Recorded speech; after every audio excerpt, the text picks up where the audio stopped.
Make sure you guys hit the subscribe button if you guys are enjoying the content that we're throwing up. And make sure you guys hit the like button if you enjoy the video. And yeah, let's begin. So undoubtedly, some of you guys are probably like, Rob, didn't you already do this? Well, the answer is yes, but not really. As a YouTuber, channels grow, channels expand, and they change over time. And you know, I do it, and I know that Benny does it. You know, we go back and we look at our old videos and we're like, man, I can make that better. Like I can improve on that in some form or fashion. Sometimes you can't, but sometimes you can. Like for example, what I'm gonna do probably in the next few months or so is I'm probably gonna go back and I might remaster Infinity Gauntlet, and then I'll go into Infinity War, Infinity Crusade, and all that kind of stuff, and just do all the Infinity stories leading up to Infinity Finale, I think, which is where Adam Warlock becomes the new living tribunal. But you go back and you look at things and you kind of want to change it. And going through, I was going through the playlist for, you know, really Hickman's Avengers and New Avengers. It was just called Time Runs Out. At that point, I realized that one, I only really did Time Runs Out, and two, I just didn't like it. I just didn't really care for those videos. That was back when I was going back and forth on whether or not I wanted to keep my channel. I didn't like the direction it was going in, didn't like where I was, and in kind of a bad spot with, you know, a lot of personal issues that I had. And so I said, okay, let's just wipe all that out and let's just do it again. Those videos will probably stay up, but we're gonna go through and we're gonna cover this. So for those of you guys who don't know, Hickman's Avengers and New Avengers was basically the lead up to Secret Wars. It was the collapse of the multiverse, but this is a Hickman story. And not only that, Hickman stories can also be read self-contained. And so if you chose to, you could read Avengers and New Avengers separately right up until, I wanna say you get into the issue number 20s of Avengers, and then Avengers and New Avengers start crossing over. And so you have to read one to understand what's going on in the other. But for the first, you know,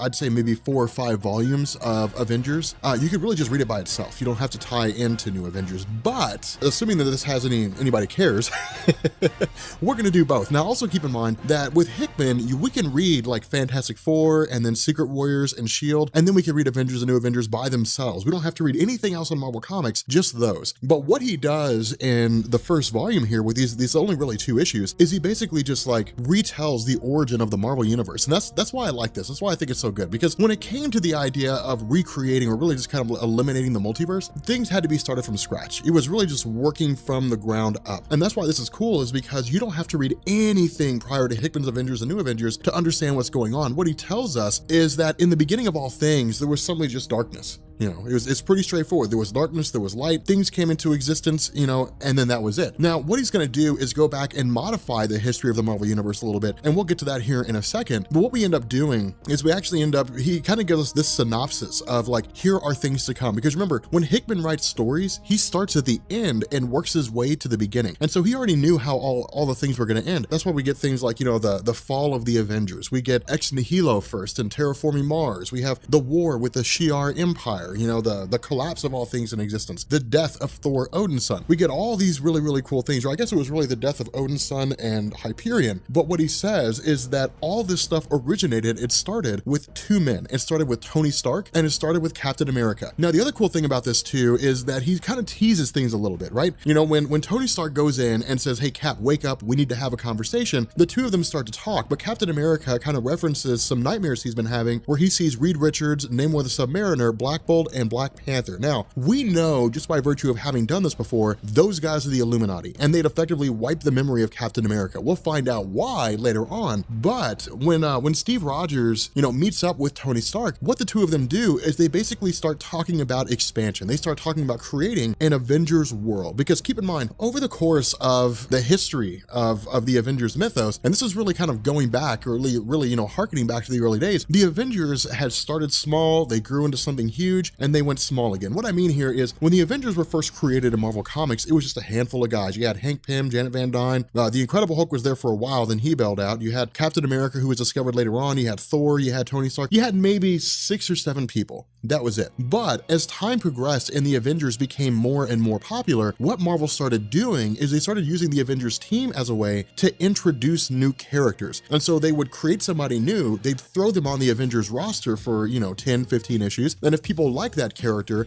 they'd be rolled over into more publications and possibly get their own title. But because of this, you know, the Avengers roster exploded. I mean, there was a point where it was massive. Now, all this seemed to really come to a head when we basically got West Coast Avengers, and it was Marvel essentially splitting the Avengers roster in two. So you had the main Avengers team operating out of New York, and then you had West Coast Avengers. So you had like, really it was James Rhodes operating as Iron Man, who was, you know, running that whole show. But you also had Scarlet Witch, you had Vision, who were there for a while before they branched off into their own title. But it was a way to kind of split the titles. That way people wouldn't be overwhelmed by the number of things, and you wouldn't have a story where you had 50 people all fighting against, you know, one enemy. It kept things reasonable. The kicker with this was that eventually it all coalesced back into a single Avengers title again. And so as time progressed, this began to wax and wane and change more and more until we eventually got around to Avengers Disassembled under Joe Quesada, as it was written by Brian Michael Bendis, I think. And this ended up with, resulted in the Avengers disbanding in their entirety, and then Bendis coming back and creating new Avengers and basically starting from scratch. And so that's just kind of a quick little history lesson about the Avengers team. There's a lot more to their history than that, which I've got a video on the Avengers Explained if you want to check it out. But from here, we actually end up jumping to a month after this conversation between Steve Rogers and Tony Stark, where they talk about expanding the Avengers team overall, and we end up picking up on Mars. Now, this is where Hickman just starts introducing all new stuff. I mean, none of this stuff has been seen before. Like, none of these things have appeared before in Marvel Comics. This is all brand new stuff. Aleph,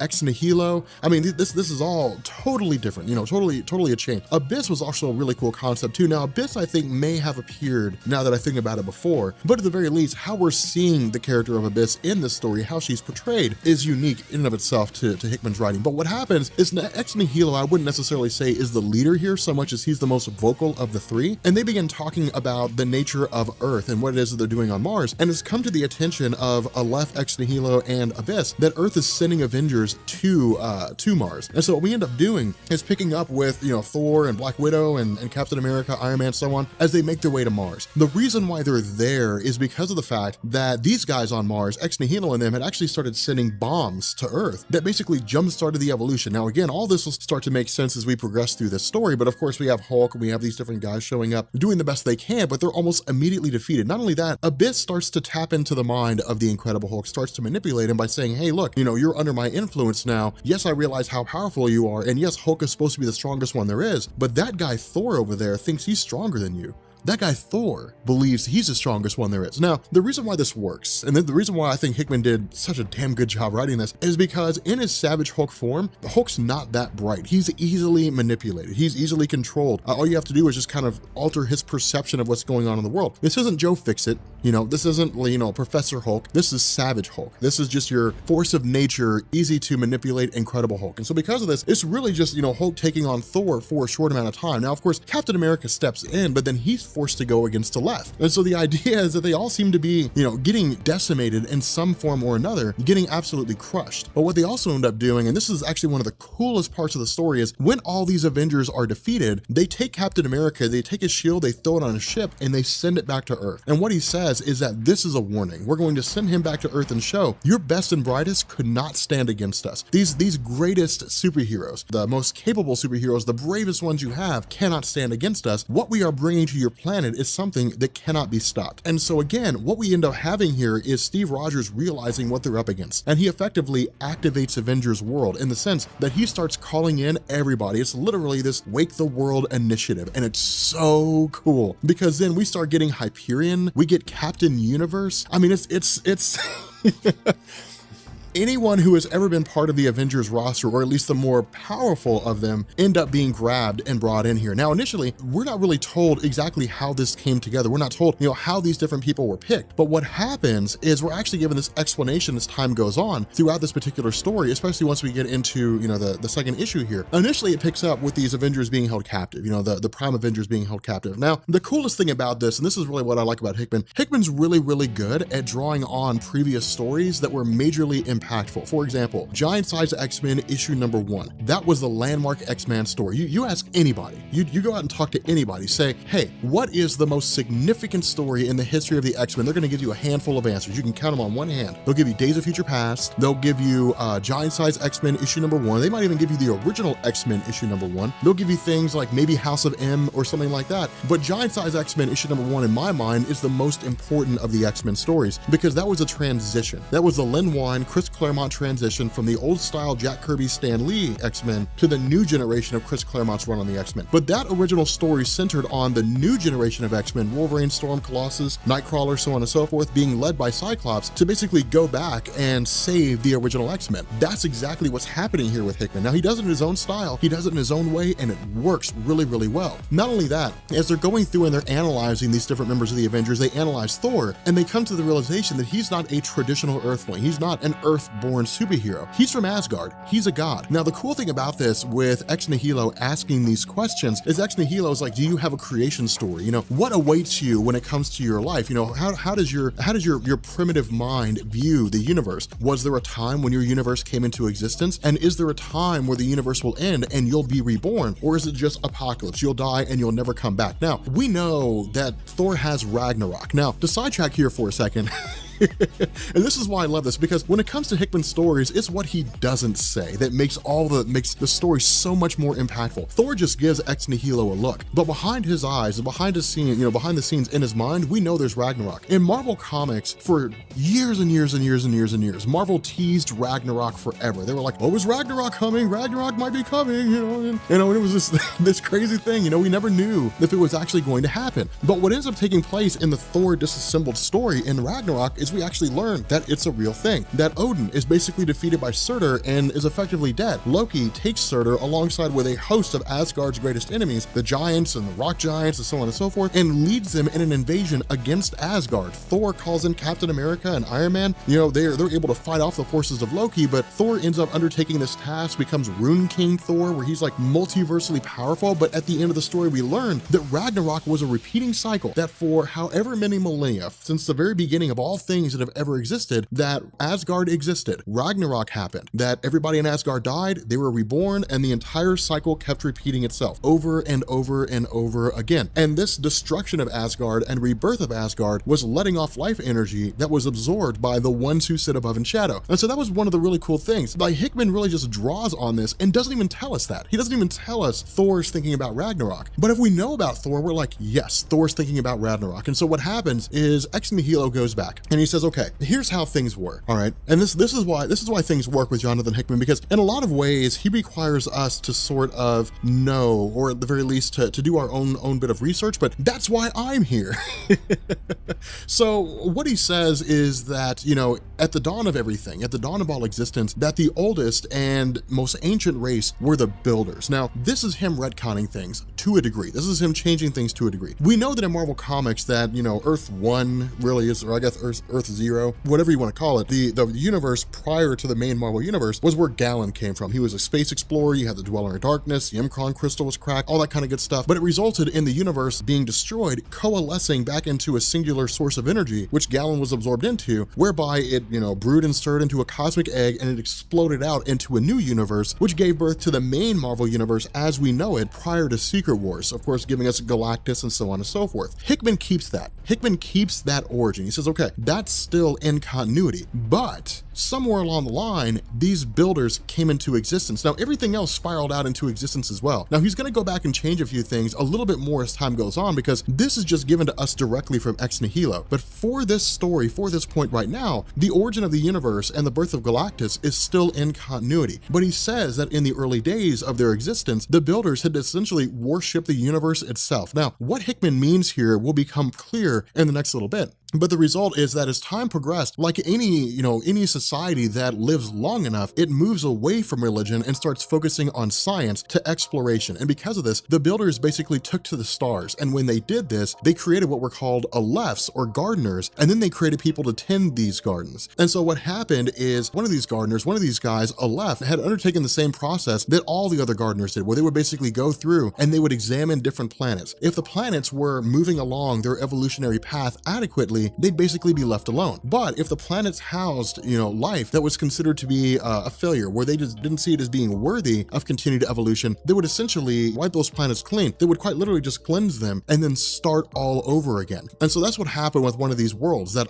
this Aleph had essentially shown up there and said, okay, these planets are worthy of evolution. We're going to jumpstart their evolutionary process and allow them to continue. And then in turn, he also created Ex Nihilo and his sister Abyss. And so the result is that as time progressed, they essentially essentially worked as a triumvirate. They worked as a group of three who continued along this path of doing the exact same thing, that they would travel from world to world. They would decide if it was worthy of continued evolution or not. If it was not worthy of continued evolution, they would wipe it out, start all over again. If it was worthy, they would jumpstart its evolutionary process and send it into the next stage of existence. Now from here, we jump back to Captain America and Iron Man. And this is where we get this sort of question in terms of the expansion of the Avengers roster, because when the two of them are talking to one another, of course, we have Captain Universe, we have Hyperion, we have Smasher. So we know this is after the introduction of Hyperion as a character, and we'll actually get into his origin story in the next video. But what happens here is they start looking around, they start combing around, and it's literally traveling and just seeing who it is that they can grab. They end up grabbing Wolverine when they say, hey man, we've got beer,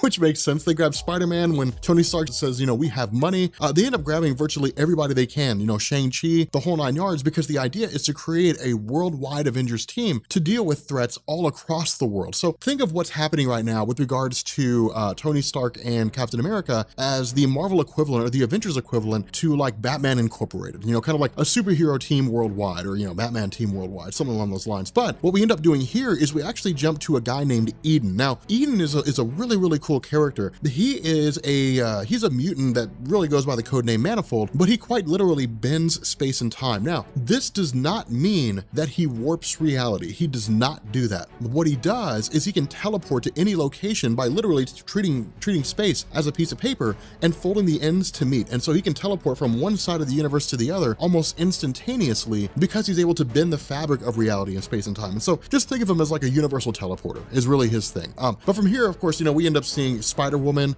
We end up having, you know, Carol Danvers brought into the fold. But the reason why this matters is because all these characters will become wildly important as the series progresses. But again, you know, they're all just kind of, you know, coming on board with regards to Captain America's call. And the reason for this is because Earth has basically, again, been hit with all these gene bombs, these evolutionary bombs. And so people are being encased, you know, in these weird pods, and they're essentially having their evolution jump-started and sped up. And it's hitting everywhere. I mean, it's not just hitting a couple places here and there. It's the Savage Land, it's Croatia, it's Norway, it's India, it's Japan. I mean, it's all over the world. And so it's literally a global attack. Now, the funny thing about this is that with Tony Stark, you know, still being held prisoner and talking to Ex Nihilo, in his mind, this is, you know, in Tony Stark's mind, it's hubris. It's extreme hubris to come along for Ex Nihilo to believe that he has the right to decide what races are worthy of evolution and which ones aren't. But from the perspective of Ex Nihilo, it's what he was made for. He's literally just carrying out what it is that he was made for. And so where he would look at Tony Stark and say, as a primitive earthling, as a primitive human, you exist to pass on your genes. I, as Ex Nihilo, exist to decide what worlds are worthy of continued evolution and which ones are not. And so because of this, you know, while this sort of give and take, while this conversation between these groups goes back and forth, we end up jumping back with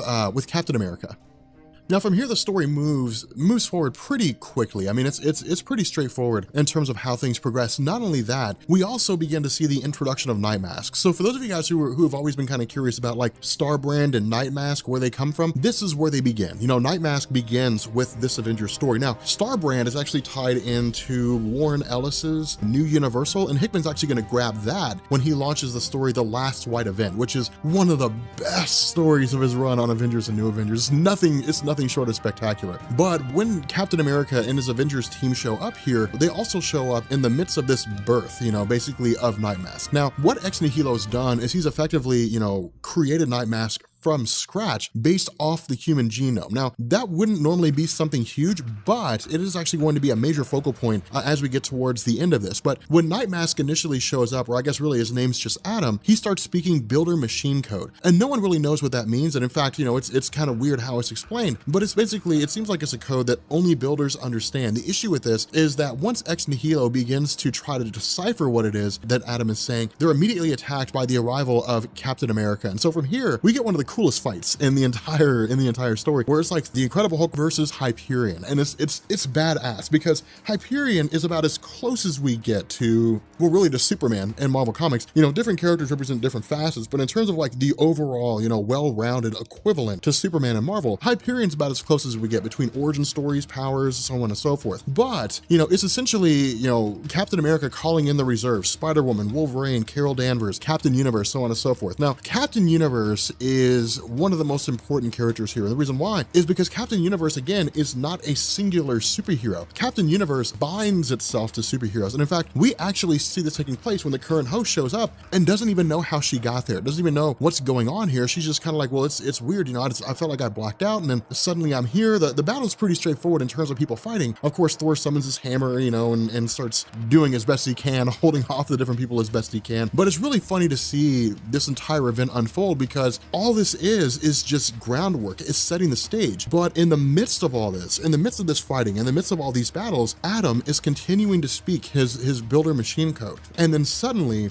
the entire situation is neutralized with the full emergence of Captain Universe. Now, when Captain Universe makes her presence known, this turns out to be the very being that the builders were worshiping when they were in their, you know, religious phase, when they were worshiping a religious entity. Now, of course, Aleph, as essentially a machine, doesn't see Captain Universe as an actual, you know, representation of the universe. It sees Captain Universe as a physical being, as an actual human being. Now, the reason for this is because, again, the Captain Universe is essentially the sentience of the universe to a degree. It's not really the universe itself, that's the form of eternity, but Captain Universe manifests in times of dire need when the universe itself is in danger. And so where we would literally just kind of look at this and say, oh, hey, cool, it's Captain Universe, what Hickman's telling us is that things are really about to get bad. That if Captain Universe is here, that even if these guys don't know it yet, it means that things are going to pop off. Now, of course, when this Aleph tries to attack Captain Universe, it's like attacking the sentience of the universe itself, and this Aleph is easily obliterated. In response, Captain Universe takes Adam and basically says, I'm taking Adam back to Earth with me. Now, of course, when Ex Nihilo asks this question, well, why are you doing this? Captain Universe says, well, it's because of the fact that you made it human. You know, its home should be among humans. I decree it, therefore it will be that way. Now, of course, Ex Nihilo knows better than to do that. But when he asks, well, then what are we supposed to do? I mean, you know, our goal here was to basically, you know, jumpstart the evolutionary process of Earth. If that's not what we're supposed to do, then what do we do? You know, and Captain Universe says, well, you have Mars, terraform Mars, grow life on Mars, you know, make Mars something significant. And so because of this, as Captain America and his team are leaving, and this is really where Hickman says things are about to pop off, Ex Nihilo tells Captain America, he says, something I want you to think of, you know, Cap, and he listens for a second, he says, we've raised countless worlds.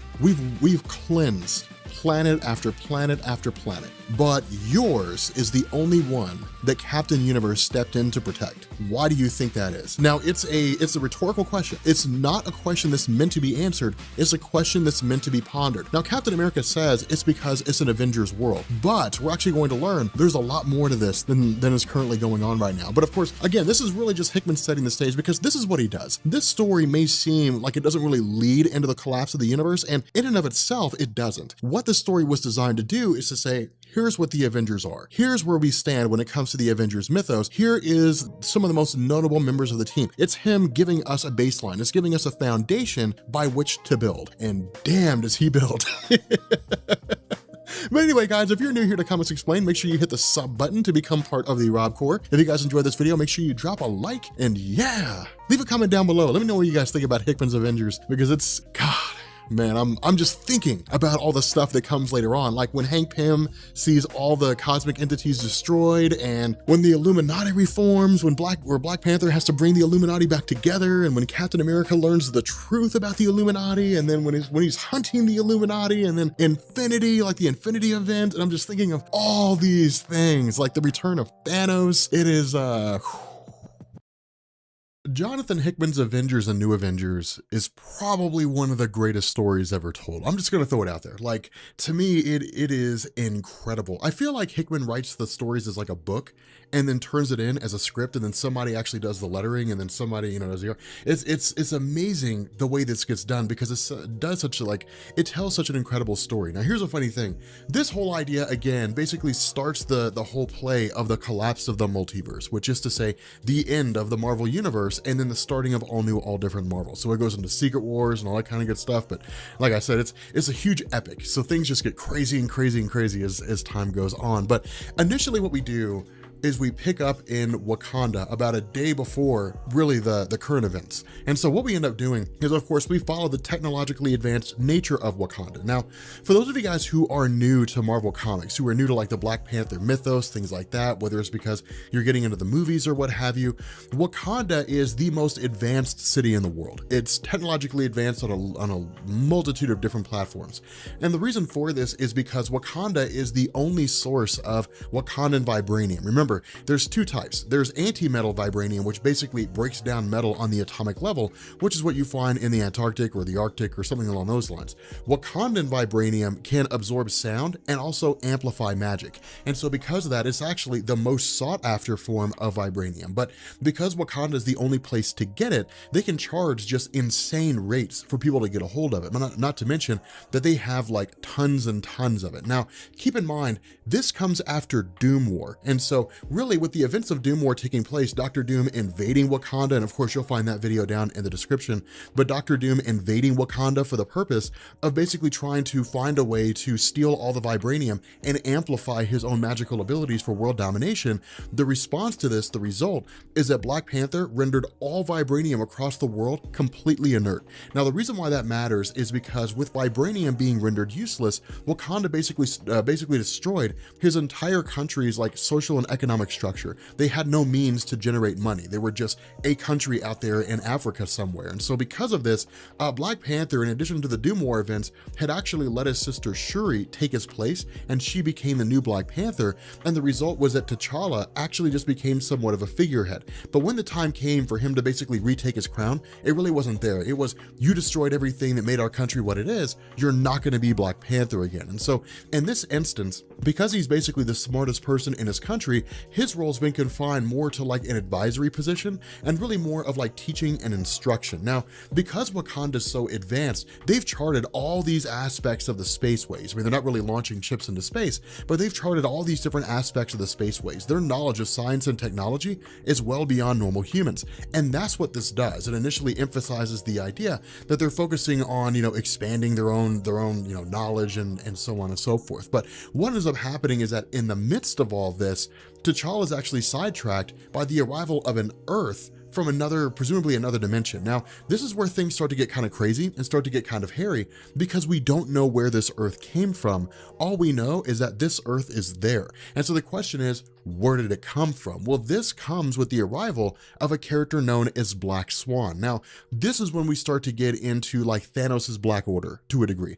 Really, Black Swan was never really part of the Black Order per se in terms of like what you think of Corvus Glaive, Ebony Maw, Proxima Midnight. The whole idea is that she actually joins it later on, but this sets the stage for all that stuff happening. Now, of course, they're actually speaking High Sumerian, a language that hasn't been spoken on Earth in, years and years, decades, thousands of years, probably not that knowledgeable about the Sumerian language. But the idea here is that Black Panther is able to understand her to a degree, but of course, once she starts speaking English, everything becomes a whole lot simpler. But this woman, Black Swan, starts speaking cryptically, talking about destroying a world, different things like that. And before Black Panther can stop her, not only do her soldiers kill some of the people from his own tribe, she ends up destroying the Earth. Now, the death of some of these members of Black Panther's community is a no-no. Keep in mind, when it comes to T'Challa, he guards his Wakandan country jealously. Woe betide the poor soul who comes into his country and starts causing trouble, because chances are they won't make it out in one piece. The problem with this is under normal circumstances, he would have killed her, no questions asked. She would have been done. It would have been one of those things, he would have killed her and buried her in the mountains, and that would have been the end of Black Swan. But because of the fact that she comes bearing, this gift of destruction for a whole nother world and blows the planet to pieces, he can't kill her, because the question is, why is she here? And why in the world did this planet get destroyed? And so what T'Challa ends up doing is the one thing he never wanted to do, and that's reform the Illuminati. Now, a little bit of history here. Marvel Comics has had a litany of events over the course of their publication history. We've had the Onslaught Saga, we've had the Age of Apocalypse, we've had Maximum Security, where the Earth was turned into a prison planet run by Ronan the Accuser. We've had all these different events take place, Secret Invasion, Civil War, so on and so forth. The biggest and probably, well, not really the biggest, but probably the most important event to take place is the Kree-Skrull War. And the reason why is because within the Marvel Universe, the Kree and the Skrulls are warring races that have been battling one another for millions and millions and millions of years. The creation of the Inhumans was a byproduct of the Kree to create a race that could basically serve as infiltrators, they could deal with espionage, and they could be soldiers. The Kree abandoned the project before anything actually came of the Inhumans, and they ended up just becoming a self-governing society.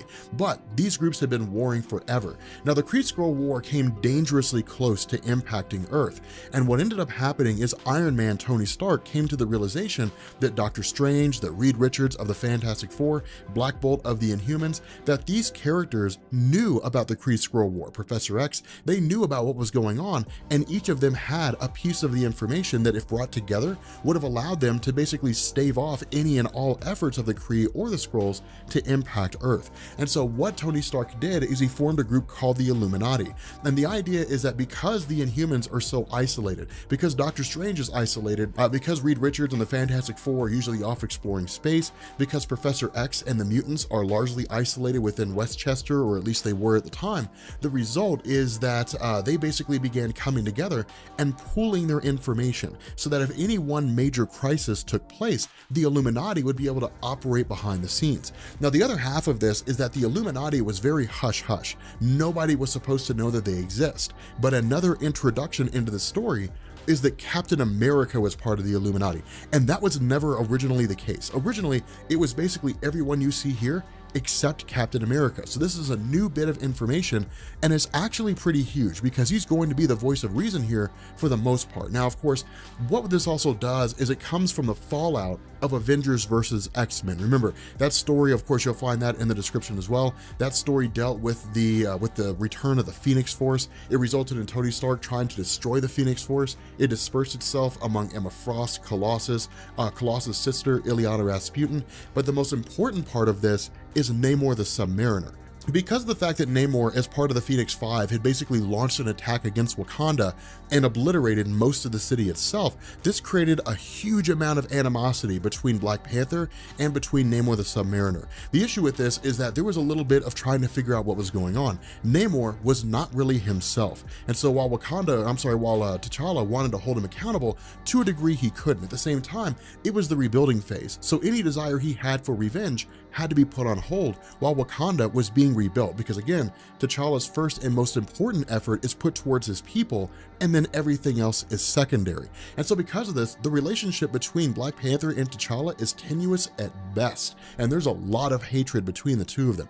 But with Reed Richards basically showing up and speaking to Black Swan, what she ends up telling him are these cryptic things about the Wheel of Death and about some being named Raboom Alal. We don't really know who he is. We just know that apparently he's the one that initiated this whole cycle, or at the very least, he's overseeing the entire thing. So again, this is very mysterious. This is very cryptic. But what ends up happening, and this is probably the most important thing that Black Swan says, is that those individuals who try to stop Raboom Alal, the Great Destroyer, those individuals who try to stand in the way of this wheel of destruction, ultimately will end up losing themselves. They will come to a crossroads, and they will have to make a choice. Do they let a world live, or do they let a world die?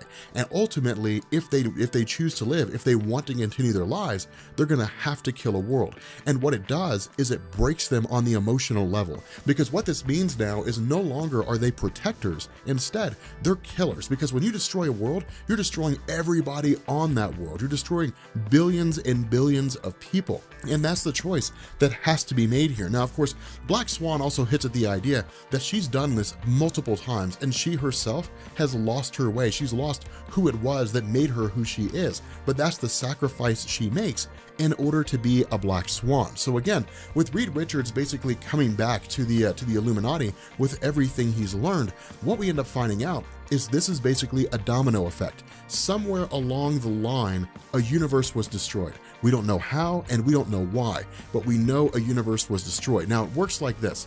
Let's say that I take like 5 dominoes, or 10 dominoes, or 20 dominoes, however many. Let's say I take dominoes and I line them up next to each other. And let's say I pick the 2 middle dominoes and I knock them both to different sides. they will just end up knocking over dominoes next to them. And that's what's happening right now. The destruction of this universe created a cascading effect. And like you pushing, walls on either side of you, it ends up just causing universes to start bumping into each other. Now, the point of impact for these universes is Earth. If both Earths hit each other, both universes will be totally obliterated. If one Earth is destroyed, then the universes will pass right through each other and nothing will happen, nobody will be the wiser. But that's why these Earths are popping up, is because it is basically the point of an incursion is what it's called. When this Earth pops up, you have 8 hours between the time you first see it and the time it crashes into you. And so that's the choice that they're basically being given here. That's what they're being told. The survival of Earth, the survival of the main Marvel universe hinges on the Illuminati's willingness to destroy a planet. Now, of course, this also leads to Captain America immediately popping up and saying, nope, we are not going to destroy worlds. That is not going to happen. Now, this is kind of a cool moment, and this is why Captain America is on the Illuminati, because he's the voice of reason. Keep in mind, Captain America is not the smartest person in the world. He's not the sharpest tool in the shed. What he is emotional and reasonable. He's able to combine those two things together to come to what would be the most reasonable decision in a circumstance. On the other hand, you've got Doctor Strange, you've got Reed Richards, you've got Black Panther, you've got Professor X, you've got these guys. Well, really, Professor X isn't here. He's dead. He died in Avengers vs. X-Men, which is why he's not there. But you have these characters who, for the most part, are extremely intelligent and in a lot of ways are disconnected from humanity. And so really, Captain America is the voice of the people. He's the voice of the people in this instance saying, should we kill a planet? Should we not kill a planet? And so in his mind, the answer to this is no. Not only that, they have an out. And this is when we basically begin learning that each member of the Illuminati possesses an Infinity Stone. And the reason for this is because of the fact that, one, it's designed to basically show that each member is who they claim to be. Now, of course, Doctor Strange has magic at his disposal to basically prove that these individuals are who they claim to be. But as we know from years past, stories like Infinity Gauntlet, Infinity War, Infinity Crusade, all these different things, that the Infinity Stones can easily overpower Doctor Strange's magic. And so because of this, it's basically an identity verification. It's them essentially showing that they are who they claim to be. Now, the other half of this is that where, Captain America says, no, we are not going to go around and kill planets.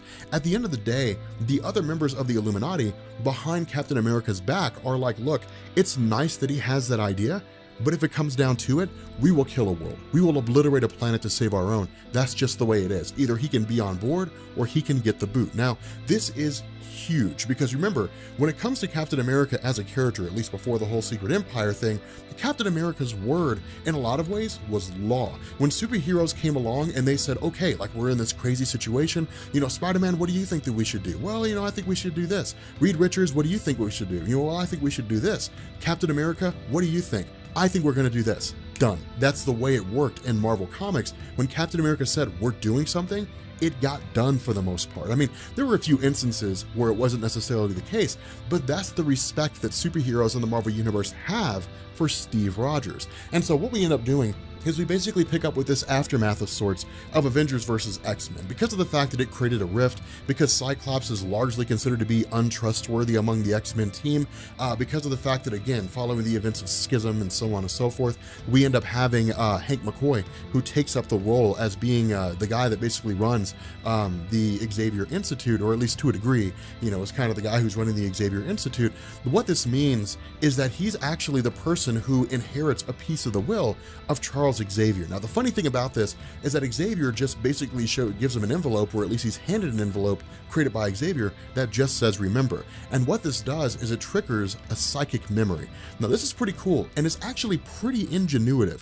When it comes to Charles Xavier in Marvel Comics, his role, for the most part, was usually pretty straightforward. He was a guide for the X-Men. He would train them, he would teach them, he would tell them that, hey, look, the X-Men are a team designed more of a humanitarian group as opposed opposed to like a group of soldiers or like a war group or anything like that. But the idea is that for the most part, he would plant these subliminal messages in people's minds, but usually it was done against villains or it was done to control a situation. We didn't really see instances like this where a memory was put in Beast's mind for the purpose of him basically just sort of, eventually realizing it when Charles Xavier triggers it. And so because of this, what he ends up, being told by this psychic memory is that because Professor X was part of the Illuminati, and because each member of the Illuminati possessed an Infinity Stone in order to verify their identity and their allegiance to the group, Charles Xavier hands his Infinity Stone over to Beast, who in turn is immediately contacted by the Illuminati themselves. Now remember,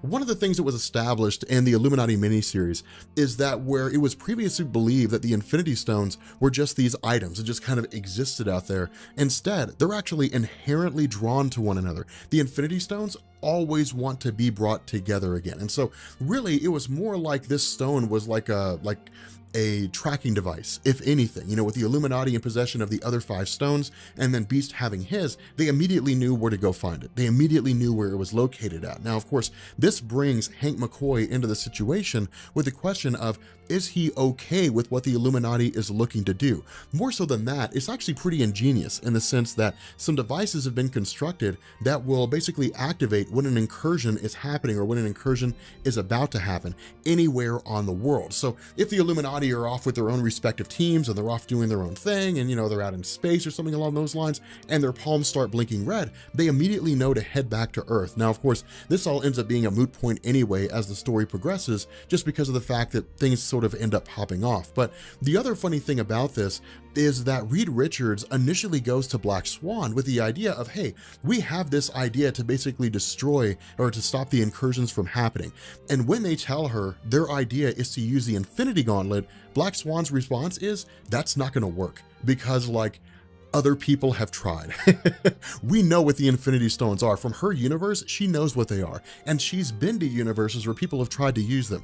And in every single instance, the Infinity Gauntlet always fails. Now, the biggest reason for this was actually solidified in the story. I think it was the JLA Avengers crossover, and it was the idea that the Infinity Gauntlet only works in its own universe. Now, this has been confirmed before, but this was really sort of etched in stone as just a solidified thing.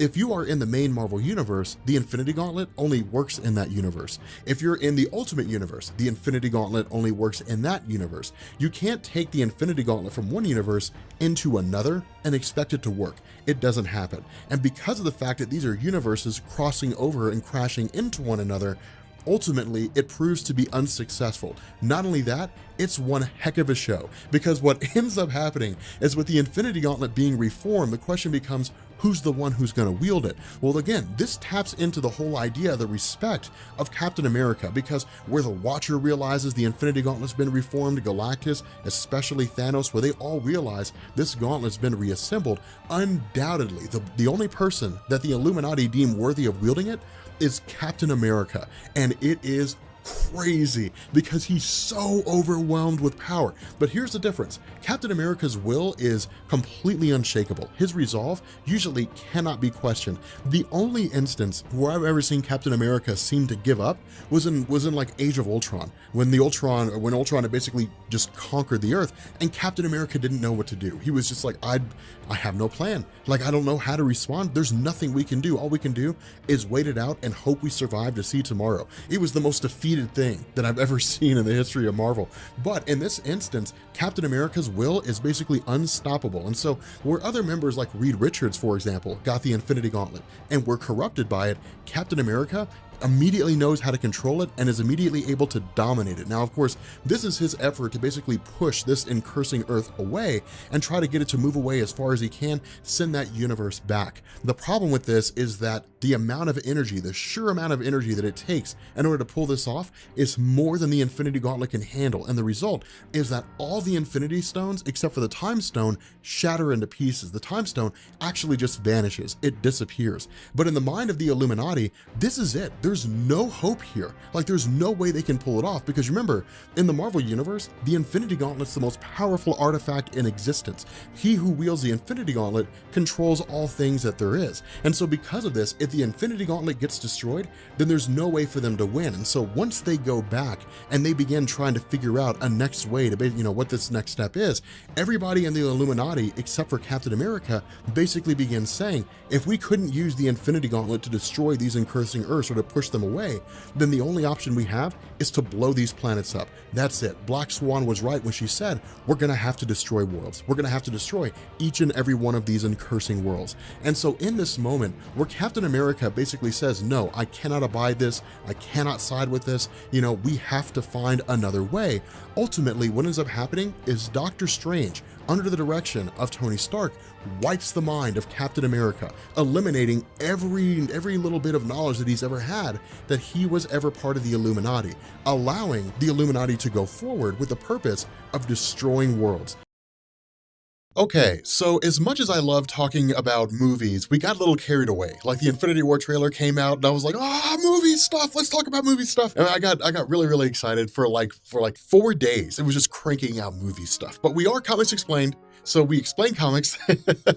We make sense out of it all. And in this video, we are going to be continuing our run on Hickman's Avengers and New Avengers. Now again, it's been a little while since we'd done the first video, right? I mean, we went back, we were like, okay, look, hated the old stories the way we did them. Like, we're going back and remastering it all in my current style, but we did that one a while ago. And so to kind of refresh for people who never really saw that first one, you'll find it down in the description so you can get like the full effect. You'll find that Marvel Chronology playlist. But the whole idea with that story is that, again, remember, when Jonathan Hickman writes stories, he's very cloak and dagger in terms of how he does things, in the sense that he starts from the end and works his way back to the beginning. And so it's basically like this huge grandiose thing that happens at the conclusion of the story, and everything makes sense. But in the beginning, it's little tidbits here, little tidbits there, and a little clue there, and a little clue there. And that's it. It's kind of up to us to sort of figure things out. And so what we do is we pick up in the Necropolis with Tony Stark and with Black Panther and those guys. And the reason why is because with this coming immediately after the first video, what we saw in that was that there was basically just some being called the Gardener, and we didn't really know a whole lot about him. But this was a guy who basically began to terraform Mars, basically. And his goal was to actually speed up the evolution of humanity on Earth. With the idea having been initiated that the Gardener had tried to create life, of course, the Avengers more or less defeated him, but one of the new beings that had been created was just this young black kid. And so the immediate aftermath of all this is basically what was going on with the character of Black Swan, this woman that just showed up from a different Earth that was basically showing up, in the atmosphere of the main Marvel Universe. Why did she destroy that planet? What in the world is going on? Of course, again, at the moment, she's being held prisoner. But the whole idea was to basically bring in this concept of the incursions, that there is basically a colliding of universes going on. When an Earth shows up in the atmosphere of, the main Marvel Universe, there's 8 hours between those Earths crashing into each other. If they both hit, both universes get destroyed. If one Earth gets destroyed, the universes just pass through each other, and that's it. The question is, what was she using to destroy these worlds? How was she blowing up this alternate Earth? And so what we end up having is this sort of discussion between Reed and Black Panther and Tony Stark that she was effectively using an antimatter bomb. And it's kind of funny because Tony Stark makes this comment that there's a little bit of irony in using an antimatter bomb to destroy a world. We've talked about things like the negative zone, which is basically a sort of alternate dimension that's composed of antimatter. And what we basically said is that if antimatter hits positive matter, they'll basically cancel each other out. And so what that means is it would be like two of your fists hitting each other and just obliterating everything. And that's the whole idea of Black Swan. If you want to destroy positive matter, absolutely and definitively use antimatter. The whole idea is to also try to find ways to stop these incursions from happening. Remember, we talked in the last video that the first response of the Illuminati, of this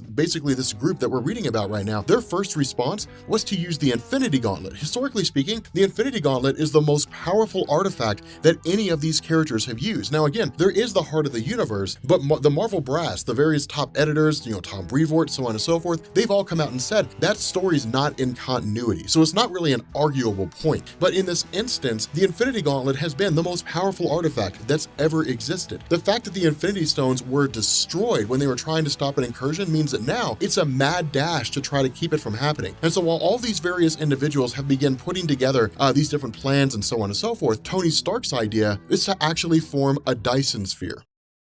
I'm by no means a scientist, but to my understanding, a Dyson sphere is a theoretical concept, but a Dyson sphere is basically a giant spherical structure that's essentially built around a star and is designed to harness the power the star puts out, solar flares, different things like that, and then use that for whatever it is that, its purpose serves. In this instance, and it's actually sheer genius on behalf of Tony Stark, if trying to push a universe back with the Infinity Gauntlet didn't work, then perhaps they can just sort of obliterate these planets without actually having to travel to them. That's the funny thing. With the bomb that Black Swan has, she has to jump from one world to the other. Presumably, when another incursion happens, if she's free, she would leave the Earth in the main Marvel universe, jump to whatever alternate Earth is there, and then blow up the Earth in the main Marvel universe. That would be her answer to try to keep the incursions from happening. Now, the whole response of Tony Stark is, well, we're just going to beat her to the punch. Anytime another alternate Earth shows up, we're going to destroy it. But they don't necessarily have the resources to continually develop all these antimatter bombs, or at least not in the time they have allotted, because they don't know when the next incursion is going to happen. And so the response of Tony Stark is, we need a long game. And so the whole point of this Dyson sphere is to basically use a Dyson sphere to emit a beam of energy, much like a Death Star, to destroy an Earth whenever it shows up. But the long game is to have this Dyson sphere 100% completed so that when another incursion happens, they can literally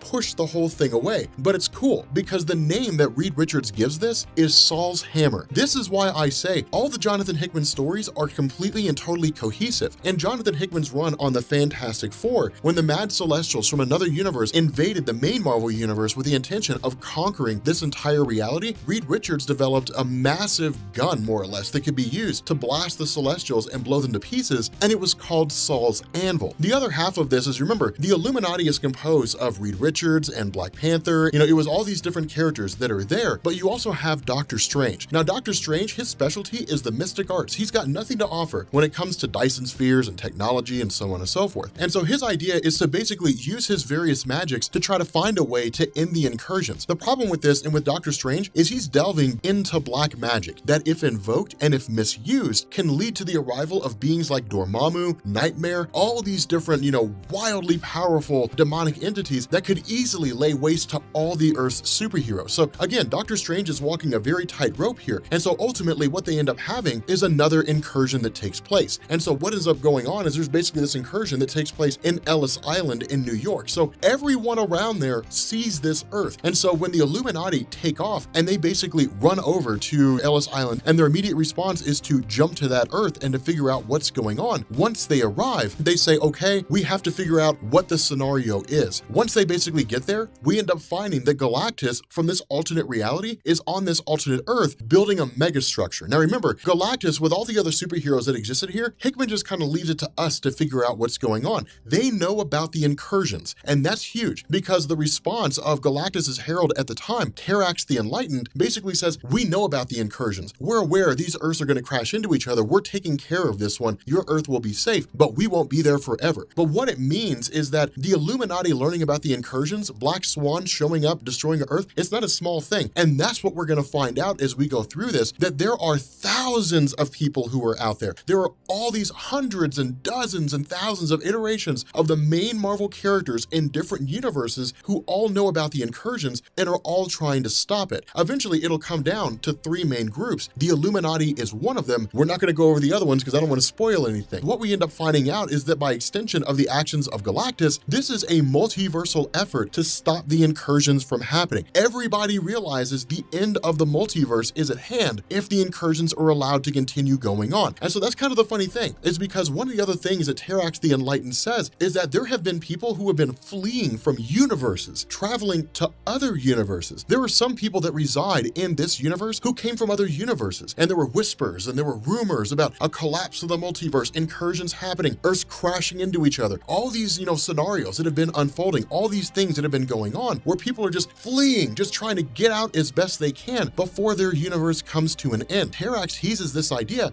They know a lot more than the Earth superheroes do, and we'd be expected to believe that's true. It's cool, and it's pretty intriguing. It's pretty interesting in terms of what's been going on and how all this has been happening. Again, a lot of that's not really given to us explicitly, but Reed Richards basically shows up with the intention of using the ultimate nullifier as an attempt to destroy Galactus in order to try to save this world and try to find a way to simultaneously stop the incursions. But the funny thing about Terrax's response is you can't. If you genuinely believe you can keep keep these incursions from happening and save both Earths, then you have no clue what's going on. And so my advice is to leave this Earth, get out of this reality, go back to your home universe, and just destroy whatever Earths and curse on yours. That's the response they've been getting time and time again. From Black Swan, it's always been, you can't stop the quote-unquote wheel of destruction. You cannot stop the incursions from happening. But the nature of the Illuminati is there has to be a way to stop this. There has to be some scientific answer to how to keep the incursions from happening. In the face of guaranteed doom, their answer is, but there has to be a way for us to win. A fight ultimately breaks out between Terax the Enlightened and the Illuminati, and before we find out what happens, the story basically ends. But what it does from here is it actually picks up with a young girl with some guy that has some sort of an artifact and basically ends up dying in some major conflict, and that's really about it. But the cool thing is that the artifact morphs itself into glasses or into goggles that this girl in turn puts on. In this instance, this story focuses on a young girl named Izzy, and Izzy is basically just this girl that lives on a farm in Iowa. She's got a pretty mundane life. Izzy going out, taking these goggles with her, looking into his telescope, exploring space to a degree. It gives us a couple things about her character. The first is that she, much like a lot of people who are raised in small towns, who look for bigger and better things, dream of a better life. When she puts these goggles on, suddenly she's told that she's being given the designation of Smasher, and she's basically being sent to the planet of Chandalar. Now this is a big deal because Chandalar is home for the Shi'ar Empire and the Imperial Guard. What we end up finding out is there's actually a Stargate that orbits Earth. This Stargate no one knows about. It's a stealth Stargate. And it's kind of cool because what it does is it hits at this idea that the Shi'ar Empire is so technologically advanced that they can basically throw in a universal transportation device and Earth doesn't know about it. But this girl showing up here is intriguing because basically she learns that she's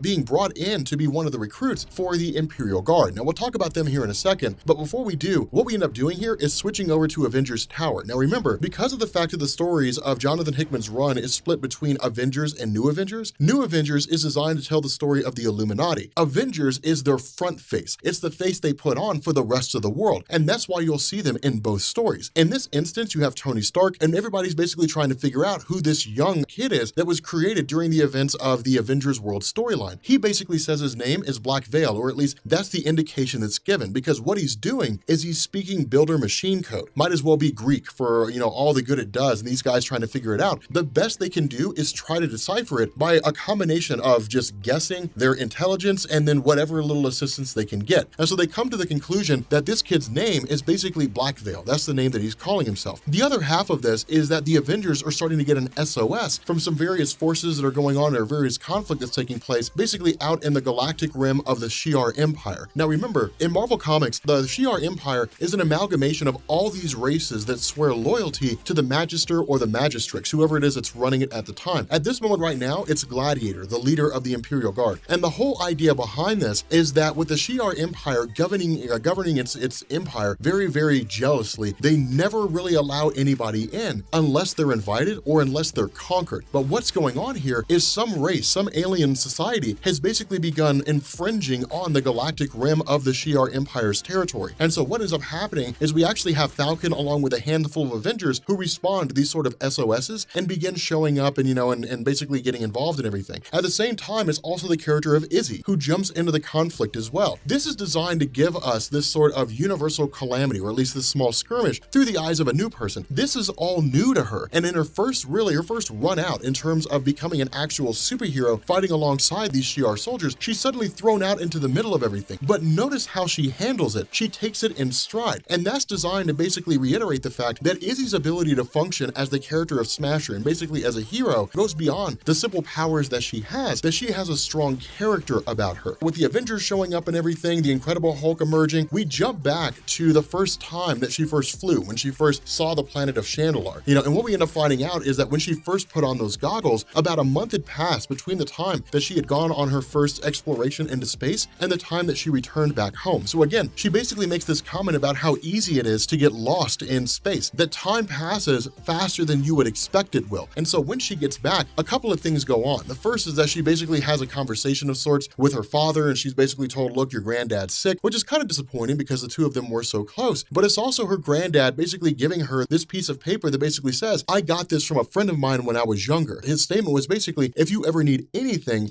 give me a call. Now, when we had talked about the idea that Jonathan Hickman would borrow heavily from established comics all throughout Marvel's history, this is a perfect example. This granddad add, this old man is not a random person. He's actually a guy by the name of Dan Kane. And I didn't even think about this until I saw this note that Steve Rogers left him. Now we got to pull out the memory banks. We got to pull out some old school stuff in order to in order to remember to do this. But Dan Kane was actually a guy named Captain Terror. And back in the 1940s, when Captain America first popped up in Marvel Comics, the whole idea was that all comic books were basically part of the total war effort during World War II, in the sense that almost every facet of American society was geared towards propelling this belief that America was right. I mean, whether it was because people were contributing in the war effort in terms of, making guns and tanks and so on and so forth, or whether it was propaganda like comic books. While Captain America, Superman, Batman, Wonder Woman, while those stand out as some of the most iconic characters to come out of World War II, there were other smaller characters too. And in fact, there was a line of comics called USA Comics, and the star of that, or at least one of the stars of that, was Captain Terror, Dan Kane. But he also had a hand a bit in some of the Captain America efforts. What Jonathan Hickman is doing here is grabbing all that history and reeling it in, and basically saying Captain America knows who Dan Kane is. He fought alongside him during World War II. And that's what he means when he tells his daughter, you're part of a lineage. You're part of a history that you never knew about. Superhero epics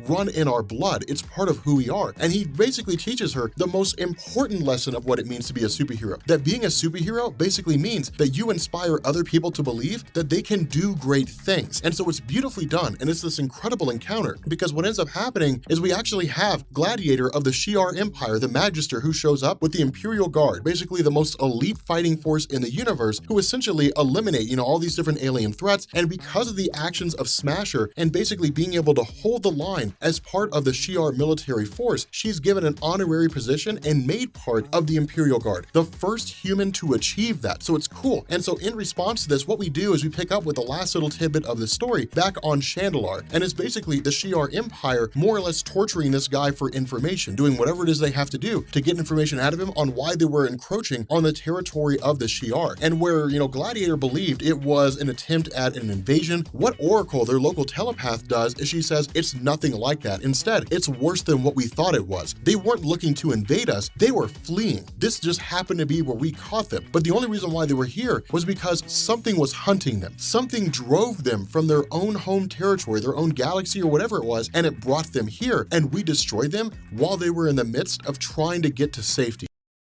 Okay, so getting back into remastering our run on Hickman's Avengers and New Avengers, I know we've taken a break for a while. It's been a while since we kind of followed up on this. But again, we were basically waiting for the time being right when like Avengers Endgame was going to come out to kind of segue into this, just to show you guys how great Avengers stories can really be in Marvel Comics. But again, there is a little bit of catching up to do, but the benefit of where we stopped in terms of the previous videos means that like we can kind of just, segue directly into this and then just kind of catch up as we go through. Now, for those of you guys who are following my Marvel Major Events chronology playlist, which is to say all the major events in Marvel Comics, this will basically come before Infinity. And those of you guys who are following the events of just Infinity War and Cosmic Marvel and leaving out all the other major events like the Captain America run, Secret Empire, things like that, this will still come before Infinity, but the playlist will still be shorter. So again, not a whole lot changing there. You'll find both those playlists down in the description, by the way. My editor Gordon will link those down there. But what this does is it basically picks up with Shang-Chi and a girl named Tamara. Now, initially, well, and again, we'll kind of get into this a little bit, but with Shang-Chi, he's really, he's super good when it comes to martial arts, but the benefit of Shang-Chi is that he kind of ties into this idea of sort of finding your inner self, right? Like finding some kind of inner peace, right? Like he taught Spider-Man his own martial arts style called the Way of the Spider, different things like that. And so Shang-Chi's kind of the guy that you go to when basically you can't solve a problem on your own and you kind of have to meditate yourself through it. And that's one of the things that sort of goes on here is he's basically asking this woman, Tamara, like, who were you before all of this? And as Tamara kind of starts to try to recollect on things, she's getting small little glimpses of her past. She's talking about things like, well, I don't know how long it's been. I remember being in a hospital. I remember seeing like a flash of light. And basically Shang-Chi says like, you've been in the hospital for 10 years. And that's when Tamara manifests back into Captain Universe. Now, this is where a bit of explanation comes in. So in Marvel Comics, you have the concept of Captain Universe. And so ultimately, Captain Universe basically gets his power from what's called the Enigma Force. And the Enigma Force is exactly what it sounds like. It's a force of energy that basically emanates from the microverse, but nobody knows anything about it. Marvel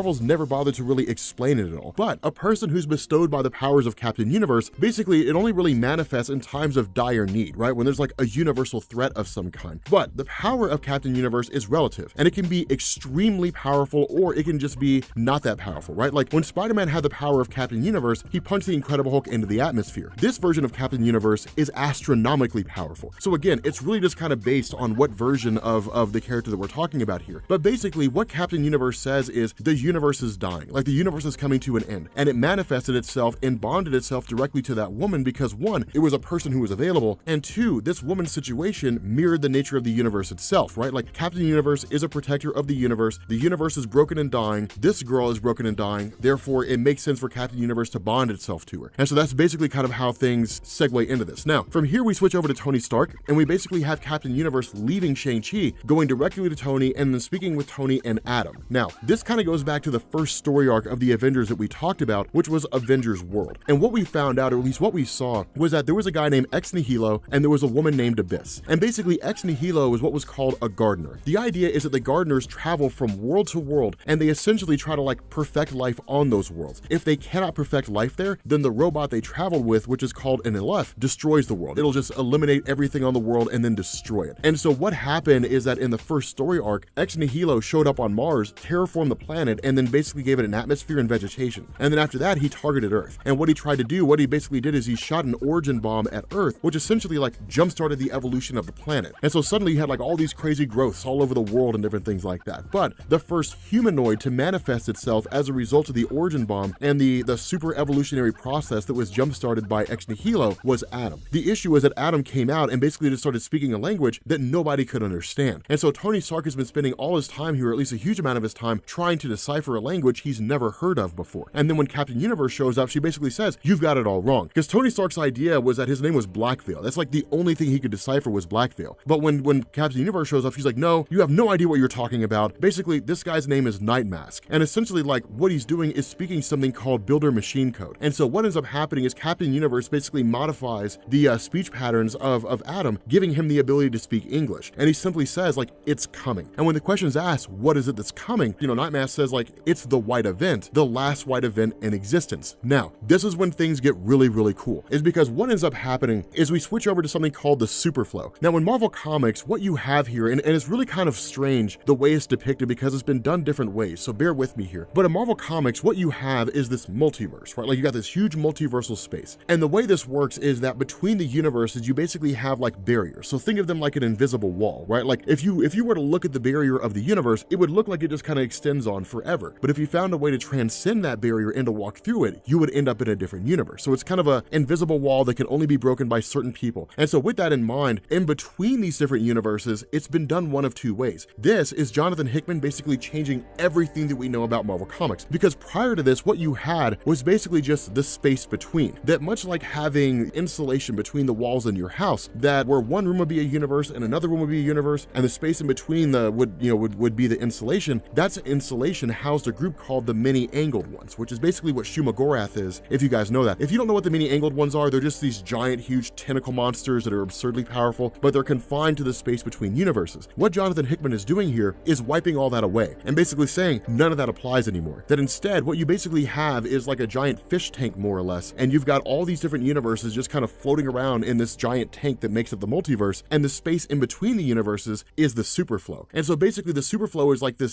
like these straight roads, right? Like 90-degree angles, or I guess curvatures or something like that. But basically what it means is like they're essentially like straight shots is basically all it is. But you can transition from one universe to the next by riding the superflow. And so what's happening is that out here in the superflow somewhere is essentially just like this giant device. And this device is literally being destroyed by whatever powers happen to be out there that are basically going through and like leading to the collapse of the multiverse. And so what we end up doing is picking up with like this one last, really like these two last guys that are there that are on this structure. And so it's kind of cool here because with the conversation between them, as they start to talk about this, they start to address this, what they basically say is like, there's this thing called the white event. And the way this white event works, and it's actually kind of cool, is it's not an original idea by Jonathan Hickman. Instead, the white event comes from New Universal, from a whole nother set of publications that were created by Marvel. But what essentially happened in this other publication that was created in this New Universal line of comics is you didn't really have superheroes per se. You didn't have Captain America, you didn't have Iron Man or anything like that. Instead, you would have this white event that would initiate, and then like people people would be bestowed with different abilities, but the abilities they had were relatives. Those of you guys who are watching Umbrella Academy, it would be like that, basically in the sense that like different people would have different abilities, but they would come together as a singular unit and like save the world. And so what you ended up having was like a Starbrand, was basically one of the first beings to show up here. But what ends up going on in this instance is that because of the fact that like the space between them, the universes is collapsing due to the multiversal collapse, because it's all basically coming to an end. Literally this singular being here designed to kind of monitor this installation where all these installations across all these other universes are basically coming to an end. He basically says just like fire a shot and just initiate the white event and see if we can jumpstart that. And that's exactly what happens. The white event is initiated, this massive beam of energy is shot onto Earth from this construct here, and like a person is chosen. And so now the question becomes, what is the white event? And that's when Nightmask begins to comment and basically say like the white event is essentially just like a dawning of a new age of superhero. And so basically like other individuals are going to be woken up. What Nightmask doesn't know is the white event did not go down the way it was supposed to. And so instead of there being all these other individuals beside himself, instead there will only be one. That will be it. And so what this essentially does is it creates a Starbrand. And so again, like when Nightmask goes through this, what he basically says is like it's designed for the purpose of like selecting an individual, of going through and like selecting a person who's best suited to contain that kind of power, a person who's the most capable. And so that's when we end up basically kind of transitioning to this college, this kid named Kevin, who's really kind of out there and not really being taken seriously by anybody. And basically like he's the one that was ultimately chosen. Where Jonathan Hickman initially kind of went through and showed us like, you know, some people who were jerks or like jocks and different things like that, people who were really seem more traditional roles of masculine as opposed to like traditional roles of non-masculine, that basically that's what was supposed to have happened. That any one of these guys here, this jock or any one of these guys, this super intelligent guy, they were all supposed to be like, they were the ones who were supposed to have been chosen. But it was firing off a shot at the last minute in an act of desperation. The choice wasn't made effectively. Everything was falling apart. It's a failure of the system. The wrong person was chosen. That this kid Kevin was basically picked. And when he was hit with the power of the Starbrand, he didn't know how to control it. And in the process, wiped out everything around him. Literally unleashed this massive scale of energy and obliterated everything around him. Now this is cool because what Hickman does is he starts going in and saying, now let me show you the power of the Starbrand.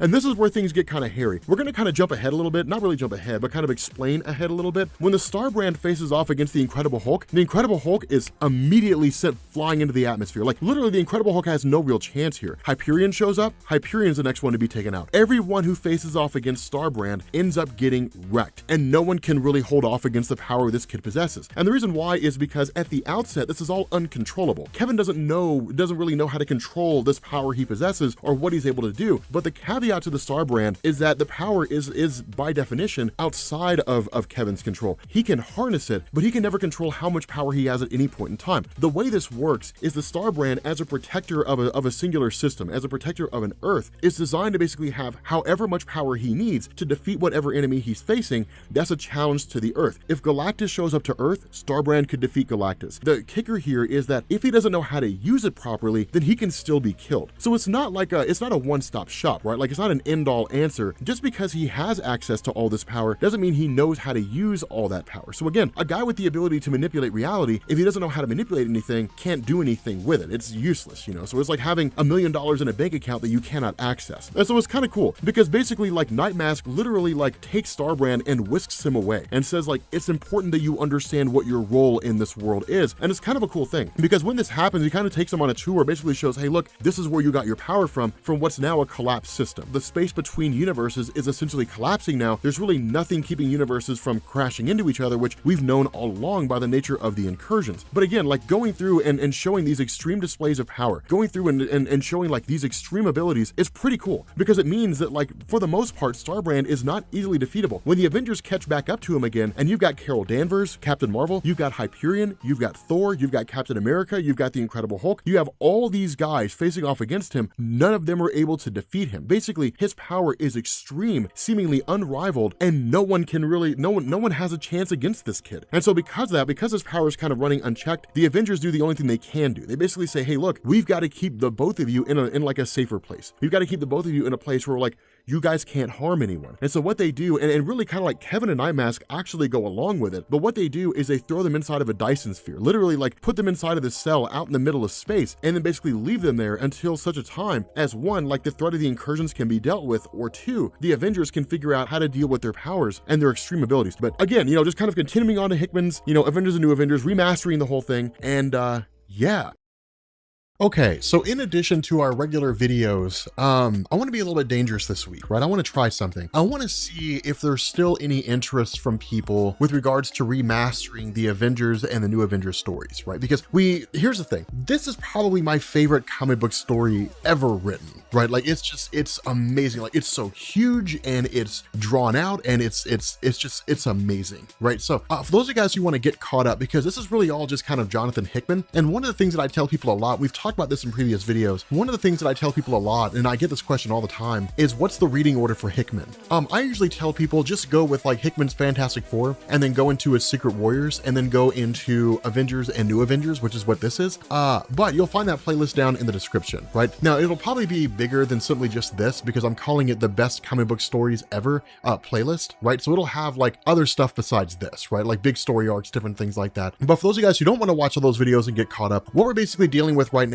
are what are called the incursions, right? The idea behind this is that we didn't really know what was happening, right? All we really knew was that there was just like a red Earth that popped up, or at least there was an Earth that popped up and the sky was red in the main Marvel universe. Now, not everyone saw it. And the reason why is because what you get there is what's called an incursion wall. It's this kind of invisible wall, right? It's almost like a portal. So if you were standing in front of an incursion wall and there was an incursion happening, for you, everything would look normal. It's not until you pass through that barrier that you see the incursion wall and you see like that incursive Earth, right? The red sky, that Earth, all that kind of stuff. And that's where things kind of popped off. Now they do come in red and they come in blue. In this video, we're going to talk about what it means when they come in blue. We already know just from a previous video, but this will give us a chance to kind of reiterate that. And so what we had up to this point was basically two things going on. You had the Illuminati and then you had the standard Avengers team. And the standard Avengers team was just doing Avengers stuff. And we'll explain that as we go on through the rest of these videos. The Illuminati were actively working to try to stop the incursions. Now it became apparent very fast that the incursions could not be stopped by conventional means, right? So like the Infinity Gauntlet, for example, all the stones shattered except for the Time Stone, which vanished, right? So basically the Infinity Gems were destroyed. There was no way to use them to stop the incursions, right? So there was literally nothing they could do. The only way to stop this from happening is to basically destroy the other world. And the reason why is because the Earth is basically the incursion point. So if both Earths collide, both universes are destroyed. But if one of the Earths is destroyed, then the universes pass through each other and nothing happens, right? And that's what the Illuminati wanted to do. The Illuminati wanted to start destroying incursive worlds, right? Incursing Earths that were showing up, they wanted to obliterate them. Captain America disagreed, and that's why he was originally part of the Illuminati, but his mind was wiped by Doctor Strange, and he was made to forget everything because he basically wasn't on board, and they didn't want anybody else to know what they were doing. And so that's kind of what's been happening. But what Reed Richards of the Fantastic Four did is he basically built a bridge. And the reason why is because this was designed to basically allow him to look into other universes, other versions of the Illuminati from across the multiverse, and to ask the question, what are they doing to try to stop the incursions? Is there something they thought of that we didn't, right? It's literally just an intelligence mission. It's reconnaissance is all it is. And that's where this picks up, right? This picks up basically with Reed Richards from an alternate universe, and the Illuminati is composed of a completely different team. And so where normally the team would be composed of Namor the Submariner and Black Panther, Black Bolt of the Inhumans, Tony Stark, or really it's Beast of the X-Men now because Professor X died during Avengers versus X-Men, where you would normally see that kind of a roster going on here. Now, in this alternate reality, the whole Illuminati is different. Instead, you've got Doctor Doom, you've got Black Panther, you've got Yellow Jacket, which is basically just a different version of Hank Pym. You've got Betsy Braddock, who's the sister of Brian Braddock, both of whom play the role of Captain Britain. You've got Iron Man, and you've got Emma Frost of the X-Men, right? One of the most powerful telepaths really in any universe, doesn't matter what it is. This Earth is referred to as Earth 2319. It's simply just a numerical designation to differentiate this Earth from the main Marvel universe. Now, one of the things Hickman does is he gives us a kind of explanation in terms of how this reality came to be. And what this does is it looks very similar to the events of Days of Future Past. That's really what this looks like. Somewhere along the line, some kind of event transpired that led to the activation of the Sentinels. The Sentinels presumably took over the world, or at least were hunting down mutants. And that basically led to Magneto essentially creating his own kind of utopia, right? A place for mutants to reside, absent any sort of threat or worry about the Sentinels tracking and killing them. And so what this led to was a kind of mutant safe haven removed from everything else. The issue with this is that the Illuminati became aware that this is where the incursion point is, right? This is the incursion wall, the breach, the place you have to pass through in order to basically destroy another world or destroy that version of the Earth. The difference here is that this Earth is blue, it's not red. And blue basically means map makers. So the map makers come in two forms. You've got the map makers themselves, and then you've got the Sidera Madres, I think is what they're called. And basically, these guys are called bridge builders. The idea behind this is that when an incursion happens, you usually end up having the Sidera Madres, or really the map makers, who kind of eradicate all life on an entire world. Literally, they destroy all forms of life, right? They siphon the earth dry. Not even organic matter on the surface level survives, right? It's just kind of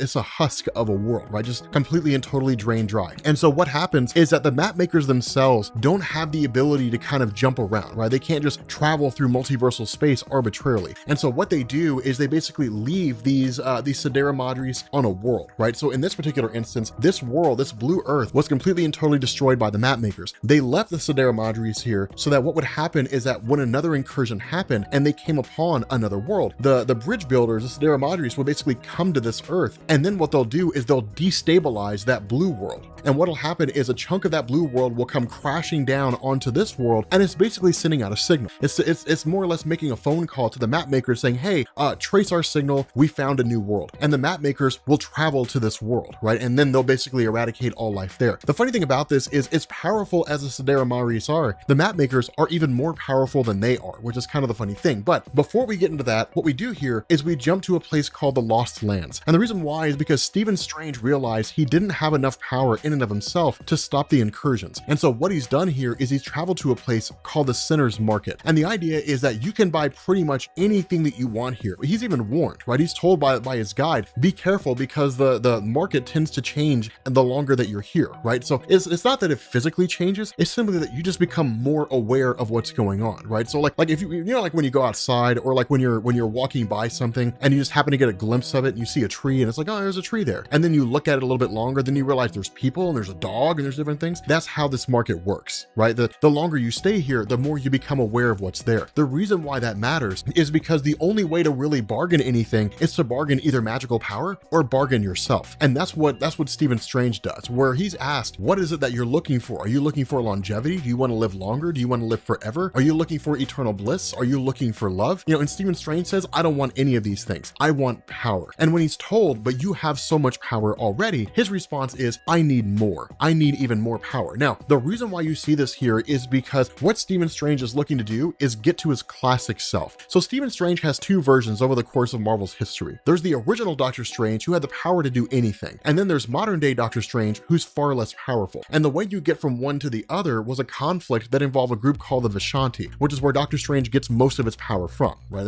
They lend a lot of their magical ability to him. I'd say probably something like maybe 70% of the magic that Doctor Strange uses comes from the Vishanti. Because of the fact that he wouldn't ally with them during a war that they had, they stripped him of his title of Sorcerer Supreme and took away 70% of his power. And so that basically led to him kind of going forward as just Stephen Strange, you know, sorcerer, not really supreme. And that basically led to like Brother Voodoo taking his place for a while. Now Marvel brought him back, but they ended up keeping his power relatively limited, right? So this was not, you know, this version of Stephen Strange you see here is not the guy who can do anything, right? He can't just hop and skip around the multiverse. I mean, I guess he can insofar as he can create portals, but he's not God tier powerful. That's what he's trying to get back to. And that's when he's told, well, then you're going to be wanting the throne, right? So like follow us to this location and I'll take you to the throne. Now, at this point, we basically jump back to the map makers, showing up here on this particular world. The bridge builders do exactly what they're supposed to, right? Like a chunk of this world comes crashing down. They inform the map makers of the location and the map makers follow suit. Now, at that point, that's when everything begins to pop off, right? That's when everything begins to get nuts because you have Magneto, you have Doctor Doom. These guys are exceedingly powerful. They're wildly powerful in terms of what they can do. The funny thing about this is the map makers are designed to basically adapt to the abilities of anybody that they're facing, right? So they can analyze you, they can learn what your powers are, and they can learn how to overcome your abilities, right? So Magneto, for example, is an Omega level threat in this particular universe. He has been for a long time. But basically, for those of you guys who don't know, an Omega level threat is a character who is of the highest caliber of threat when it comes to the mutant population. That's called an Omega level mutant. An Omega level threat is somebody who's not really a mutant, but is equal to like an Omega level mutant in power, right? So like the Molecule Man Owen Reese, for example, is a universal reality warper. He's on par with Franklin Richards in terms of a threat level. Now the nuances of their powers change. So it's not really a 1-for-1 ratio, right? Like they're 100% equal in terms of their power. And what ends up happening here is, of course, what we see is that the map makers basically say like adapting, right? Genetic markers defined, and then use their power to basically nullify the abilities of Magneto and then basically like destroy him, right? Like wipe him out. And they do that to every single one of these guys, right? They're like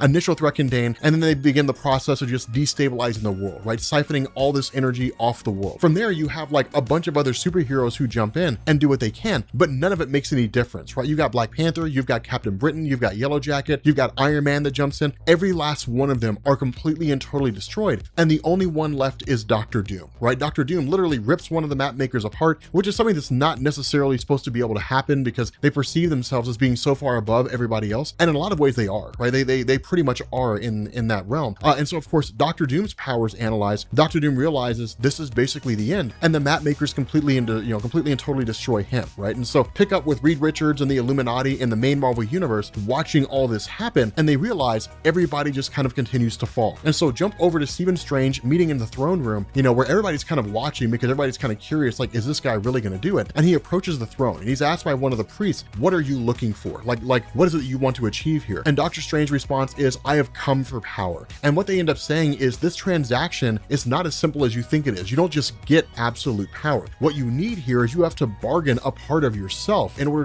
to achieve this, right? So how much power you get is relative to how much of your soul you're willing to sell. And the response of Stephen Strange is, I want to sell 100% of my soul for 100% of power. I'm going to sell the entirety of my soul for all of this. But with that being said, guys, we're going to bring this video to an end. Let me know down in the comment section if you guys still want to see more of these remastered videos. I'm kind of curious. And yeah, this is a story that I'm probably rereading for, I'd say maybe the 4th time. Like I'm reading through it again, right? It's just, I love this story so much. Okay, so judging by the responses and how popular that video seems to be, the answer seems to be yes.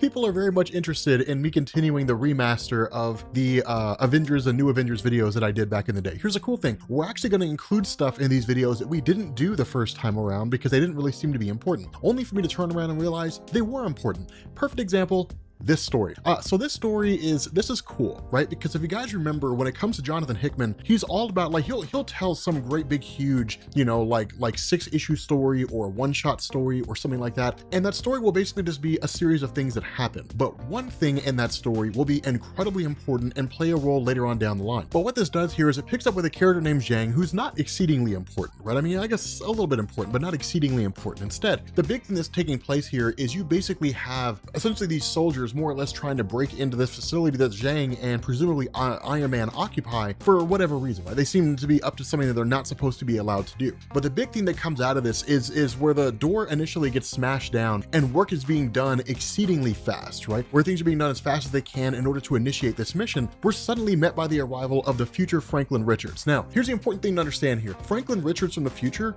will appear again in this story, and he's probably one of the single most important characters, or not really the most important characters, but at least in terms of the information he offers, is probably one of the most important characters that we'll see later on in Marvel. But for the collapse of the multiverse, there's not a whole lot that Franklin Richards can do. And in fact, even if there was anything he could do, he's not going to, and we'll actually find out why later. But the cool thing here is he basically talks about how this machine generates tachyons, right? About 1,000 times above normal, and that it maintains a class 5 containment field, right? So basically, Franklin Richards has just kind of shown up here in the midst of everything that's sort of going on and asking the question, are you guys planning a trip? And the response of Iron Man in what's probably one of the coolest Iron Man suits ever basically says, like, hey, don't try to stop me in what it is that I'm doing. And the response of Franklin is, we've known each other for a long time, and then refers to this person as Rhodey, and then says, like, why would I try to stop you in the first place? And so basically what's happened here is that this person, who we can kind of assume is James Rhodes, we'll find out who it actually is later on, but we can assume it's James Rhodes, and has in effect created a time machine. That's basically what this is. That's the question that's asked by Franklin. Like, do you know what it is that you've done? Like, do you realize what it is that you've created here? And the response is yes, we know exactly what we've done, right? And so the question is asked, do you know what the rules of this are? And the response of James is, there are no rules. And that's 100% true. The funny thing about this is a little bit of a modification by time travel from Jonathan Hickman. Historically speaking, in Marvel Comics, when it comes to time travel, it works in the sense of branch universe theory, right? So let's say, for example, that Captain America got his hands on a time machine and decided to go back into the past and stop the moment when let's say Bruce Banner became the Incredible Hulk. Bruce Banner's exposed to the gamma bomb, he's exposed to the rays, he becomes the Incredible Hulk. Let's say that, like, Captain America showed up and then grabbed him and just ran out of the bomb blast radius, right? Assuming that he could. Then what that would mean is you would have an alternate universe. That universe they're currently living in, where Bruce Banner never became the Hulk, that now becomes an alternate reality. So that's the way that time travel always worked in Marvel. It just created a whole bunch of branch universes. What Hickman did here was basically modify that and say that seemingly there's a continuing timeline. Now, there's not a whole lot of reconciliation here, but it is cool because it's basically this idea that they're going to go back in time and modify things a bit, but for the most part, everything's gonna kind of stay the same. The next thing we do is we jump to the modern day. And what this does is it basically picks up with the Avengers more or less having a barbecue. And rightfully so, right? They just finished the whole Infinity event, the builders and all that kind of stuff, that great big huge conflict. They're basically resting their souls from war. It's kind of funny because there's this conversation, you know, where people are asking like, what all do we have? You know, and the response of Thor is like, well, we prepared steaks and hamburgers and veggie burgers. I just want to point out that it's strange that Thor is making veggie burgers. I feel like if there's anybody on the Avengers team that would be avidly against vegetable-based burgers, it would be Thor. Thor would be like, you know, veggie burgers, you know, a meal for children and weaklings.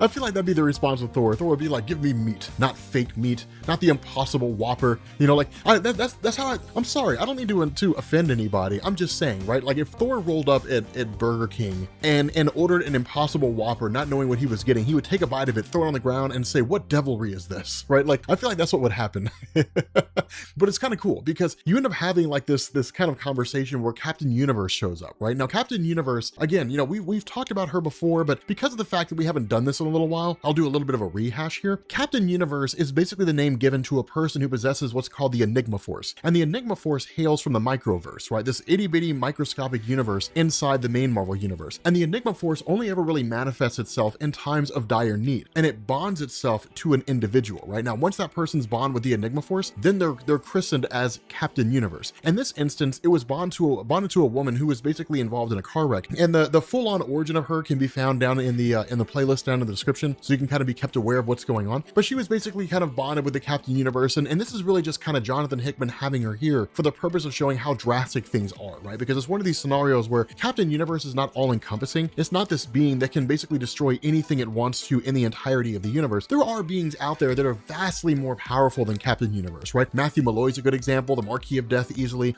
Chaos King probably. Well, I'd say definitely Chaos King because it was hopping around the multiverse.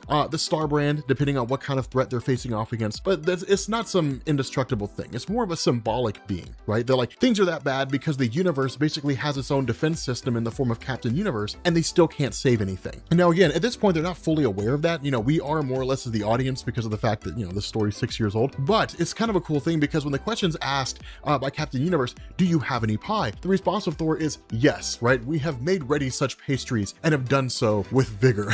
And then he says, bring forth the pies. And here comes the Incredible Hulk just bearing trays of pies, right? Like beer pie, which I don't even know what, I don't even want to know what that tastes like. Mead pie. Actually, I kind of want to know what beer pie tastes like now that I think about it. But basically the Avengers are just kind of relaxing, right? And they're enjoying themselves. Now, at this point, we jump to Iron Man and we jump to Captain America, and they're basically talking about the Avengers machine, right? The Avengers program. Now, here's the important thing to understand, and I don't know if we've fully covered this early on in the story. The important thing about this conversation between these two is that at some point in the past, Captain America and Iron Man basically came up with the idea of Avengers World, in the sense that with the world being the way that it is, you have all various kinds of threats that are out there. And a lot of this seems to be based off of the events of Civil War, right? The 50 State Initiative, all that kind of stuff. Those of you guys who remember my Civil War videos. But the idea here is they basically said, okay, you know, we have an Avengers in the United States, and that's fine. We can face off against various threats. But what we need are different Avengers teams for various threats, because not all Avengers are needed for a particular conflict, right? So if we end up having a scenario like the Builders or something like that, we want to make sure we bring our heavy hitters, right? We bring Thor, we bring the Incredible Hulk, that we bring Tony Stark, who's a futurist, you know, somebody along those lines. We want the Star Brand, right? Because the Builders are a super significant threat. The same thing with Thanos, right? The same thing with somebody like the Marquis of Death showing up or something along those lines. But if we have a conflict where it's just something that's relatively small beans, advanced idea mechanics, right? The scientific arm of Hydra. If they do something that's not a planetary threat, they kind of seem to go awry or whatever it is, and they just kind of have to be curtailed and reminded of their place in the bigger picture, we can send Black Widow and Hawkeye and Shang-Chi and maybe a couple other people, maybe Iron Fist or somebody like that. We can send them small beans because we don't need a great big huge contingent, right? It's different Avengers teams that serve different purposes, and the various Avengers teams would be placed at different locations throughout the world, hence the name Avengers World.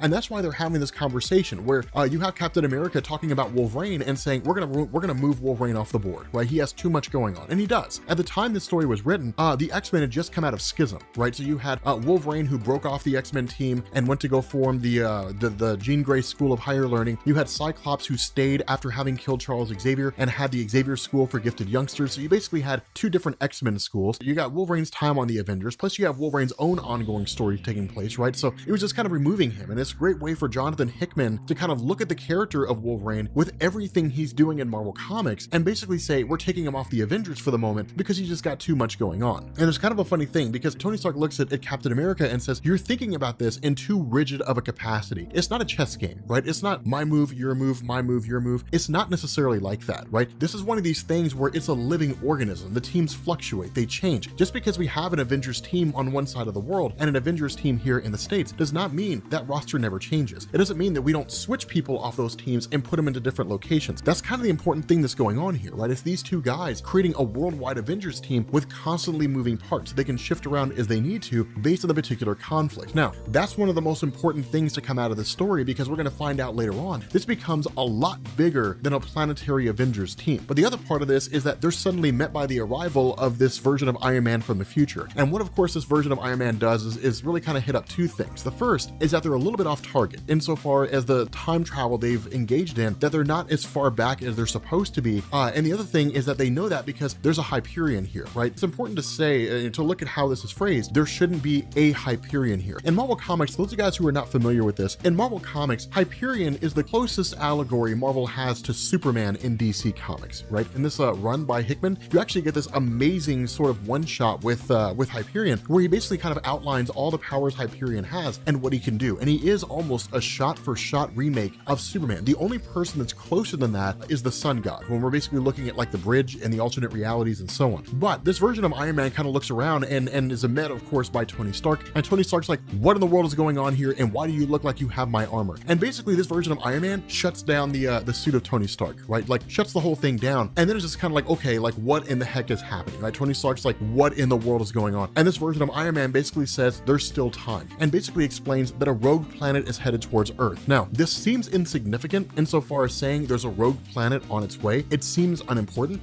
The thing to keep in mind is this will become incredibly important here in a little while, right? Probably in the next few videos that we're going to do, it's going to become incredibly important, a major plot point, right? Now, the other important thing that I feel like Hickman kind of missed here is the role of SWORD, right? The Sentient World Observation and Response Department. SWORD is basically S.H.I.E.L.D., except they monitor space instead of monitoring Earth, for those of you guys who are familiar with the Marvel Cinematic Universe. And the whole point of SWORD is, or at least if SWORD had done its job like it was supposed to, it'd be aware of this rogue planet, right? They'd be like, hey guys, there's a planet heading towards Earth. We should probably do something about it. But it seems at this point, SWORD has not become aware of it because Iron Man basically says, you guys have about a month before this planet gets here. Now, this planet's huge in size. It's about the size of Earth, maybe a little bit bigger. And so it's one of these things where it's kind of like, you guys could destroy it, but let's see if we can't do something better. But the funny thing about this is that Bruce Banner kind of chimes in and says, here's the thing you have to understand though, right? Like a rogue planet doesn't just appear out of nowhere. A rogue planet is basically a planet that was knocked out of its orbit by some manner in some means, right? Like you've got a solar system out there somewhere in some part of the galaxy, or even in a wholly different galaxy outside of ours. And maybe like an asteroid or some object of sufficient strength hits it and knocks it out of its orbit, right? Then what'll happen is because planets are rotating around their stars at, like half a million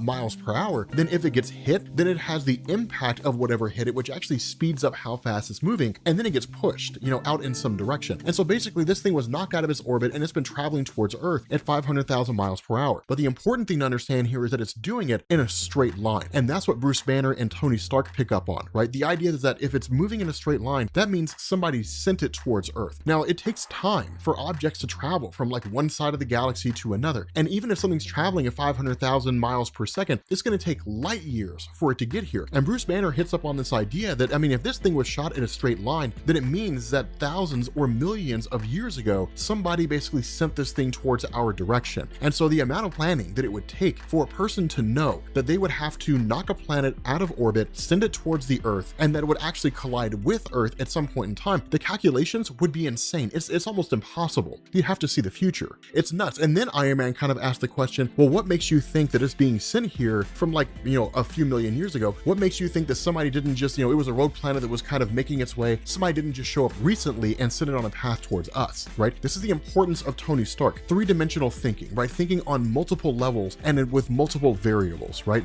That's what made Tony Stark such an impactful character in Marvel Comics. If you're going to be a futurist, you're going to be an engineer, you're going to be the kind of person that Tony Stark is, you have to think on multiple levels and in multiple dimensions in order to be able to pull off any one particular task, right? This is how his mind works. And so with the help of this future Iron Man, the Avengers end up constructing this device. So they basically plan to embed inside this rogue rogue planet, and they successfully do, right? The funny thing is that Tony Stark kind of asks this person, like, what are you creating, right? This Iron Man is creating something for Tony Stark and won't tell them what it is. And it's kind of like, you're gonna have to open it at a future date, but it's basically a present for you, right? It's something that I'm leaving behind for you. And so with this particular device that's basically created, once this device is teleported with the help of Eden, who has the ability to teleport things across various spaces, including a full universal space, you end up having him basically teleport this device into space. The Incredible Hulk jumps up and then pushes it, right? Like literally with the force of his jump, pushes it directly into the path of the rogue planet. Now, when it lands on that rogue planet, instead of destroying it, once it's embedded inside and the object is activated, once it's powered on, what it does is it actually changes the phase of the object. That in a sense, it's basically just slightly out of phase with the main universe, right? So, and it's almost intangible is really more or less what it means. And what happens is it allows this world to sort of pass through or to enter into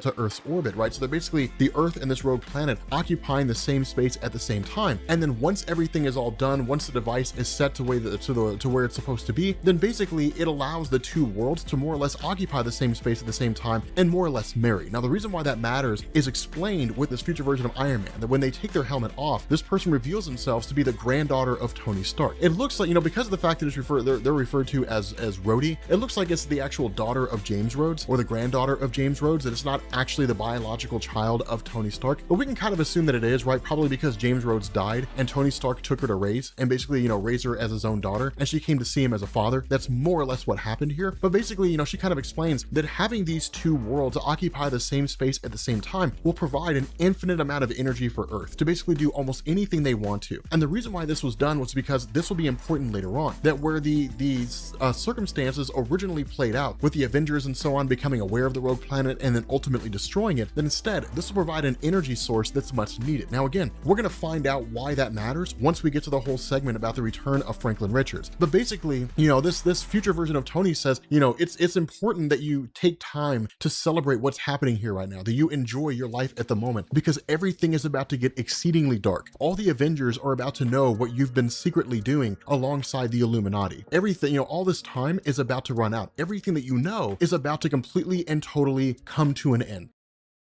What's going on, guys? This is Rob, and a couple of announcements before we start this video. The first thing is that for those of you guys who are part of the Facebook page, facebook.com/comicsexplained, I'm restructuring it and reworking it from the ground up. A lot of you guys will notice a lot of the posts are gone, and that's because a lot of the posts that were made on there were done by links as opposed to directly uploading the videos to Facebook. It wasn't until I brought Gordon on board and then we started working more with the Facebook page that we actually started uploading videos directly. So a lot of those links are taken away, which means a lot of those video series on there are somewhat incomplete. I'm in the process, or at least myself and Gordon are in the process of going through and completing all those. So you're going to see a lot of videos being uploaded in a really short amount of time. So don't panic. I'm not trying to spam you guys. We're going to keep it reasonable so we're not blowing up your Facebook feed with like 50 videos a day or something stupid like that. The other part of this is I want to put a bug in your all's ear that I'm currently working on a project that I think is going to be amazing. I think you guys are absolutely going to love it. It's really going to sort of elevate the kind of community that we have in a way that we haven't really been able to do before. I don't want to drop too many spoilers at the moment, but it's awesome. I think you guys are going to love it. I know we're excited to do it here over at Comics Explained. I'm very hyped to see what it turns into. But yeah, with all that being said, guys, I don't want to waste any more time. Let's begin. All right, what's going on, guys? This is Rob, and we are back to covering Hickman's Avengers and New Avengers. And this is going to be kind of an interesting story. This is one of the stories we did not cover the first time around, right? We left this bit of a story out, which in hindsight seemed like a big mistake because there are two big things that come out of this story that go forward into the future of Hickman's Avengers and New Avengers, right? Two very, very, very important things. And we'll cross that bridge when we get to it, right? And once you guys will see one of them and you'll recognize it right off the bat, right? If you were part of our original videos, like you'll recognize it right off the bat. The other one might take a little bit more poking around, but what this does here is this initially picks up in New York, right? With what amounts to like this giant crater in the ground. Now, of course, you've got Maria Hill who responds. Now, for those of you guys who are coming from the Marvel Cinematic Universe and you're aware of Maria Hill, but you don't know how she became director of S.H.I.E.L.D., she's been that way for quite some time. She really kind of rose to prominence as the director of S.H.I.E.L.D. during the events of Civil War. Now, there were some things that led up to that, and originally it was Nick Fury, but Maria Hill's been director for quite some time. And the reality is she's probably the most hated director. Now, she's been the director really from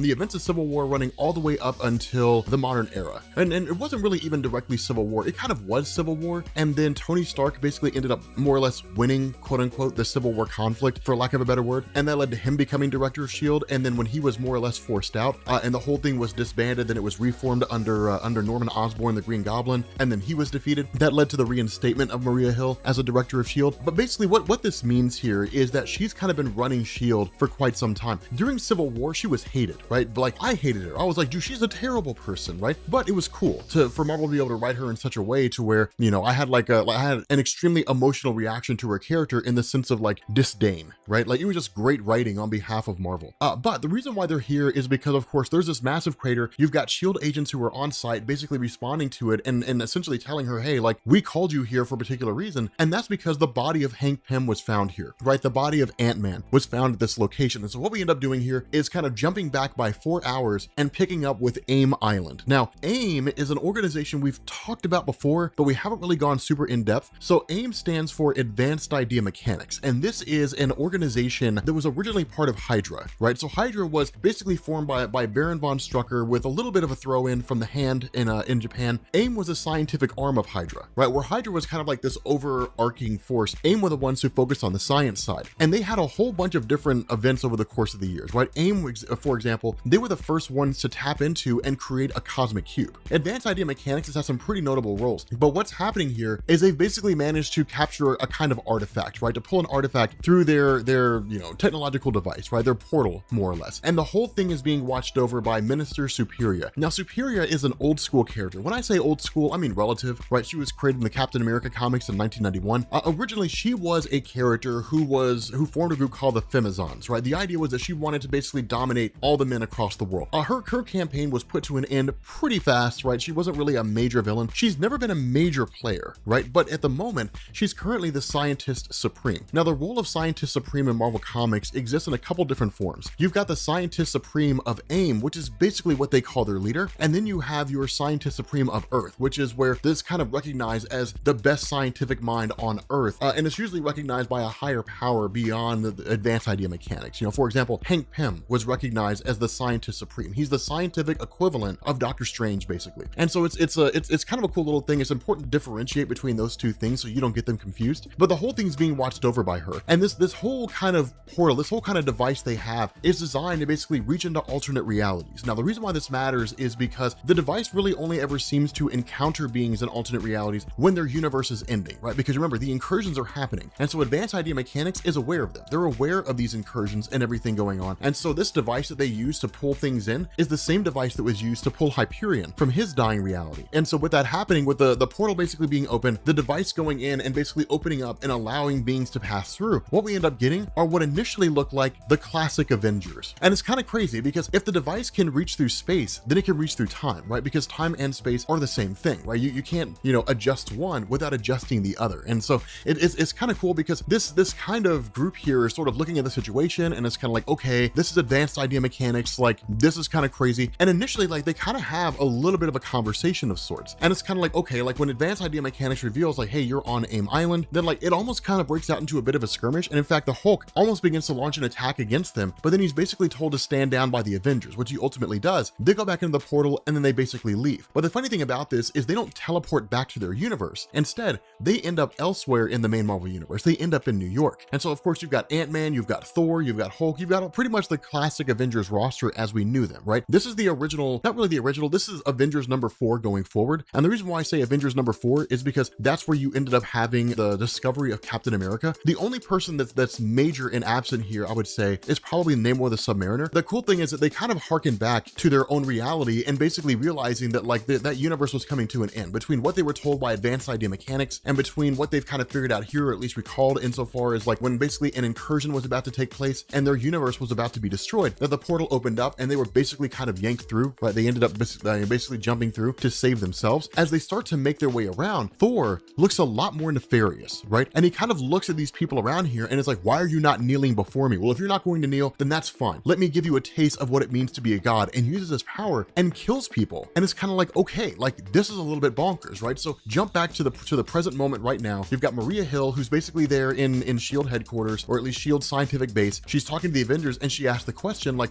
where were you 3 hours ago, right? Like, what were you doing 3 hours ago? And the reason why that question's being asked is because as soon as this whole event takes place, right, as soon as all this goes down, you basically have, advanced idea mechanics that kind of hits the panic button. Now, this is just kind of a brief jump back. We're not going to stay in this 1 month ago period, right? So don't really focus on the fact that it's a month ago. But what this basically shows us is that at some point in the past, advanced idea mechanics had discovered the Avengers in the midst of them basically recovering from a massive incident, right? This looks like one of the big catastrophes on Earth has taken place during the event so far, but they end up sampling DNA from these, from like Black Widow and Thor, Hyperion. They're basically going through and siphoning off DNA samples from these various guys, right? And so pick up a week after that, and you basically have them kind of synthesizing the DNA, analyzing the DNA, and then, basically 2 weeks after that, you've got advanced idea mechanics doing what they usually always do, creating super adaptoids. Now, the reason why this matters is because super adaptoids are originally an advanced idea mechanics creation, and they're exactly what they sound like. They're beings that are designed to adapt to various superheroes, right? To take on their powers, to take on their abilities, and so on and so forth. And in fact, the super adaptoid itself, which was the first iteration of that character and kind of went by his namesake, was probably one of the most capable villains the Avengers ever faced, right? Because he basically had all their powers. He could adapt to all of their abilities. And that's kind of what seemed to happen here, right? And so jumping back to about 3 hours ago, where we pick up with these Avengers from this alternate reality, having laid waste to the entirety of New York. The reason why these super adaptoids being created by advanced idea mechanics matter is because this is cleanup duty. They don't want anybody to know that they brought these individuals here. And so they basically dispatch the super adaptoids to face off against these Avengers. And for the most part, the super adaptoids are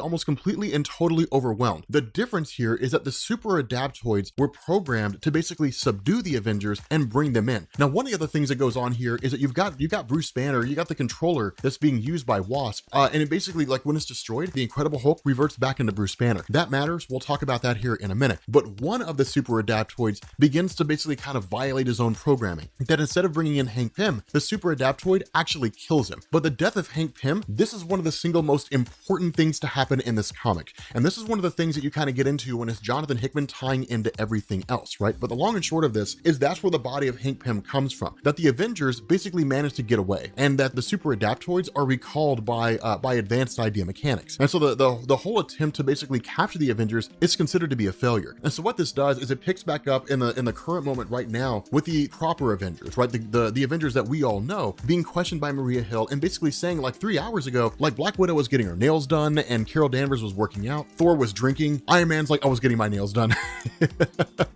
But basically Captain America's like, whatever it is that you believe you have going on didn't have anything to do with us. Enter Hyperion, basically using his Superman-esque powers, more or less, analyzing the body of Hank Pym and coming to the realization that's not our Hank Pym. That's a Hank Pym from a different universe. I don't know what the deal is with this guy, but he's not from here. And that kind of goes into the investigation of the Avengers, trying to figure out who these other Avengers are. Now, what this does is it basically leads to this revelation that where all the Avengers from the alternate reality left, and they basically went to a different location, not back to their reality, but they went back to a different location. This leads to the discovery that Bruce Banner from that alternate reality Avengers has actually made his way to where the main Marvel Universe Bruce Banner apartment resides. And when he gets there, of course, he finds Bruce Banner from the main Marvel Universe. So you've got these two versions of Bruce who are basically encountering each other. Now, the follow-up to this is that where the super adaptoids are put back into their stasis cells, that the one who killed Hank Pym basically begins to think for itself. And that's not how they're supposed to work, right? The super adaptoids are programmed for a particular cause. They're programmed for a particular action, and they're not supposed to be able to deviate beyond that particular action. But this version basically becoming self-aware and almost kind of becoming sentient, and essentially indeed becoming sentient, leads to it actually modifying the other super adaptoids. These beings were originally created for the purpose of exploring the multiverse. That was the whole idea behind advanced idea mechanics designing them the way that they were. But what ended up happening here is that with them basically being sent after the Avengers, it basically seemed to be the catalyst for why it is that, like, this one adaptoid managed to break away from its programming. It was being tasked to do something that it wasn't originally programmed to do, albeit its programming was still intact. It was basically just told, on your way to exploring the multiverse, take those guys out instead, right? It was AIM hitting the panic button. But this one small change allowed it to begin deviating even further away from its programming. And so what it does here is we basically jump back to these two Bruces talking to each other, right? And we'll basically say Bruce 1 and Bruce 2, because what you get here is this kind of explanation to a degree, right? This sense that you have basically, we'll say Bruce 2 is the one from the alternate reality, and Bruce 1 is the main Marvel Universe Bruce. And Bruce 2 basically reveals that where Bruce 1 1 can kind of, he turns into the Incredible Hulk whenever he gets angry. Bruce 2 basically says it used to be that way, but the Avengers on his world effectively lobotomized him, and he doesn't really have any access to the emotional centers of his brain. The only time he becomes the Incredible Hulk is when the circuitry inside his brain that was implanted there by the Avengers is remotely activated using that remote control, and they can basically turn him into the Incredible Hulk anytime they want to. And it's one of these things where they're basically shown to be bad guys, that these guys are basically, bad Avengers, right? Because what it does is it leads to the main Marvel Universe Avengers ultimately tracking down these alternate reality Avengers, and then of course a great big huge fight breaks out. And so it's kind of nuts, because where Iron Man is facing off against this alternate reality Iron Man, Tony Stark is kind of like, okay, like for this alternate reality version, it's like, you're a Stark, are you the Sun, or something like that? And the response of Tony is, yeah, I mean, I'm the Sun, but like, who are you? Like, what's your deal? And this guy basically reveals that he's Jarvis. He takes the helmet off and says, like, I killed you as soon as I got the chance. Like, I killed your father after he built the machine, and then I smothered you in your crib, right? And then I took your Iron Man tech. And of course that leads to Tony Stark freaking out and attacking him. For Captain America, he's a villain in the sense that, like, he's a general, right? And he's just a nefarious guy, right? He doesn't really have any particular powers. He's still kind of Captain America the way that he always was, but like, he's just a villain. From there, you also have the alternate universe version of Thor. And of course, it's kind of one of these funny things, because initially he holds off on fighting the main Marvel Universe Thor, and it's like, hey man, we can be friends, right? Like, we can team up and we can basically conquer this world together. And the response of the main Marvel Universe Thor is, of what good are you if you can't watch your backside? Which of course leads to Hyperion swooping in and defeating the evil version of Thor. Now, when the hammer falls, you end up seeing that it says Thor with 2 R's, and it basically says, whosoever lifts this hammer or holds this hammer, if they be unworthy, shall possess the power of Thor. That'll become important later on. If you are familiar with that, do not spoil, please, for the love of God. Please, for the love of God, do not spoil for the people who have no idea what that means. And so, of course, you basically ended up having one of the Bruce Banners who was subdued by the other, and then the Incredible Hulk popping up here. Now, the fact that the controller was destroyed, and the fact that we're basically dealing with, this Incredible Hulk here, really points to the idea that it's the main Marvel Universe Bruce Banner, right? That's basically who this is, like the good guy Bruce Banner. But the cool thing is that he kind of shows up here and basically allies himself with the evil Avengers. Now, this leads to Advanced Idea Mechanics firing what's called a tachyon cell, which basically encases the entirety of both Avengers teams and then freezes time inside, right? So for them, inside this bubble, time is completely frozen. The important thing is that once Advanced Idea Mechanics goes in, and then once they get out, everything will start to return to normal. And so they basically grab the Avengers, abscond with them, and then take off. While that's happening, these super adaptoids basically open the portal that accesses the multiverse and walk through, and basically walk through to fulfill their purpose and to chart the multiverse. And so from there, we pick up with this last little tidbit of the story, and we have Bruce Banner, who goes walking into Stark Tower and basically starts having a conversation with Iron Man. This takes place before the fight between both Avengers teams, right? So it's kind of this little intermediary period. As soon as that version of Bruce is defeated by the main Marvel Universe Bruce Banner, he dons his outfit, takes his briefcase, and then walks to go see Tony Stark. And as he starts talking to Tony, it's one of these things where he's kind of like, Bruce Banner knows something, and Tony's kind of trying to catch up with what Bruce Banner knows. Now, the funny thing about this is the way that Tony plays it. Tony Stark does not like to look like he doesn't know what's going on in a room, right? He likes to be the guy who feels like he's got it all figured out. That's the engineer in him, the narcissist, that's the arrogant part of Tony Stark that wants to believe he's the only one that really has it all figured out, or if other people have it figured out, he's following right along with them. But he basically starts talking to Tony about like this whole program, right? This Avengers initiative that they have in effect created, right? This whole Avengers initiative program that's been launched by them. And the question is, with everything that's been going on with this Advanced Idea Mechanics retrieval unit, grabbing that Avengers team and then whisking them away and all that kind of stuff, with everything that's happening with regards to all these events, what Bruce Banner's been doing is Bruce Banner has been thinking. When Bruce basically went alongside the Avengers and then snuck off, and then basically, talked to Advanced Idea Mechanics to understand what's going on, that what Advanced Idea Mechanics revealed to this version of Bruce, because he's like, hey, I was the Hulk at the time, I'm regular Bruce now, what's going on? And he basically says, well, I mean, if you really want to know, like, what we understand at this moment is that, like, the multiverse is dying. Every universe, like, what you have out there in the multiverse is you have Earths that are crashing into each other. And if both Earths make contact, then both multiverses or both universes are destroyed. If one of the Earths is destroyed, the universes pass through each other, right? And so he's like, Advanced Idea Mechanics is like, from what we gather, that's what's happening. And what we're doing is we're basically just trying to explore. We're trying to understand it. And so that's when he basically turned into the Hulk, started freaking out and destroying everything. And then of course he shows up here at the office of Tony Stark. And what he basically says is like, after learning that from Advanced Idea Mechanics, after learning all of that, I've started started thinking, I've started realizing that some of the most pivotal events that we've been to, the events where like we were fighting the builders in space, that you weren't there, that Reed Richards wasn't there, that Black Panther wasn't there, that Doctor Strange wasn't there. Like a lot of these guys that I know are not there. So my question is, why did you build the Avengers team? And what's actually going on? Is the multiverse actually dying? And initially, like, Tony Stark starts to dodge the question, right? He tries to like avoid the question, dodge the question, you know, and he starts saying like, you're building this big Dyson sphere around the sun, except like when I was there, it's obvious from the design that you have no intention of finishing it. So you're using it for a very particular purpose, but you're not going to weaponize the sun. And even if you could, it's not going to do anything. So my question is, what's the point of all this? What's actually going on? And that's when he kind of starts to sort of assemble everything together and say, it's actually real, isn't it? The multiverse is actually collapsing. And then Stark again kind of tries to dodge it. And that's when Bruce Banner corners him and says, you did it, didn't you? You reformed the Illuminati. And the response of Tony Stark is yes. And then Bruce starts injecting himself with tranquilizers. Now, the tranquilizers aren't necessarily designed to like put him to sleep. They're designed to keep the Hulk from manifesting, because the more that Bruce is hearing, the more pissed off he's getting, because he knows, just like we know as the reader, the reformation of the Illuminati is never a good thing. It's always a bad thing when that happens, because it always leads to problems. And so Bruce starts asking like, what have you guys done up to this point? Have you guys actually destroyed worlds yet? Is that why you guys are building weapons? And the response of Tony is, this is about as real as it gets, man. Like, it's not some alien invading force that we can fight off and live another day. That's not how this works. These are Earths that are showing up, and if they crash into ours after an 8-hour window passes, our entire universe is destroyed. There's nowhere to run. Now, the reality is that there is, and that's one of the things that Black Swan talked about, is that there are realities, there are universes out there where the superheroes of Earth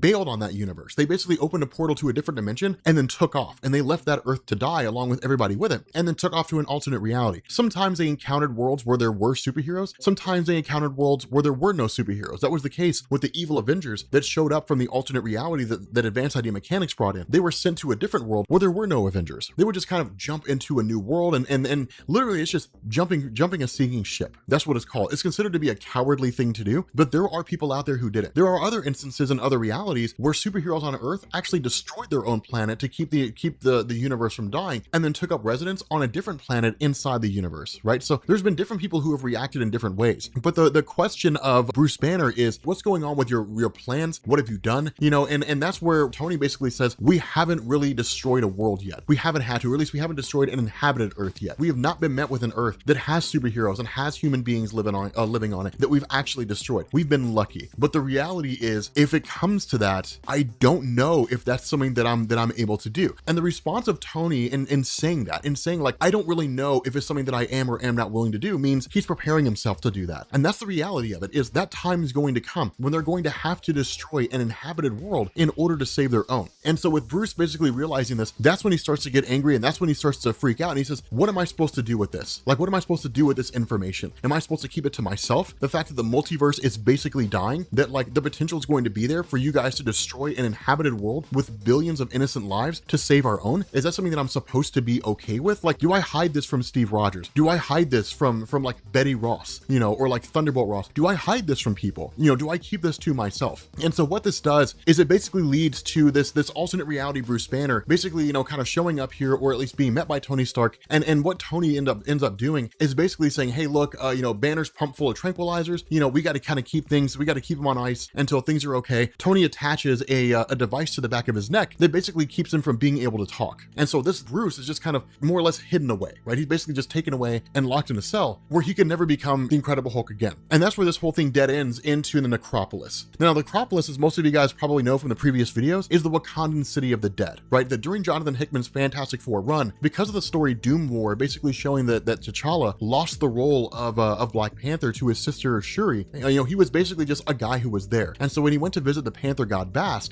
basically gave him dominion over the dead, right? This ability to communicate and talk to the dead. And so with this place basically being an exceedingly sacred location, no one's allowed here except for T'Challa. He's the only person that can get in here because he's the only person that needs to be here. He's the only person that can talk to the dead. I mean, I guess Shuri can do it too, but it's one of these kind of respectful things, right? She kind of maintains that level of respect. But the reason why that matters is because what this means is that the evil version of Bruce is basically locked away. He's hid away. This allows for Bruce Banner in the main Marvel universe, for Tony Stark to pass that alternate reality version off of Bruce as the main Marvel universe Bruce. So as far as everybody out there is aware, Bruce Banner sitting in a prison cell. It means that he can now operate in secret without anybody finally actually knowing what he's doing. And that's exceedingly important because he's now being introduced and being brought into as part of the Illuminati. And so from there, we switch over to the second epilogue here. And this is probably one of the most important parts of the story. And the reason why is because as these super adaptoids are cruising through the multiverse, they end up discovering this kind of space station, more or less, that exists between universes. And what this does is it basically has them landing on its location. And when they get there, they're met by what are basically map makers. And that's where the kind of questions asked by these map makers: do you know what you are? Like, what was your purpose? You know, and they say, well, our purpose was to explore, right? That was the entire basis behind us. Then the map maker's like, but you've surpassed your creator's intentions, haven't you? And the response is yes. You know, and so ultimately, you know, when the question's asked, you know, what are you? The adaptoid responds, I'm an explorer. And the map maker responds, no, you're a map maker. This is where the map makers come from, right? The map makers basically originate, and we'll find out more in terms of where the original map makers came from and how it is they kind of propagate themselves this way. But the quick answer here is that map makers come into existence when a form of artificial intelligence basically reaches sentience, right? When it reaches a super high level of intelligence. But there's a reason why that happens. It's not simply just because of the fact that this one particular super adaptoid managed to break away from its programming. There's also something else at play here.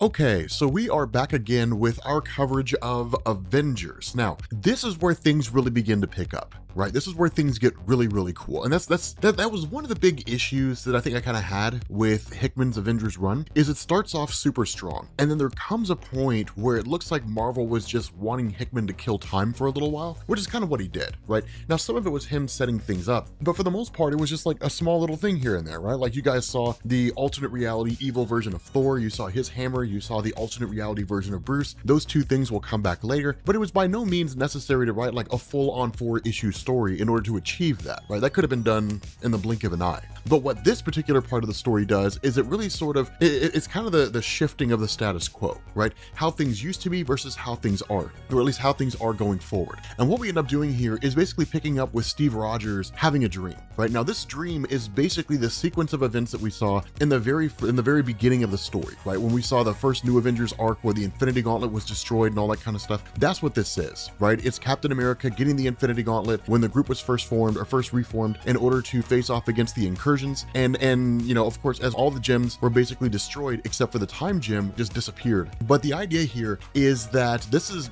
essentially Captain America recalling all those moments, right? That whole entire sequence. And it kind of goes exactly the way that it did initially, right? Which is to say that when the Infinity Gauntlet fails, the group basically starts talking about this idea of destroying worlds. That if the destruction of their universe hinges on another universe's Earth colliding with their own, then just destroy that universe's Earth and call it a day, right? Do whatever you have to do in order to preserve the existing universe. And it's kind of one of these interesting things, right? Because initially Captain America was wildly against it. He was like, no, we're not going to destroy any alternate realities. We can find a way to figure this out. And that's a good moral sentiment to have. But what happens when you get to a point where there are no other options, right? When there are no other options to explore. And that's why Captain America's memory was wiped. And that's why he was cast out, because ultimately he didn't have the fortitude to do what needed to be done. And that was the nature of this group, right? To make the tough choices, to do the things that other people just weren't really able or willing to do. And that's the weakness of Captain America, right?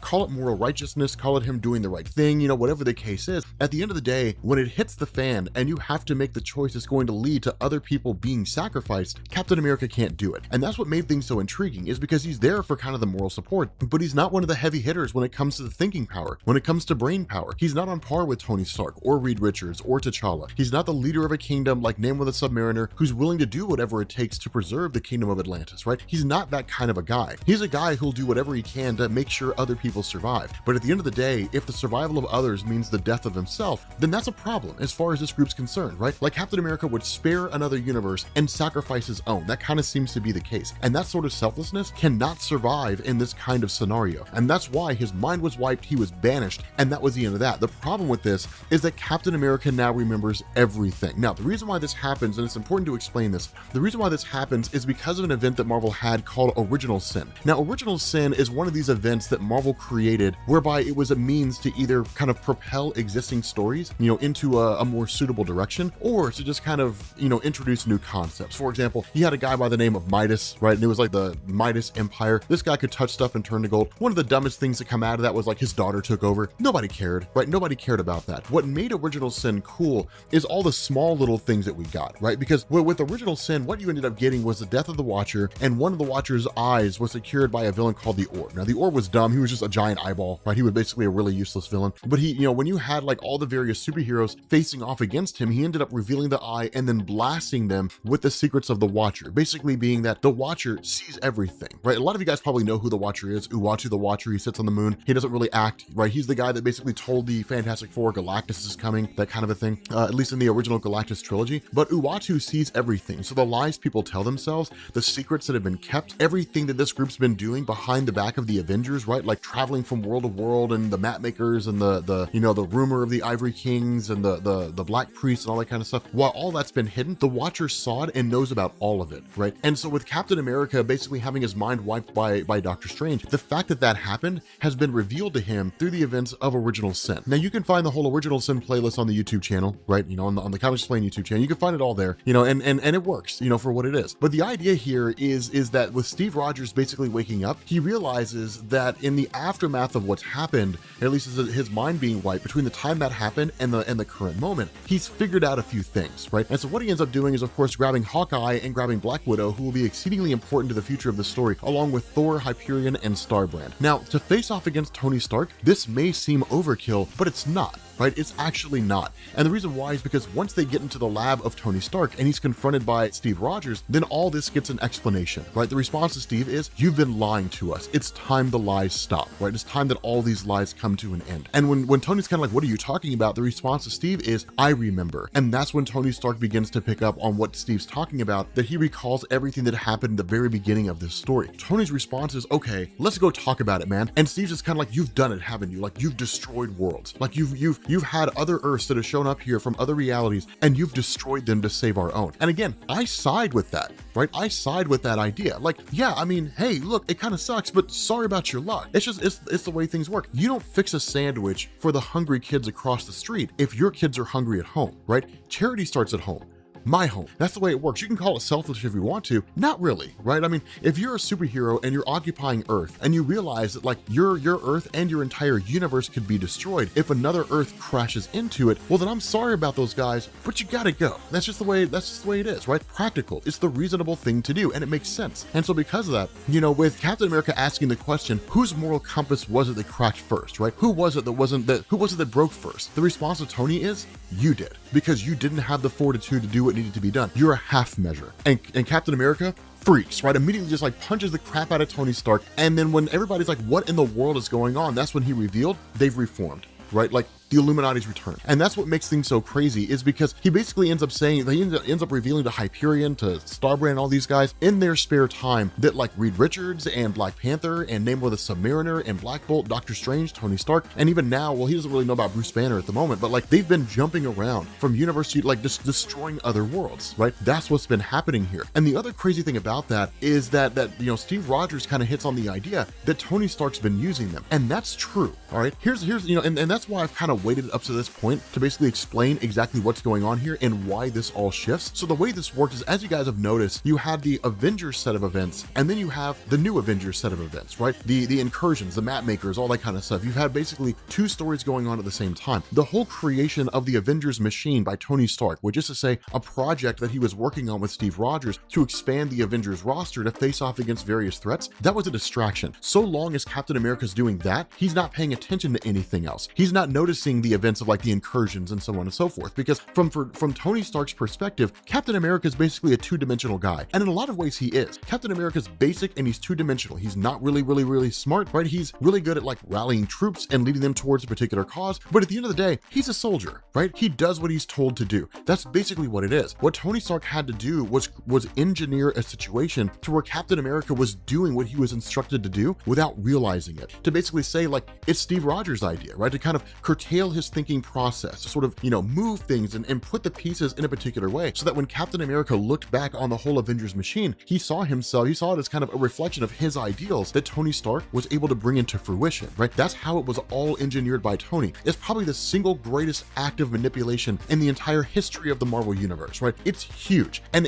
that was the whole point, is basically to have the Avengers face off against various threats, right? That's it. The Builders were a credible threat, and nobody really saw the Builders coming, right? The Builders was something that had to be sorted out, that had to be dealt with. But for Reed and Tony Stark and Black Panther and all them, because of the incursions and all that, the arrival of the Builders was fortuitous, right? Like the Avengers from this alternate reality, that were brought in by advanced idea mechanics, that was fortuitous. All these things that basically happened, that just happened to happen at the right time and benefited Tony and his whole crew, right? So that's really what's been taking place here. It's just been manipulation on behalf of Tony Stark. And when he's confronted by that, by Steve Rogers, the response of Tony is, yeah, I did, man. I did what I needed to do in order to make sure that we could achieve our goal. Because if you had been left to your own devices, and if you had been made aware of what was happening, you would have done what you always do. You would have gotten in the way. You would have slowed down progress. You would have been the source of the problem, not the source of a solution. And so the response of Captain America is, it's not going to work. And the response of Iron Man is, that's fine, man, but you have to understand, this is my workshop. You've walked into the lion's den. You've come into Iron Man's office,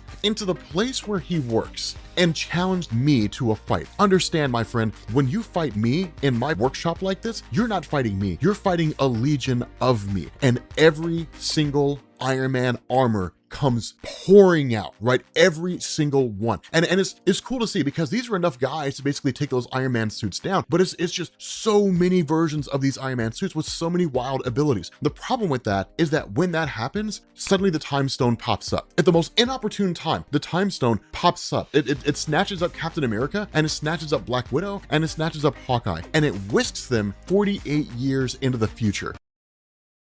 Okay, so we're continuing on with our Avengers and New Avengers, and this one is going to be interesting, right? This one's going to be interesting. The cool thing about this is that we do get basically a kind of full-on explanation of what's going on up to this point, right? Because one of the big things that was happening here, and this is one of the kind of struggles that you get into when it comes to Hickman telling these long-form stories, because there's so many complex plot threads going on, it can be difficult to keep track of it all, right? And so you kind of find yourself in this situation where you almost kind of feel free-floating, right? Like you're not sure what's happening, what's still happening, what's not happening anymore. And so what he really kind of does, and you consider his whole run to be in two sections, right? This is kind of the first section leading up to this is all just one cohesive part. After this, you go into the quote unquote time runs out event. And that's where everything, where everything really begins to pop off, right? Where you really get into like the action packed, oh my God, I can't believe that happened part of the story. But up to this point, what this does is kind of clear us up and get everything sorted out, get everything organized, and then we just go forward from there. Now, in the last video that we did, we talked about how the time stone had reappeared in front of like Iron Man and Captain America and Black Widow, Thor, Hyperion, all these guys, and basically whisked them into the future, right? Or at least just kind of took them away. Where they end up at is at 48 years in the future. Now, when they get here,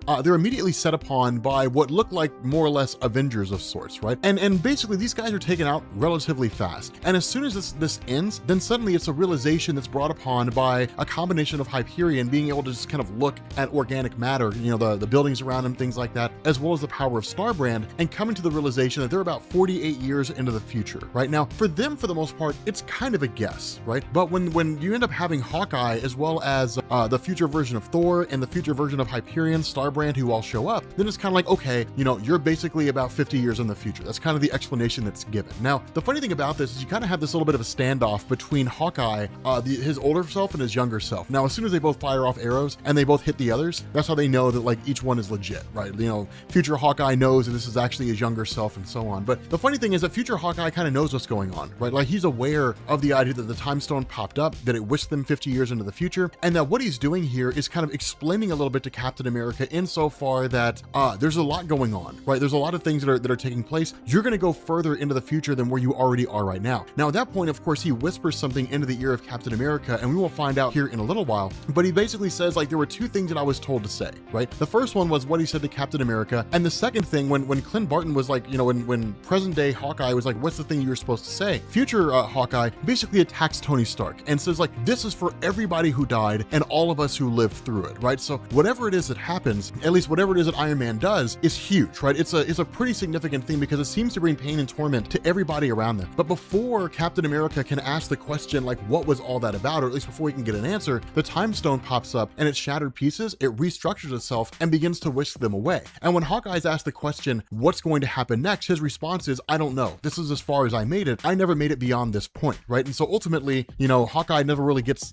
past this particular place. And so what it does is it picks back up in fractured temporal space. And all that means is it's basically just kind of time, just sort of in the time stream is all that is. But Hawkeye ends up falling off, right? And that's why he never made it past this point, because he never sees what goes on later on. Now, at this point, we're 422 years into the future. And what ends up happening here is the Avengers basically land in the Ultron future. For those of you guys who don't know what that is, Marvel had a line of comics called Ultron Forever. And it was a 3-issue miniseries. And we covered it on the channel, on the Comics Explained channel. So you're welcome to check it out. But the idea here was that at some point in the future, Ultron basically shows up in kind of a perfected form. He essentially kills Odin, steals the Odin Force, conquers Asgard, and then conquers Earth. And basically starts merging humans and machines into like a kind of cybernetic race, right? Now, there are little pockets of surviving humans, but they're swiftly being tracked down and either eliminated or brought in and replaced with these cybernetic versions, right? But Ultron's essentially conquered everything. And so it's kind of nuts because you don't really get a full on, I mean, you kind of get an explanation, but you don't really get any reconciliation between the future Age of Ultron story that we saw from, I think it was Bendis who wrote it, and the Ultron Forever storyline. And I think they're two separate futures, but I don't remember off the top of my head. But the long and short of this is that when the Avengers show up, they basically arrive inside of this kind of stasis unit. And that's because their arrival was expected. Their arrival was planned. And we'll talk about why their arrival was planned here in a little while, or at least why their arrival was expected here in a little while. But you basically have these kind of, artificial intelligence Avengers who show up and basically kind of start capturing these different guys. Now, the implication here is that this little segment here with them showing up in the Ultron Forever future, this seems to take place before the events of the Ultron Forever story, right? So that kind of seems to be what's going on here. But you end up having Captain America, who's basically taken by his,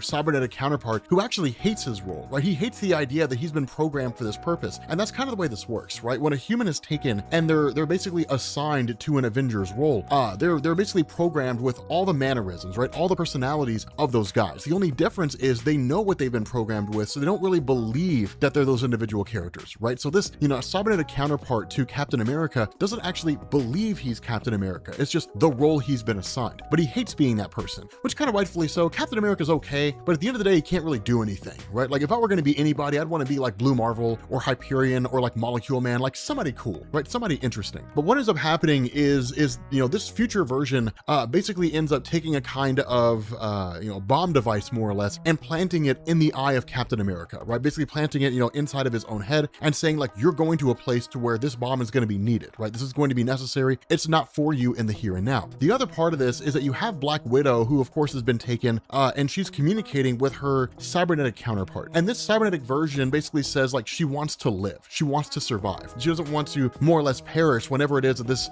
timeline or universe or what have you happens to end, that she wants to kind of continue living on. And that's an important thing because what it shows is that these cyborgs are not necessarily just robots, right? They have feelings, they have emotions, they have thoughts, and they have desires. The issue with this is that what this cybernetic version of Black Widow wants is actually very nefarious, and we'll find out why it matters here in a minute. But it's kind of an interesting thing because this cyborg version of Black Widow tells, the version of herself from the past who's been transported with the time stone, tell the future man that his perception of Planet Ultron is wrong, that he believes Planet Ultron is basically just like a whole bunch of individual systems operating as kind of a unified whole, when in reality, it's the whole itself, right? So instead of saying that you have like a whole bunch of cybernetic organisms acting independently and that they have like kind of a shared mind, a hive intelligence, that the reality is you've got one guy running the whole show. And that's what Ultron is. Now, the future man we'll talk about here in a second, which is kind of cool. What this version of Black Widow desires is to be broken away from that sort of collective mind. She desires to be independent. She desires to be separate because she knows that a time will come. It's just inevitable. A time will come when this Ultron reality or this, Ultron's reign over Earth will end. And she wants to ensure that when that time comes and the Ultron AI is destroyed, that she won't die with it, right? That she'll be able to kind of continue and live on and so on and so forth. And so as soon as this bomb is planted in the mind or in the brain of Captain America, the time stone reforms itself, and then him alongside Black Widow, Starbrand, Thor, and Hyperion are basically whisked away right back into fractured temporal temporal space. But at that point, Thor and Hyperion fall away. And that's when we end up finding out that they've been transported to 5,000 years into the future. Now, the question that was being asked here at the time was, where are they going, right? When Hawkeye fell off, when Hyperion and Thor fell off, where did they go, right? They ended up right back in Iron Man's lab. And that's where Iron Man ended up, right? Where the gem in his hand would basically tell him, you know, when these incursions were happening, it would allow him to kind of move through space and time, right? To move from one universe to another. We talked about that earlier when we were talking about the incursion wall, right? That you're basically leaving one universe and going into another one when you pass through the incursion wall. But because space and time are effectively the same thing, if you can pass from one universe to another, then you can travel back and forth through time. It was never really intended to be used for that purpose, but it was. And that's where Iron Man was sent to. Iron Man's gem was basically manipulated by the future version of Hawkeye, and he was sent back to the present day. And so that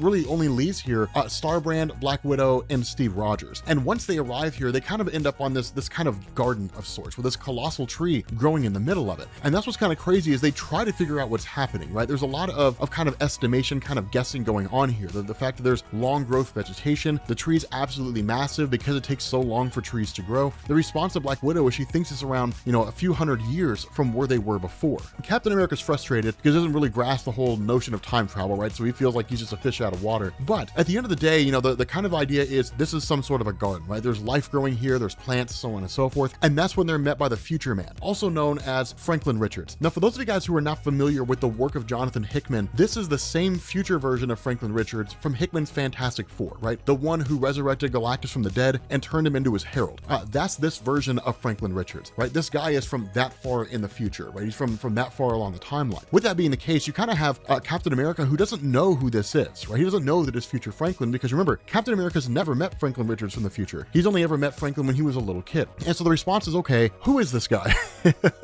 Who's this guy walking out of nowhere with this giant glowing orb on his chest? He kind of looks like Iron Man with long hair. Who is this guy? And that's when he says, I'm Franklin Richards. And of course, he kind of tells a little bit of a story to Black Widow about how, you know, she taught him when he was younger to basically, you know, mix hand soap with a red or an orange crayon to make like a low yield poison. Just these little espionage tactics and things like that. And so it's kind of like, okay, this is the actual guy, right? This is actual, you know, the actual Franklin Richards. And that's when he kind of starts commenting and saying, okay, you know, like what you guys have been told up to this point is that when you go forward into the future, the things will be different, right? Things can kind of fluctuate, things can kind of change. The response of Franklin is no, there are no variables here. Everything that happens the way it's supposed to. Now, I know it sounds very cloak and dagger and it sounds very ambiguous, but Hickman does give us an explanation here, right? Before he kind of begins to spill the beans on everything, he takes him on a little bit of a traveling adventure, right? Takes him out into space and takes him around Saturn and basically says that like out here, humans have moved beyond the planet Earth. That where Natasha's kind of question here is, well, who owns all these mining vehicles, who are mining resources from the asteroid belt around Saturn? You know, is it like a company or like what nation, you know, managed to pull all this off first? The response of Franklin is there are no nation states, right? There's no China, there's no United States, there's no Brazil, no none of that stuff, right?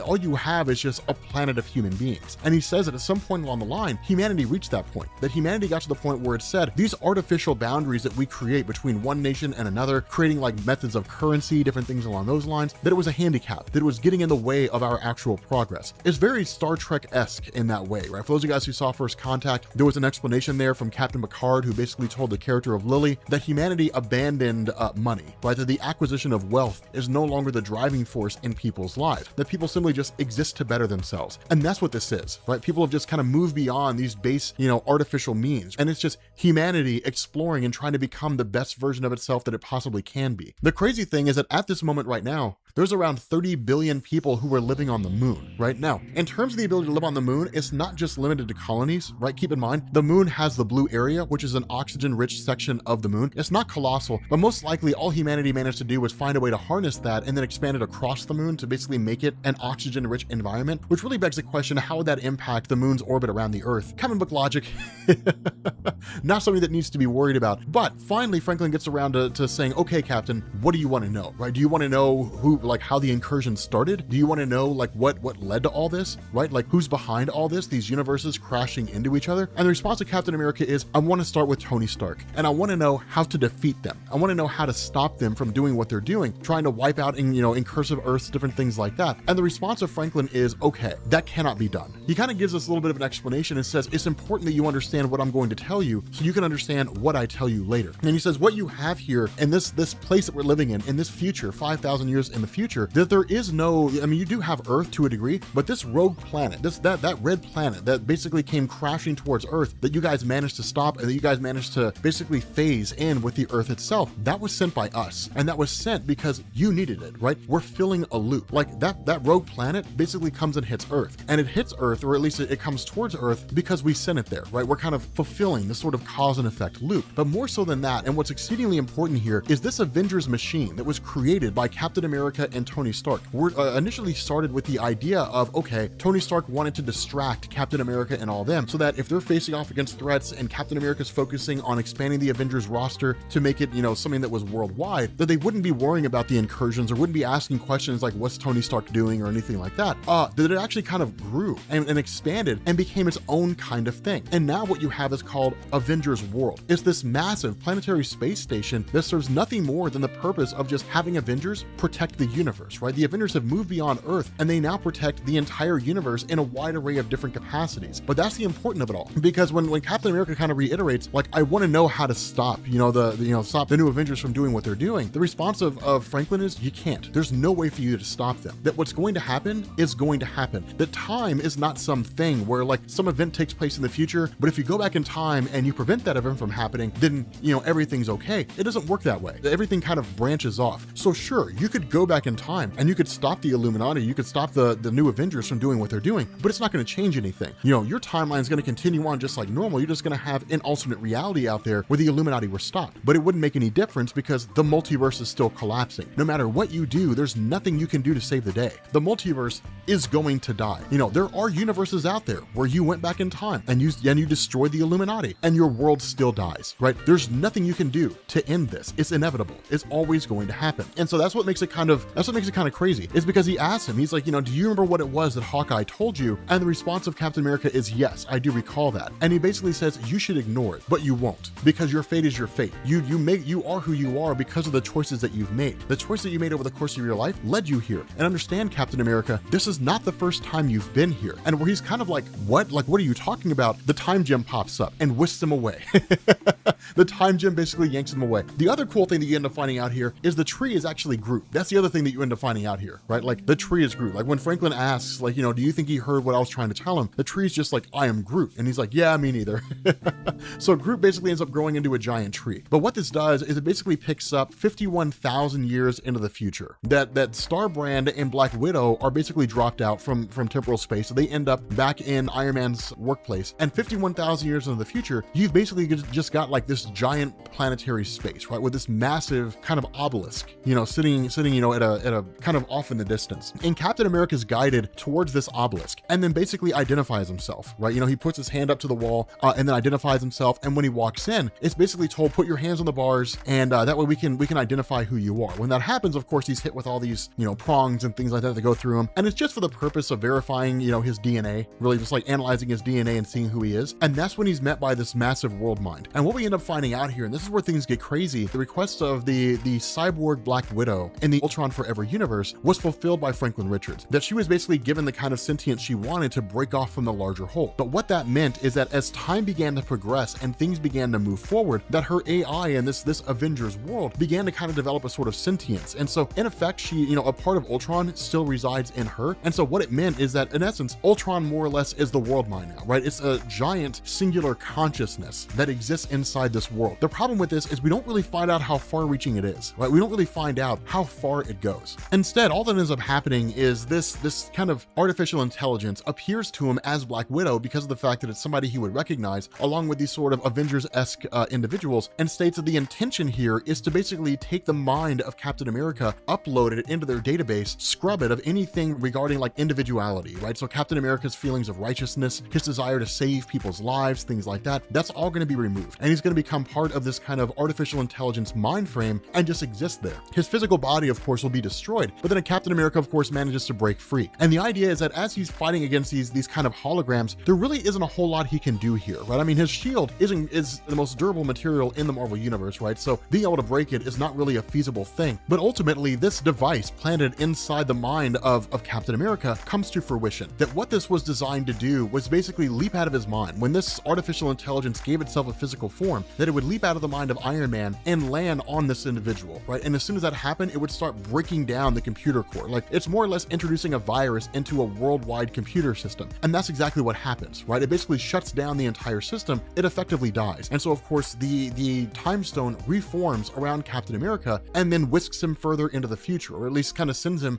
into the time stream, and where he seems to sort of fall down into wherever it is it would end up taking him, presumably Tony Stark's lab. He's rescued by Iron Lad. He's basically rescued by Kang the Conqueror. Now, Kang is a little bit of a confusing character, and we're not going to go super in-depth into him because it's really overly complicated. The long and short of this is, imagine you time traveled to the year 5000, and then you left the year 5000 and went to the year 4000, right? But a version of you stays in the year 5000. And let's say that you leave the year 4000 and you go to the year 3000, and a version of you stays in the year 4000. That's what Kang the Conqueror is, right? Kang the Conqueror more or less exists in virtually all time streams. But because of that, each one of these quote unquote versions of himself have their own personalities, their own goals, their own ambitions, different things like that. Now, Iron Lad was part of the Young Avengers, but I don't really want to go any more in depth than that, because then it starts getting wildly confusing. But there is some explanation that's offered here, that where you have Kang, you have Iron Lad, and you have Immortus, each of which are basically able to manipulate the time stream. You end up having them kind of, making these statements of things like the event is coming, right? Like the time event's getting ready to take place, which is basically just the reformation of the time stone. As soon as that happens, as soon as the time stone begins to reform, they use their power and then basically encase it in what's called zero time. All that really means is it just nullifies the time stone. That's really all it does, right? So it's like if the time stone was a mutant, it would be like shutting off the mutant's powers, right?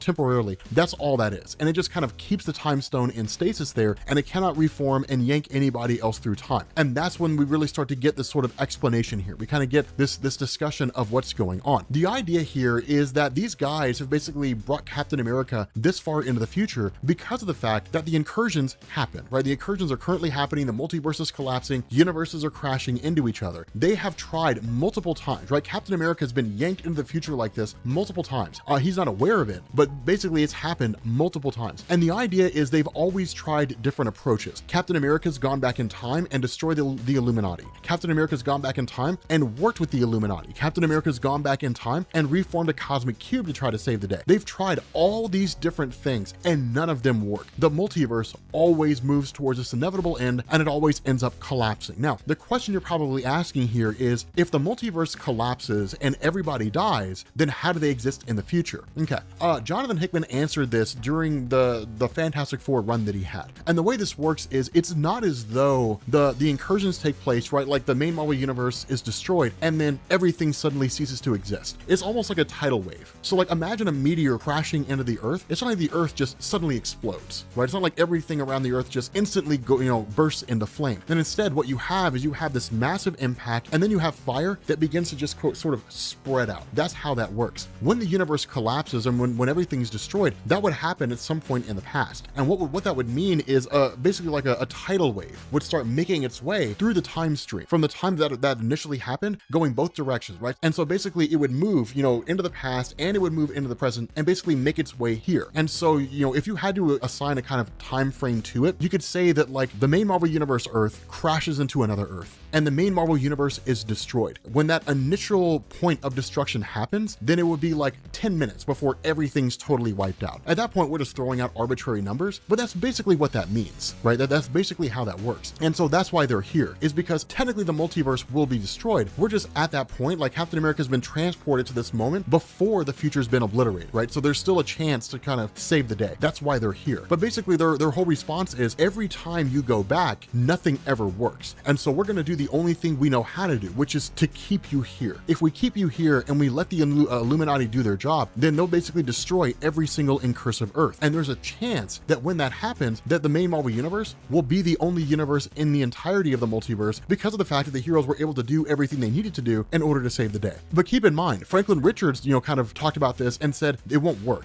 Nothing will work. The multiverse will die. This is what we're talking about when we're talking about multiple people out there trying to find a way to keep the multiverse from ending. That in effect, everybody's wrong, right? Nobody's right. That the multiverse will actually end. We know that, right? We know that because that's what we're being told over and over and over again, that everything's going to die. It's just all anybody can do is the best they can do to try to stop it as best they can. But Captain America, being Captain America, is kind of interesting because he hits on this idea that he's tired of people telling him that he doesn't understand, right? He's tired of people telling him, like, we're going to keep you here because you don't fully understand what you're doing. He's tired of hearing that. That people kind of look at him as a guy who never fully understands the breadth of the decisions that he's making, right? That Captain America is more or less a dummy. He follows orders because that's what he's supposed to do, and he'll prize the lives of innocent people over everything else because that's just what he does. That in his mind, he doesn't weigh, you know, the cost of his decisions, right? He doesn't really look at an innocent life that's in jeopardy and then ask the question, what happens if I save that person's life? Captain America does what he does, right? He preserves innocent life as best he can. But despite the case that he makes, that's his problem, right? Captain America stands up for righteousness. He stands up for innocent people. He helps people where he can. But at the end of the day, he doesn't have the capacity to understand the full totality of what he's doing because he's just not that smart, right? He's just not that intelligent. It doesn't mean he's stupid. It just means that he's not on the same level as Tony Stark or Reed Richards. And where he should stop and think and ask, what's the end result of what I'm doing? At the end of the day, he doesn't want to. That's one of the things that was kind of interesting, is that when Hawkeye from 48 years in the future was talking to him,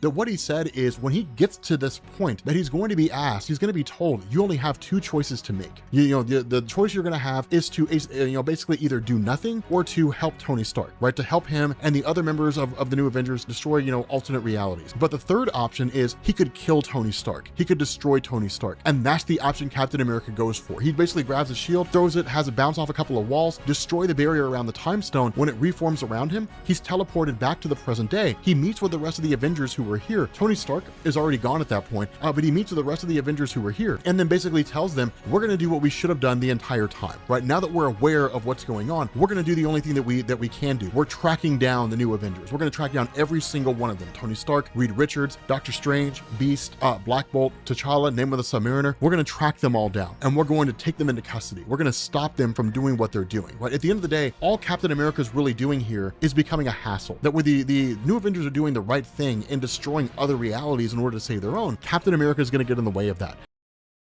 Okay, so I was informed that I had not recorded, or at least the audio that I'd recorded for The Great Society was the wrong audio, or at least the one I uploaded was the wrong audio. And I switched computers, so now I have to re-record it, which really isn't that bad because I kind of didn't really even like the first recording that I did. I know it sounds terrible to say. You guys would be amazed how often I record a video and then realize there's something about it I don't like and re-record it. Like, you guys would be amazed how often I do that. But for those of you guys who are not even really joining us, but I guess if you guys are joining us, you have the collapse of the multiverse, the various incursions that are happening, which means basically Earth from alternate realities crashing into each other. And what we had here was Reed Richards building what was called a bridge. And this bridge basically served the purpose of allowing the new Avengers, the Illuminati, whatever you want to call them, to essentially peer into other universes, to see how other universes are faring with the incursions. Because one of the things that they were told by Black Swan at the beginning of all this, right, when we covered the very first volume of this, the collapse of the multiverse, all that kind of stuff, how it was all ending, the introduction of Black Swan as a new character, she basically iterated or really kind of provided us with this scenario that in other universes, people respond to the incursions in different ways. Some people have used cosmic cubes. Other universes have done the exact same thing that was done in the main Marvel universe, where they used an Infinity Gauntlet and things didn't work. That there are some universes where people destroyed their own Earths and then took residence in a new planet. And when they did that, sometimes they would save the humans on their world. Sometimes they would just abandon it and just destroy it, and whoever, and just essentially save themselves. There were instances when other races would destroy their Earth when they figure out what was going on, that like Galactus would show up to Earth and then obliterate it in order to save that universe. We saw it playing out in different ways. And so the idea behind this bridge is to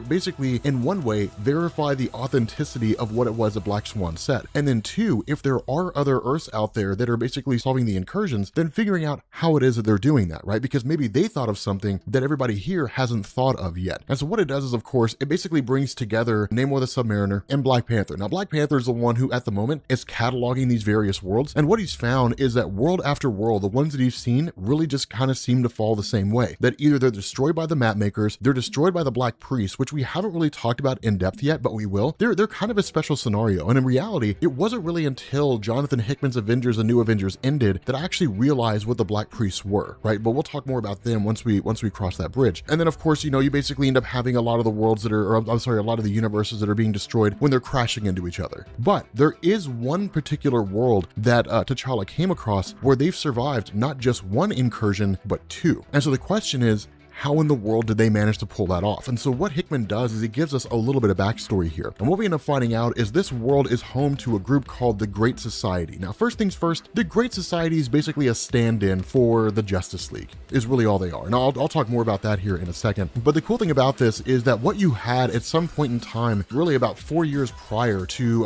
what's going on at the moment, or maybe even a little bit longer than that, is you had what were called the archetypes of justice. Now, the indication here is this is the only superhero team that existed on Earth. It was basically Wolverine, Psylocke, That Reality's version of Namor the Submariner, and a couple others. But what you ended up having is what Jonathan Hickman refers to as xenogeneticists. It was basically a combination of the Kree and the Skrulls working together, is basically what it is. Now, we're not given a lot of backstory here. We don't know what really led to this conflict. We don't know what led to the Kree and the Skrull teaming up and basically working with each other against the superheroes on Earth. We don't really know what the case is. But what we do know is that these superheroes basically fell. Now, assuming there were no X-Men, that there were no Justice League or anything like that, that basically these superheroes fell and the world was successfully conquered by the Kree and the Skrulls. We can largely assume other superheroes did exist for a couple different reasons. One is because in the fall of the archetypes of justice, we saw the rise of the Great Society, and two, it just makes good sense, right? To just believe that other superheroes existed. It just seems reasonable. But the reality of this, and the important thing here, is that when the Earth was conquered, or at least this alternate reality was conquered by the Kree and the Skrulls, the Great Society rose up basically as kind of like a group of outcast superheroes that essentially cast off the Kree and the Skrulls and then saved the world. And so following that, they ushered in what was called this Great Society, in the sense that it was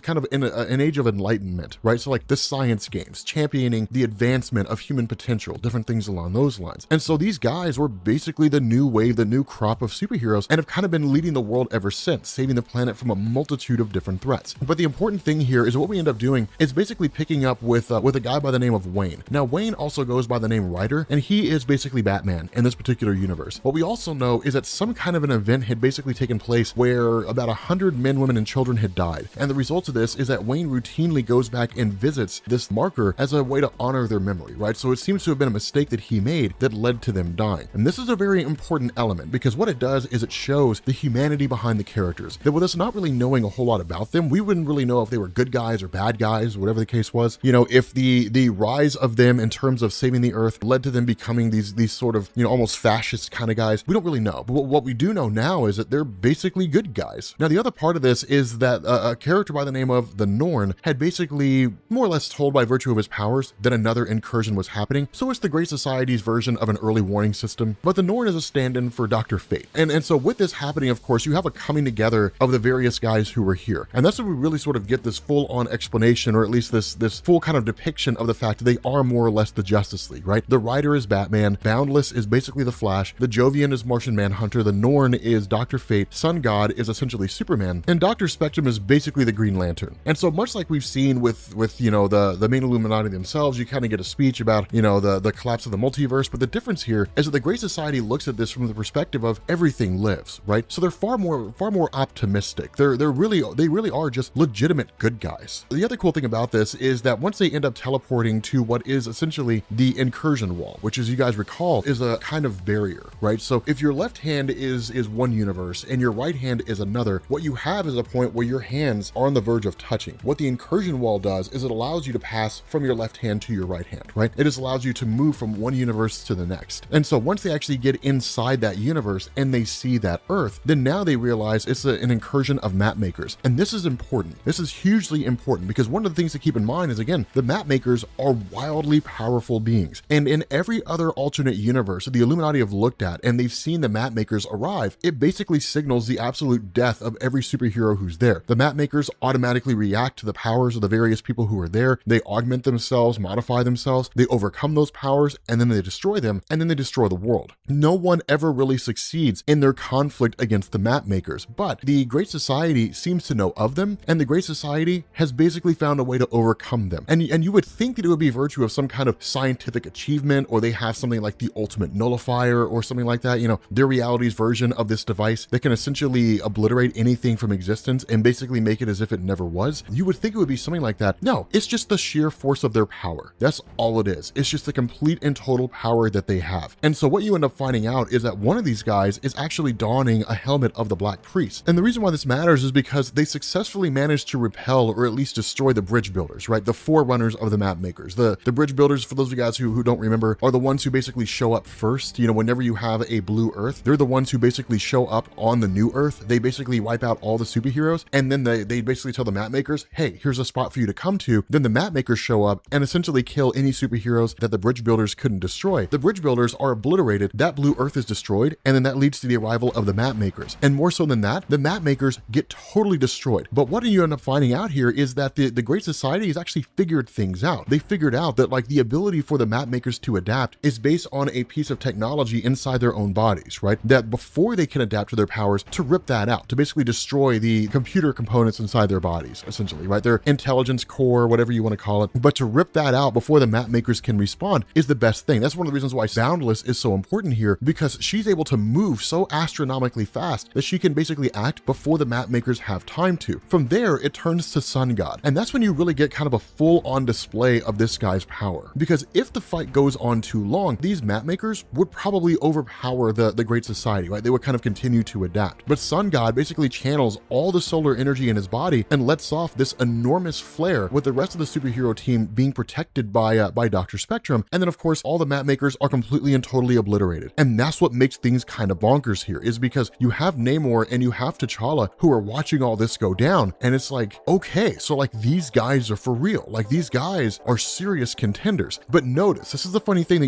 you do not see here. Neither of them entertained the idea of joining forces. But what you do end up getting is a really cool conversation that goes on here, because Namor the Submariner has become a lot more pessimistic, or you could argue realistic, than Black Panther has. Because for all the vaunted wisdom of Black Panther, for all the vaunted wisdom of T'Challa, right, in the sense that he's so smart and all that kind of stuff, at the end of the day, he's still hopeful. The response of Namor is that hope is the refuge of dying men. Hope is what you have when you have nothing else left. But that's not the reality of the situation that we're in here. You know, the reality that we're in here is we're fighting against hopeless odds. We're like these guys. We have a small victory in a war that we're going to lose. These guys are going to lose this conflict. They're going to lose this war. So they can celebrate all they want to in their achievement in overcoming the map makers, but it won't matter because the multiverse is going to end anyway. It's a very dark perspective to have. But T'Challa really kind of comes back at that and says, no, but it's us as people and what we do in this circumstance is how we respond to it that define us as people. Everything was going to end anyway. It was inevitable that the multiverse was going to end. It was inevitable that even if the multiverse didn't end, that our universe was going to end. In the face of that knowledge, does it mean that we just give up, right? If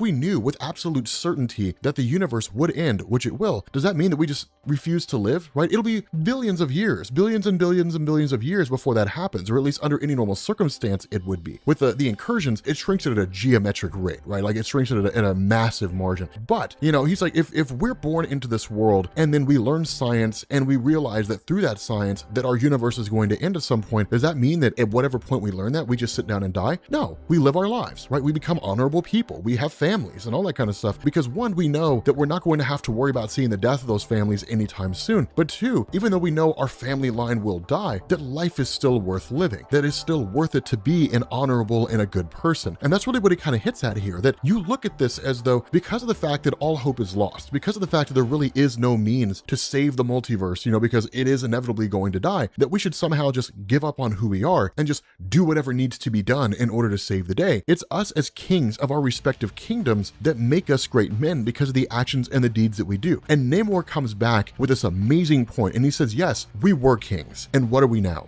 We're kings of dead kingdoms, right? We are kings of men who don't really have anything to call our own. right? We're people who are just, watching other universes die and hoping that we can somehow find a way to save our own. All the while, this little voice in the back of our head keeps growing bigger with every incursion that we encounter and every universe that we see destroyed, and it's saying there's no hope here. There's no way for you guys to win. You're fighting against a hopeless cause. And so with that being the case, as this kind of monitoring of the Great Society's universe continues on, that suddenly Black Panther is like, Namor, you need to look at this. And it's kind of like, okay, like what am I seeing here, right? With the two of them looking at something, it's like, what in the heck am I seeing here? Like, is this the past? Because if it's the past, none of this really seems familiar. And Black Panther's response is, no, this is 2 hours from now. And what we're basically told here by Hickman is that in 2 hours, the Illuminati are going to confront the Great Society. And the battle to save one of these worlds is going to take place, right? So who wins? Marvel's New Avengers or DC's Justice League?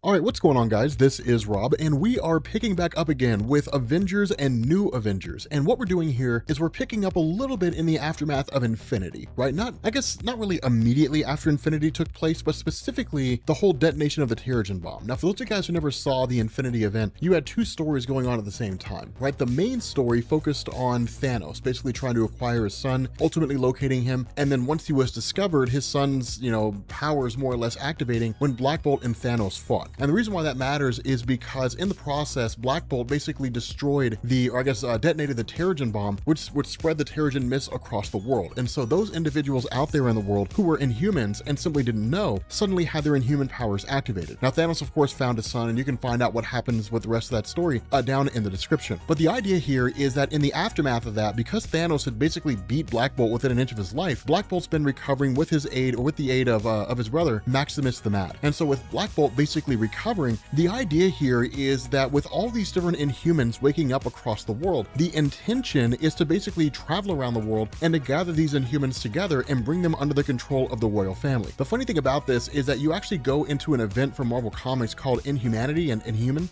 which really sees everything but that happening. It's actually a pretty cool line of comics, and I don't think we ever really covered it. I want to say it was Charles Soule who wrote it, and it was great, right? But from there, we switch over to Wakanda, right? And we pick up with Black Panther. And Black Panther here is basically struggling with this inner turmoil, right? The fact that he doesn't really consider whatever this action is to be weakness, that it's not really doubt, that he knows who he is. But the very idea of what he's pondering here, right? The very idea of what he's considering destroying a world is something that he's wrestling with on a moral scale. And the people he's talking to are basically his ancestors. Now, here's an important thing that I want you guys to understand, that I want you guys to know about. If you saw the Black Panther film in the Marvel Cinematic Universe, he was communicating with his ancestors in the afterlife. This was not a thing that Black Panther could do until Jonathan Hickman was writing the Fantastic Four, and he introduced the idea that with Shuri becoming the new Black Panther after the events of Doom War and T'Challa basically being forced to step down, that T'Challa gained a new source of power in becoming the King of the Dead. And what that meant was he could now communicate and talk to his ancestors. So that's why this happens here, right? That's why you see it in the MCU. It's a relatively new thing.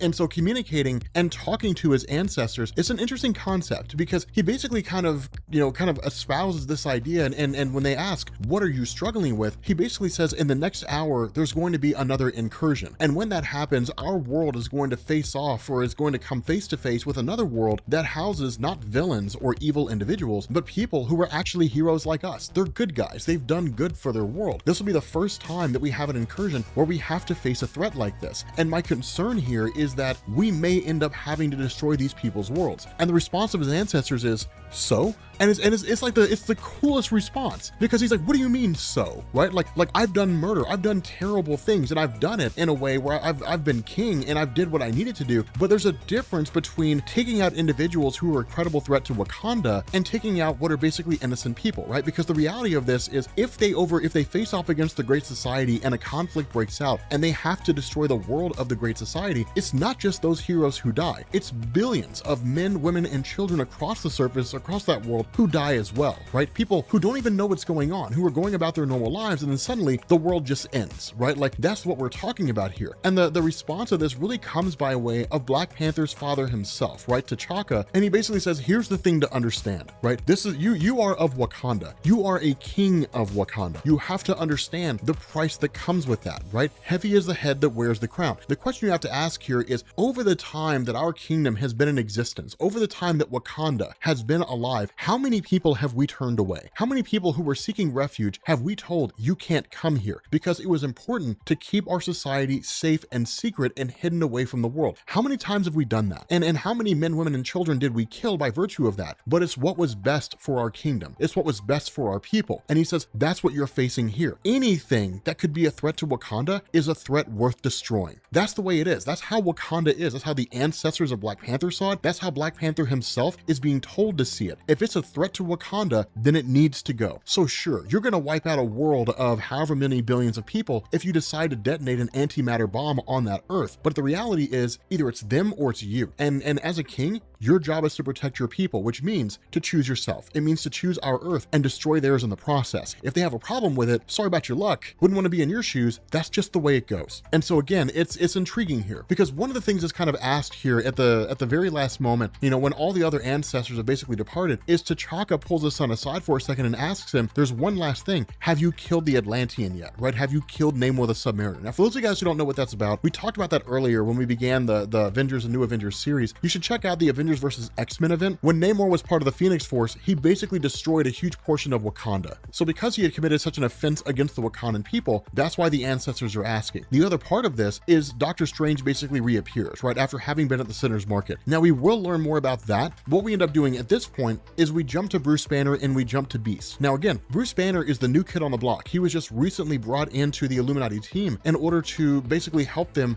figure out what to do, right? Because the reality is with all the different ideas they have, they've yet to come to a solid solution. And Bruce Banner has a unique mind insofar as he's the most knowledgeable when it comes to gamma radiation, but he's also considered to be one of the smartest men in the world. And so the notion here is maybe he can help them think of something that they haven't really thought about before. But to show you guys just how far things are at the moment, we basically pick up with Tony Stark. And Tony Stark is having a conversation with Black Swan and basically saying, here's what's going to happen, right? I have just constantly been perplexed by this problem. I've constantly been perplexed by this idea of what's going on with the incursions, and you giving us these answers, basically telling us there's nothing we can do, that either we can destroy other worlds and hope we survive to the end, or we just perish, you know, when one of the other worlds destroys us. But at the end of the day, there's nothing we can do to stop it. And his whole the stance of Tony Stark here is he's a futurist, right? He's the idea man. If Tony Stark can't think of it, it cannot be solved. That's just the way that it works. That's just how his mind works. He is, in the most extreme degree, a guy who solves problems. And from what he's being told by Black Swan, who seems to have this information that she's just not revealing to Tony Stark, that there is no way to solve the problem, right? There's nothing that they can do. And this is why Tony Stark is getting so frustrated, because the question she asks,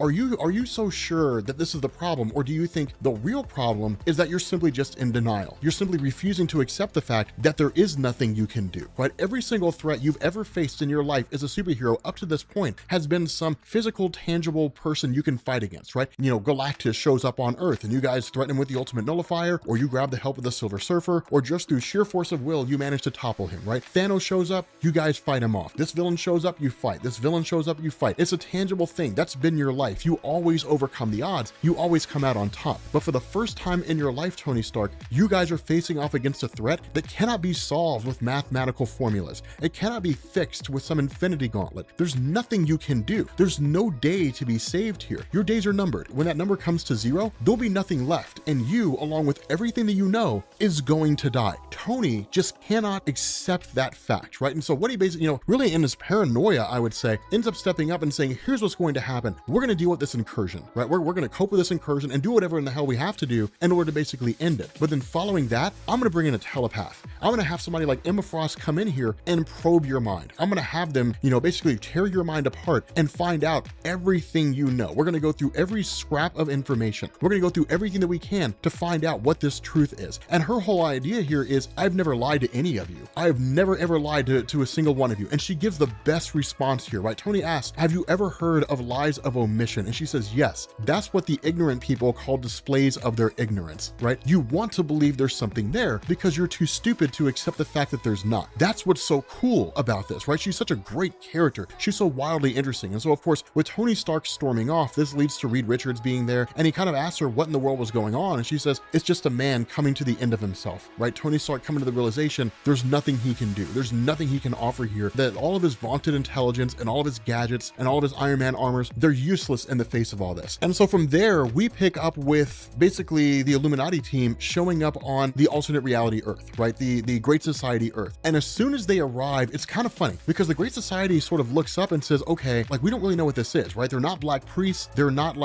map makers. We don't really know what these guys are. You know, are they peaceful like we are, or are they monsters? Like we don't know what the deal is here. And that's what's kind of cool, is because as soon as the Illuminati show up, the Great Society greet them as friends. And this is a really interesting concept, right? Because you see this is exactly what the Justice League would do, right? The Justice League would approach trying to attain diplomacy, that fighting would be a last resort. And much like what Sun God's doing right now, Superman would do the same thing, right? He would say, okay, like, let's see if there's a way for us to talk this out, right? If this was any other character in Marvel, they would just start fighting, right? Like, Marvel's violent, man. Like, all the superheroes in Marvel are just mean, man. Like, we're just gonna fight you first, and then like we'll ask some questions along the way, and then if over the course of this fight we realize you're the good guys, then we'll stop, right? Like, Marvel superheroes are kind of dicks, to be honest with you guys.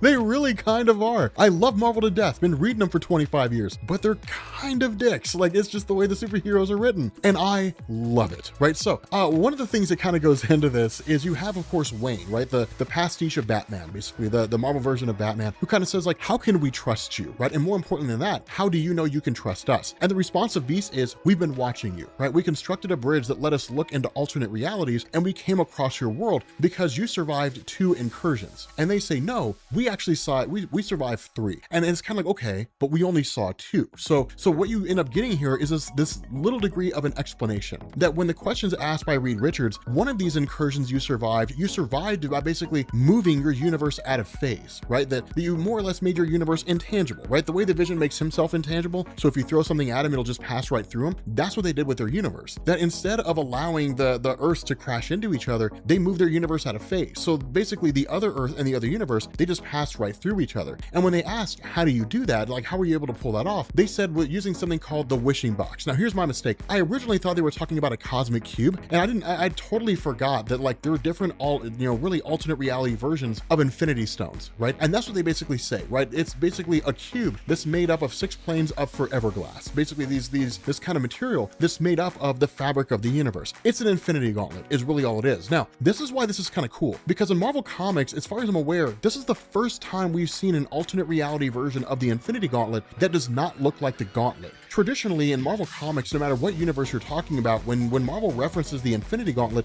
we basically get a glove with Infinity Stones on it. And the reason why is because it's recognizable, right? Like, people see that and like, oh, that's the Infinity Gauntlet. In this day and age, because of the events of Avengers Endgame and like Avengers Infinity War, you see anybody walking down the street or you go to a con and you see a gauntlet, you immediately know what it is. And even comic book readers were just like, I know exactly what that is. That's the Infinity Gauntlet. Everybody knows what it is. It's so recognizable. And it makes sense that in almost any other alternate reality story, you would see it designed the exact same way, just being wielded by somebody under a different circumstance. In this reality, that is basically just forever glass, right? It's just five pieces of glass that come into the shape of a cube, which really begs the question, is this the same thing as a cosmic cube, right? What would happen if you combine the power of a cosmic cube with an Infinity Gauntlet, right? What would that look like? Honestly, I don't really think you'd see a difference, right? I mean, if you can, basically use the cosmic cube to do the exact same thing that you would do with an Infinity Gauntlet, then what's the difference, right? I mean, I guess maybe you can do it like twice as fast, or you can like do it twice as much. I don't know, like infinite power times 2. I don't really know how you mathematically quantify infinity by a factor of 2. I don't really know if you even can do that. I'm not a mathematician. I'm sure one of you guys out there in the Rob Corps went to like MIT or something like that, and you're good with maths. But the whole thing here is that there's a lot of uncertainty, I guess is the best word to use. Ryder is highly skeptical of the superheroes, right? He's highly skeptical of the Illuminati and says, okay, here's the issue though. You show up on our doorstep and you tell us that you come bringing peace, that you're here for a peaceful resolution. But here's the problem. We've roughly got about 7.5 hours before both our universes end because the Earths are going to crash into each other. And where Iron Man and Reed Richards and all these guys are talking about different ideas, then the question becomes, okay, what are these ideas that you have, and what happens if they fail? And that's kind of that's when Black Panther basically speaks up and says, we have a plan, right? We have an antimatter bomb. We basically built this bomb to destroy an entire world. And that's when Reed's kind of like, are you guys sure you don't have anything? And Sun God's like, I already told you, we have hope, right? We have hope that things will get better. And that's when Namor kind of makes fun of him and says, well, I hope you can come up with something better than hope, right? Like, because this is a serious time and we kind of need a serious solution.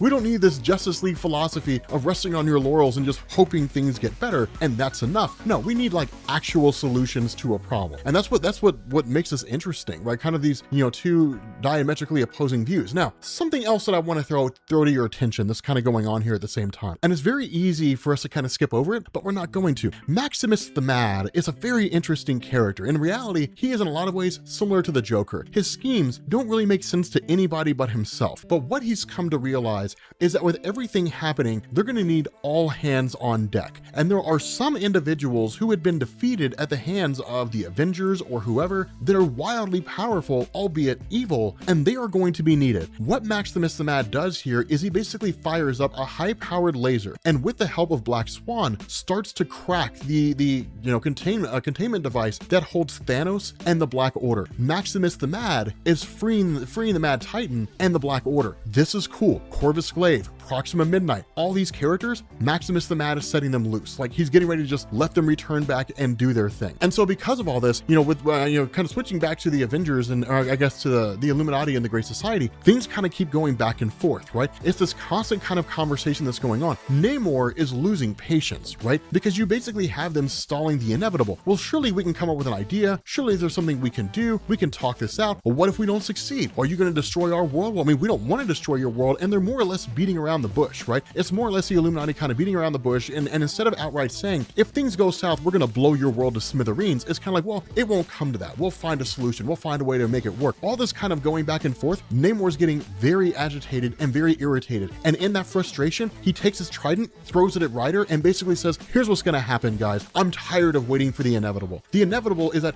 none of us are going to be able to come up with a solution in the span of 8 hours that's going to spare both of our worlds. If I'm going to become this thing, whatever this thing is, this evil human being, this person that's willing to cast aside the lives of billions of people to protect himself, then by God, I'll do it at a time of my choosing. And so when he goes with Ryder being attacked, Sun God responds, and Ryder says, you finally understand what's going on. You finally see what's happening here. It could not have been any other way. And with that, Sun God lashes out and the battle is on. All right, what's going on, guys? This is Rob, and we are picking back up again with the conclusion of the Great Society. This marks the ending of the quote-unquote incursion story arc from Jonathan Hickman, right? So for those of you guys who are unfamiliar with this, technically it's broken down by volumes in the sense that you do have like the trade paperbacks in terms of how they're read. The best way to do it is to go issue by issue, right? Because what you end up having is like one issue where something happens. You have like an issue of New Avengers, then you go into like 3 or 4 issues of Avengers, then you go into like 3 issues of New Avengers, then 1 issue of Avengers. When you get the trades, you're just getting them in bulk. So you're getting like the first 6 issues of Avengers, the next 6 issues of Avengers. It's better when it's read issue by issue. But what you have are like great big huge sections, right? Great big huge arcs. And this one, the incursions arc spans something like 22 or 23 different comics, right? It's pretty lengthy. And that's really what we've been covering here for a little while. But the idea is that with the last video we did, we talked about how the Great Society was basically DC's Justice League from an alternate reality. But what we end up doing is picking up with Doctor Strange basically at the Resolute Throne, right? The intention of selling his soul for absolute power. In this instance, we kind of have to dive into a little bit of hearsay and haphazard guessing. And the reason why is because we're not really given definitive explanations here by Jonathan Hickman. When we say things or we hear things like absolute power, right? All, everything, the Godhead. When we hear that, what we're kind of left to believe here is that it would essentially be Doctor Strange becoming the one above all, right? Having absolute power enough to wipe out or destroy entire worlds. And it kind of points to the idea that Stephen Strange would be more powerful than he was when he originally popped up in Marvel Comics, that he was a guy who could basically do anything because a spell existed for it. And Marvel Comics writers could just make up spells to explain why Stephen Strange could do stuff. The other part of this is we're talking about Stephen Strange going back to the way he was as powerful before, but he wasn't as powerful as a living tribunal when he first popped up, or even the one above all. He was capable with regards to a few things, but when you put them pound for pound, Stephen Strange was not powerful enough to like wipe out entire universes or anything along those lines. So we're kind of left to sort of guess here. The other part of this is that ultimately Stephen Strange denied absolute power. And the reason why is because, again, he's bargaining his soul for 100% power, which means he has to be willing to give away 100% of his soul. The problem with this is he doesn't have 100% of his soul. Now, again, this is where we have to sort of delve into this guesswork.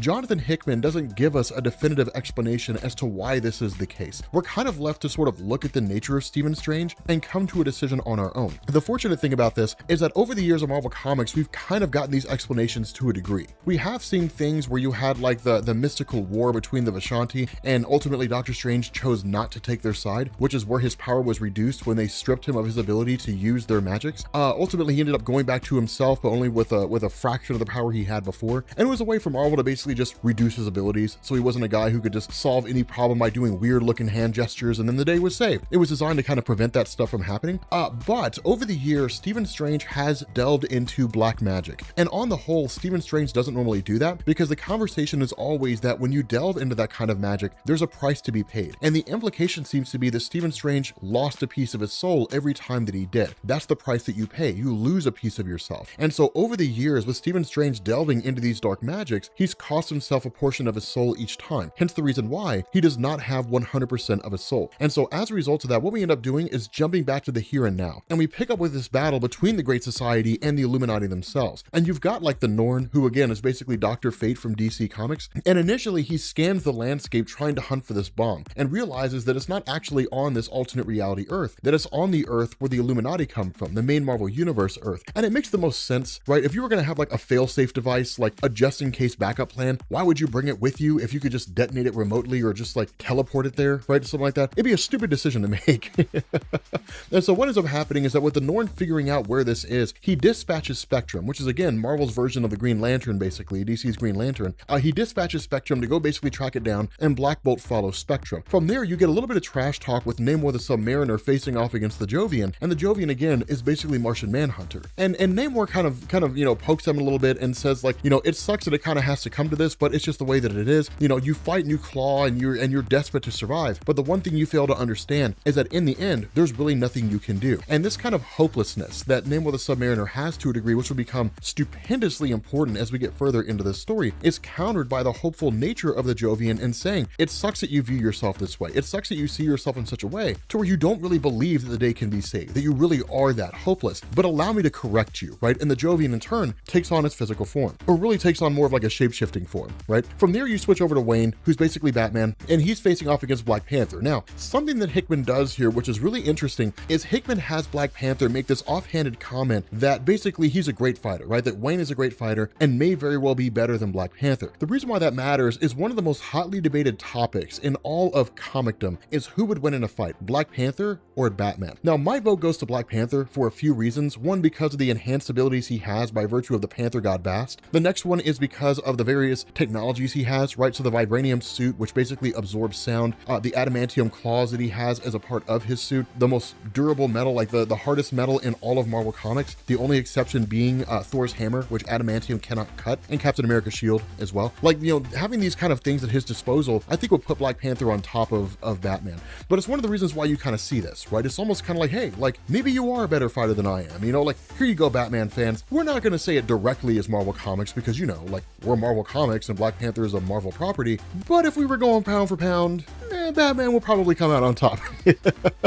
That's kind of what Hickman's saying here, right? So I feel like it's sort of a one-up for Batman fans to be like, yeah, that's pretty much right. You know, Batman would win for no other reason than the fact that he's Batman, and that's all you need. But then you got Sun God, who takes on the Incredible Hulk and manages to take the Incredible Hulk out. What you're basically seeing here is that each one of the members of the Illuminati are falling before the power of the Great Society. You're talking about some wildly powerful individuals. And so when it all comes down to it, all you really have left is Iron Man and Doctor Strange, who's recovering. And then Iron Man, of course, has his powers taken out by basically, you know, Marvel's version of the Flash, who can move faster than the speed of light. And it's kind of funny because she makes this offhanded remark, for all your intelligence, it's useless here because I can move faster than you can think. So your intelligence is useless. By the time the thought goes from your subconscious mind into your conscious mind that you should do something, I've already done everything that I'm going to do, which is taking apart your suit. You're useless, old man. You got nothing to offer here. And he doesn't, right? Tony Stark is dismantled entirely. Enter Doctor Strange. And this is probably one of the best best moments of all of Doctor Strange. The truth is that the Norn gets a little big for his britches, right? He's kind of one of these things where it's like, I have all this magical ability, like it should be obvious with all these foes, all these,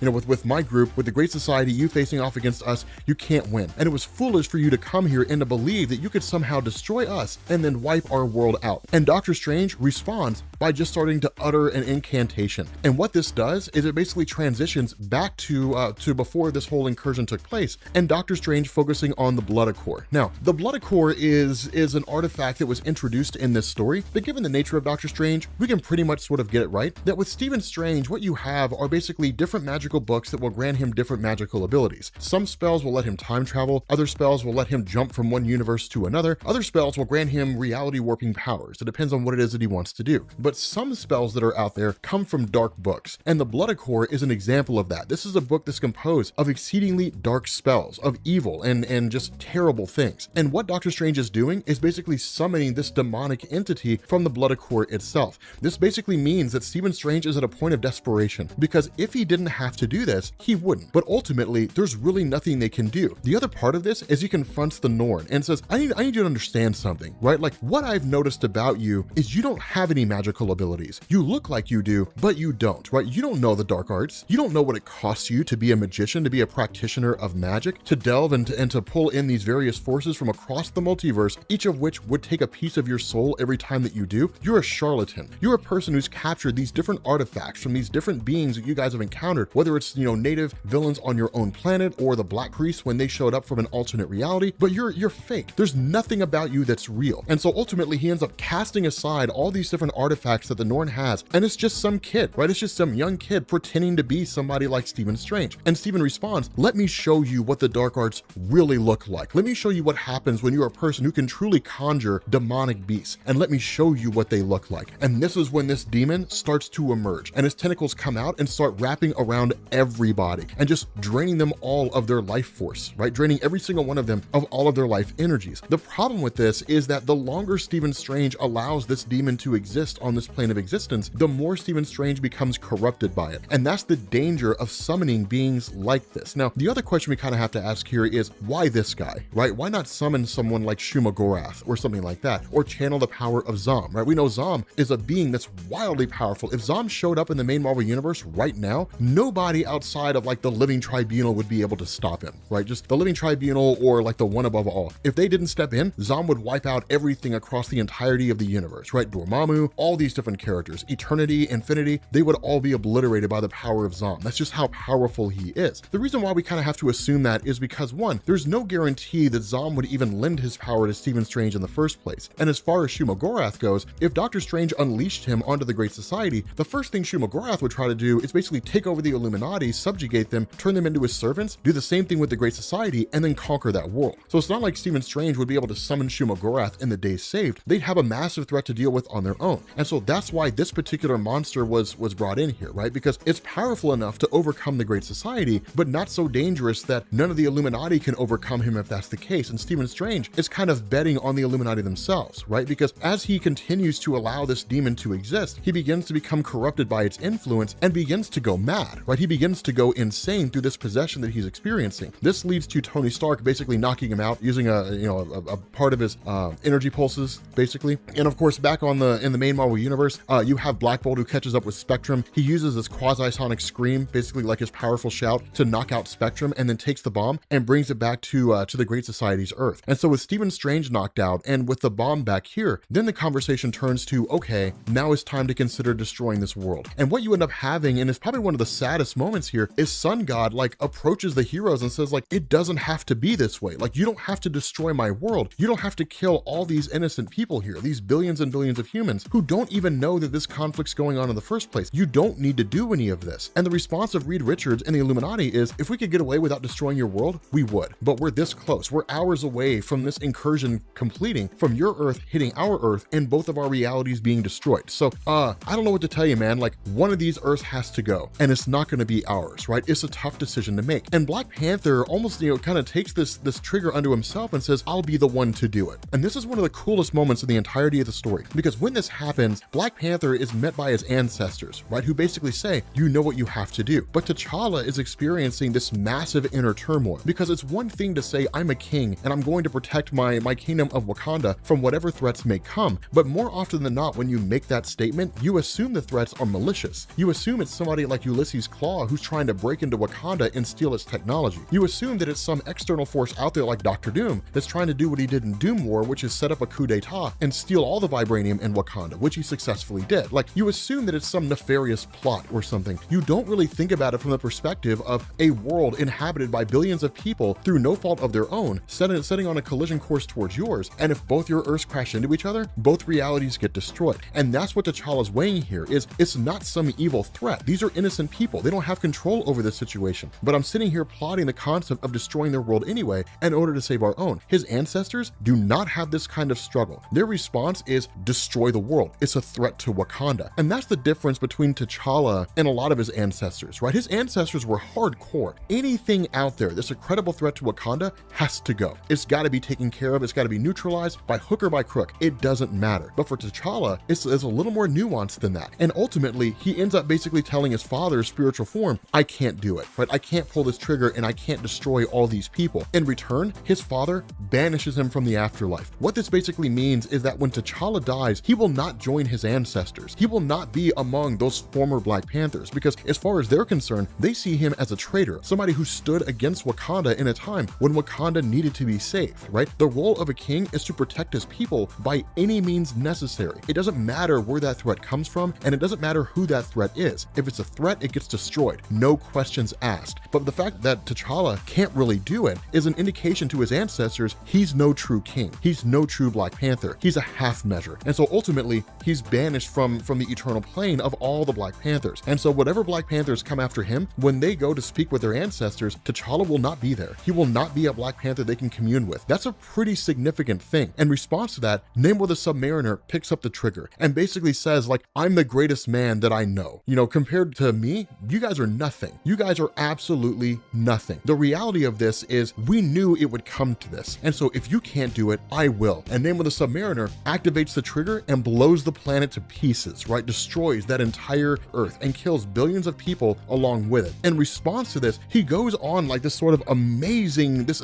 monologue where he says, like, it's such a fragile thing, right? This trigger, 6 pounds of pressure is all it took to send an electrical signal to a bomb on a different world and wipe out the whole thing. And I find myself asking, how could that be done? And then I find myself answering, that's right, it was built for that purpose. We built these bombs. If we didn't think it would come to this, why did we build them? We built them because we knew it would. We built them because we knew a time would come when we were going to have to detonate a bomb on one of these worlds and wipe out innocent people. We accepted that fact. We are fallen men, right? We are men who are willing to wipe out entire civilizations in order to preserve our own universe. That's the way this goes. You guys knew what you were signing up for. And now when it comes down to it, when you've got to actually do it, suddenly you turn into cowards. Suddenly you turn into weaklings, weak-willed men who can't do what needs to be done. Black Panther freaks, immediately goes on a warpath and starts attacking Namor the Submariner. Reed Richards jumps in, right? Basically kind of wraps himself around, begins to sort of break the two of them up. And then Tony Stark chimes in and says, we didn't believe it would actually come to this. Yes, we built those, but those were just a just in case. We believed that when the time came that we'd be able to find some kind of scenario where we could save both worlds. The response of Namor, you're a fool, Tony Stark. If you really believe that, if you really believed that with these incursions happening the way that they were, that every Earth that we went to would have people who would want to have some kind of peaceful negotiation, who would want to talk to us and to ensure that we didn't destroy our world and they didn't destroy theirs, you're an idiot. Because you have to understand, people out there on their worlds want to save those worlds. And what if we encounter other realities where the people there are evil, where they want to destroy our world and they wouldn't think two things about it? Are you still going to talk to them? Are you still going to try to have a conversation with them? No. The people who save the day, the people who win wars, are ones who do what needs to be done. Not those individuals who just want to talk and have a conversation. They're half measures. They're weak-willed men. Be a grown man, be a strong man, or get out of here. Be no man at all. And so with that being the case, again, the fight is kind of on to a degree between Black Panther and Namor the Submariner, and then the Incredible Hulk steps in, smashes the ground, and splits the two of them up. And where there is a bit of a reprieve here, right, where there is a little bit of a moment where it seems like everything has kind of died down, the response of Namor, he basically tells Black Panther, it was me. And Black Panther thinks he's talking about the trigger, right? He thinks he's talking about the bomb that was detonated. And Black Panther's like, yeah, we know it was. And he says, no, it was me. Right now, if you guys recall our video where we talked about how Doctor Strange ended up summoning Shumagorath during the events of Infinity when Thanos invaded Earth. We talked about how the forces of Proxima Midnight and with Supergiant, Black Dwarf, all those different guys, the Cole Obsidian, how they had traveled to Atlantis and then inexplicably left Atlantis and then went to Wakanda. The reason why is because Namor told them to. That what ended up happening is that in the aftermath of the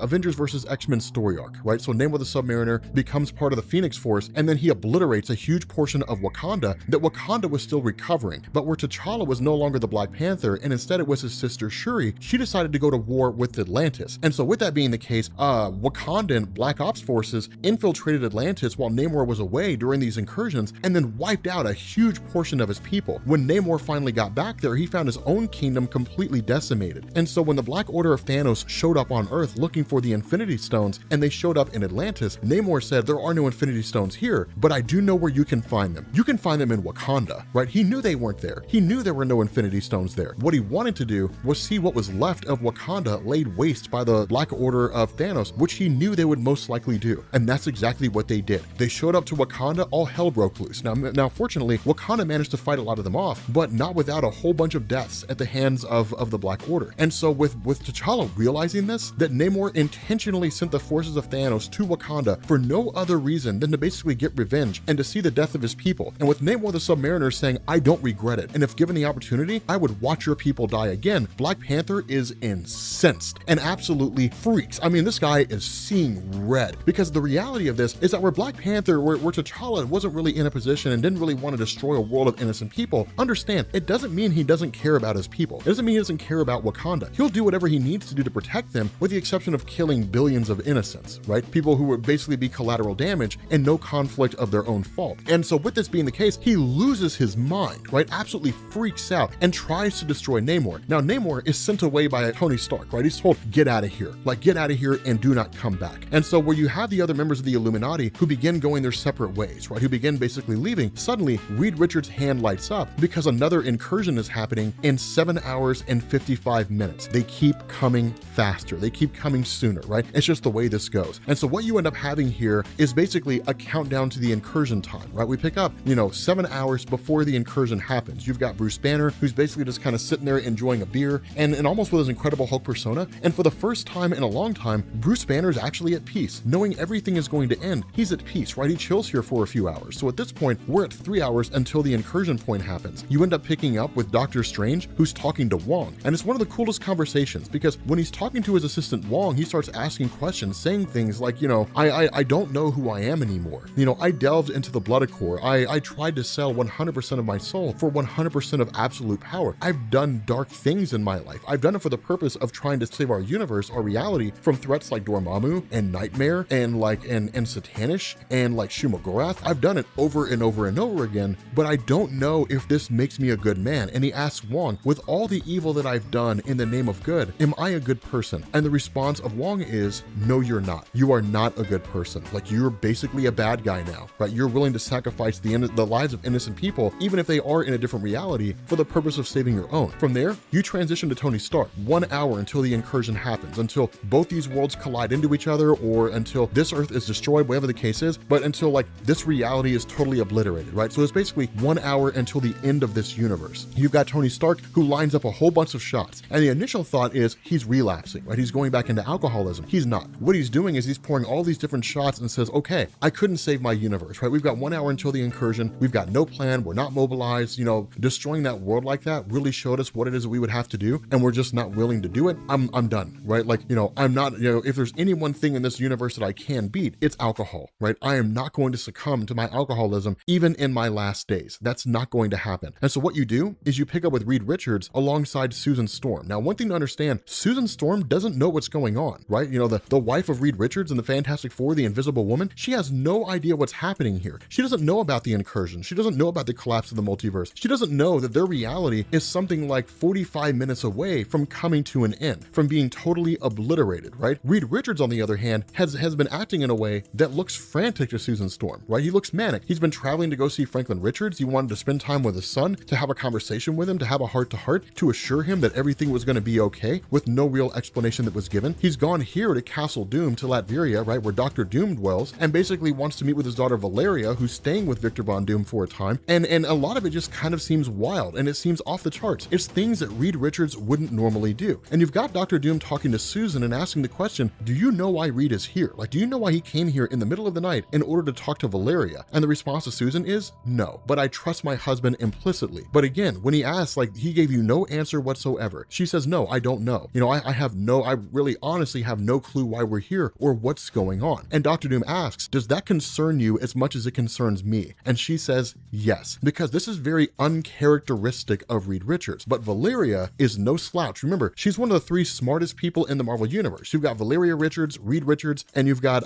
Dr. Doom, right? Valeria, you know, this kind of top three spot, or this number one spot switches among these three different characters depending on who's writing the story. But more often than not, these three are depicted as the smartest people in the entirety of the Marvel Universe. Valeria takes one look at her dad and says, what have you done? We're 5 minutes from the incursion happening. We're 5 minutes from the end of all things. You've got Black Bolt of the Inhumans, who's just sitting on the oxygen-rich blue area of the moon, just staring at Earth, knowing that it's all getting ready to come to an end, and kind of lets out this shout. 50 seconds until the incursion happens, 40 seconds, then we're at 30 seconds, and then we're at 20 seconds, then we're at 10 seconds, then we're at incursion, and nothing happens. Incursion plus 10 seconds, incursion plus 20 seconds, 30 seconds, 40 seconds, 60 seconds.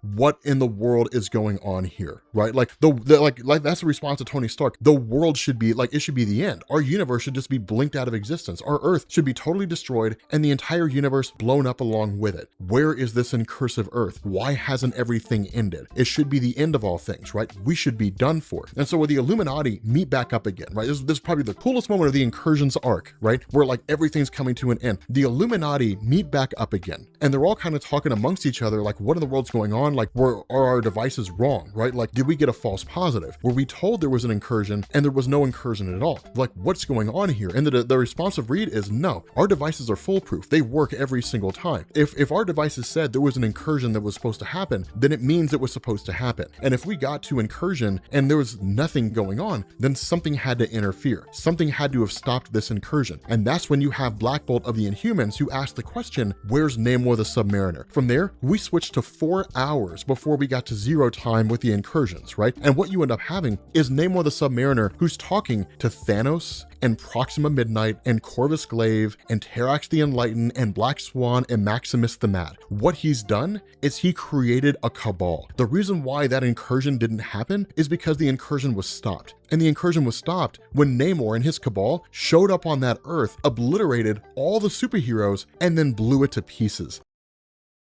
So we are here. Time runs out. Probably the single greatest Avengers story that's ever been written in the history of Marvel Comics. Here's the thing, man. Jonathan Hickman's Avengers and New Avengers, this is when everything gets amazing. Every forum post that you've ever seen where people talk about how great Jonathan Hickman's Avengers and New Avengers is, every time I've ever talked about how great it is, this is when we get to that point. So what we end up doing here is we end up picking up in what's basically called the Alpha Wand system. Now, one of the things to remember is Jonathan Hickman names systems based on their suns. So the Alpha Wand system is just named after its own son, Alpha Wand, but what you have here are a bunch of ex nihili. Now, if you guys recall from the early stories that we did, and this is why I say when it comes to Hickman's Avengers and New Avengers, everything builds on itself. If you guys recall in the very early stories when we first covered this with Avengers World and all that stuff, ex nihilo was only one member of his race, and they had been created by the builders for the purpose of creating life on various worlds. They're basically representations of life, right? Their job is to go to different worlds, create life, and if that life is, deemed to be something that can't survive or whatever the case is, then an abyss, which is basically the representation of death, destroys that life and they kind of start over again or something along those lines. What they're doing here is channeling their energy as best they can to keep the Alpha Wand sun alive. And the reason why is because the sun's basically going supernova and ultimately they fail and 5 ex nihili die in the process. The result of this is that where you have ex nihilo who's asking the question like, why did this sun go supernova? Why couldn't we save it? Then you end up having the abyss, right? Abyss basically jumps in and says, because the sun wants to die. And it's one of the things where like the other ex nihilo who are here are like, but that doesn't make any sense, right? This sun was supposed to survive for billions of years. By all standards of measurement, this sun was a teenager. So why did it give up its life? And the response of Abyss is, I don't fully know, but it looks like the universe is dying and the suns are blinking out in the process. And so what she basically kind of realizes here is this kind of energy signature, for lack of a better word, right? Her ability to detect the destruction of the universe is all emanating from a singular point. That point, of course,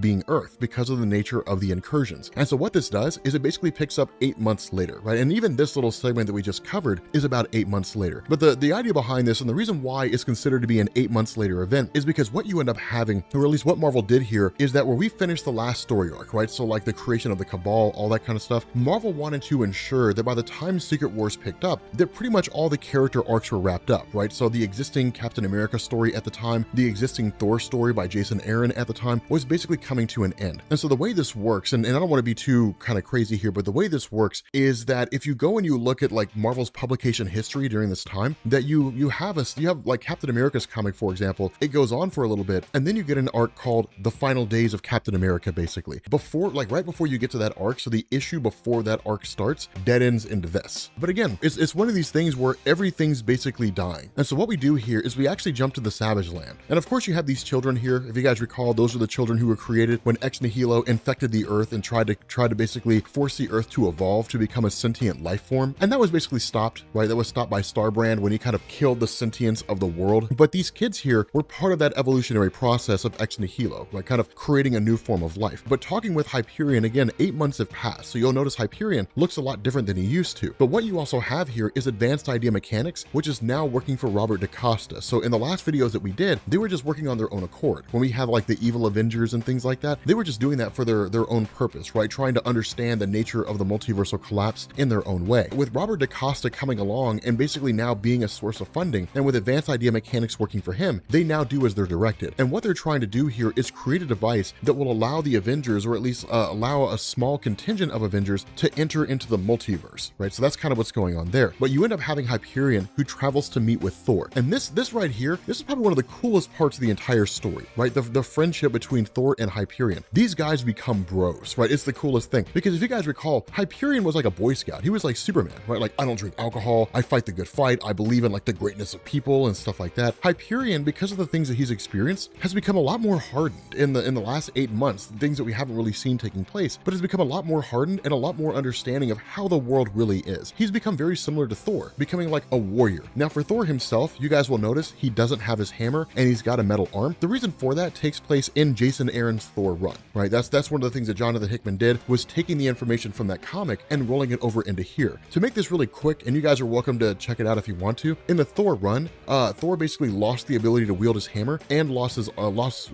arm in the first arc where Jane Foster took over and became the new Thor. That's why he's wielding his battle axe. He's not worthy to lift his own hammer. And so it's a cool little moment here, because from there it switches over to basically Golgotha, which is essentially like a SHIELD station, which is previously Avengers Tower. So the Avengers have been ran out of their own facility and it's been completely and totally taken over by SHIELD. Now you've got Maria Hill, who's talking to someone, the simply Archangel Command, right? So she's reporting to somebody else. But basically Maria Hill kind of gives a field response and saying like, here's what's going on where we're out here right now, right? So, hey boss, here's what we found, is basically what she says. And what we end up finding out is they've discovered that Amadeus Cho is trying to hack into Avengers Mansion. Now, Amadeus Cho is a character that's relatively new at the time this story was published, but he's a guy who was super intelligent. One of the big issues with Amadeus Cho is that there wasn't a whole lot of expansion to his character insofar as like building him up and making him wildly interesting. But basically, he's a guy that has the ability to basically be in any situation and analyze it using mathematical probability and then find a way out, right? To basically figure out the best possible way for him to escape any situation that he's in. And as soon as the alarms go off, which he expected to happen, he reports to somebody else and he tells somebody else, yeah, I'm in, but the alarm's activated, and he's told, get out. Now SHIELD immediately leaps in, and you've got their SHIELD agents who come running in, and you've got Amadeus Cho calculating all these mathematical probabilities in his head, right? He's one of the 8 smartest people in the world. He's calculating all these probabilities in his head. He's met by War Machine, he's met by Carol Danvers, and he's met by Hawkeye, and he immediately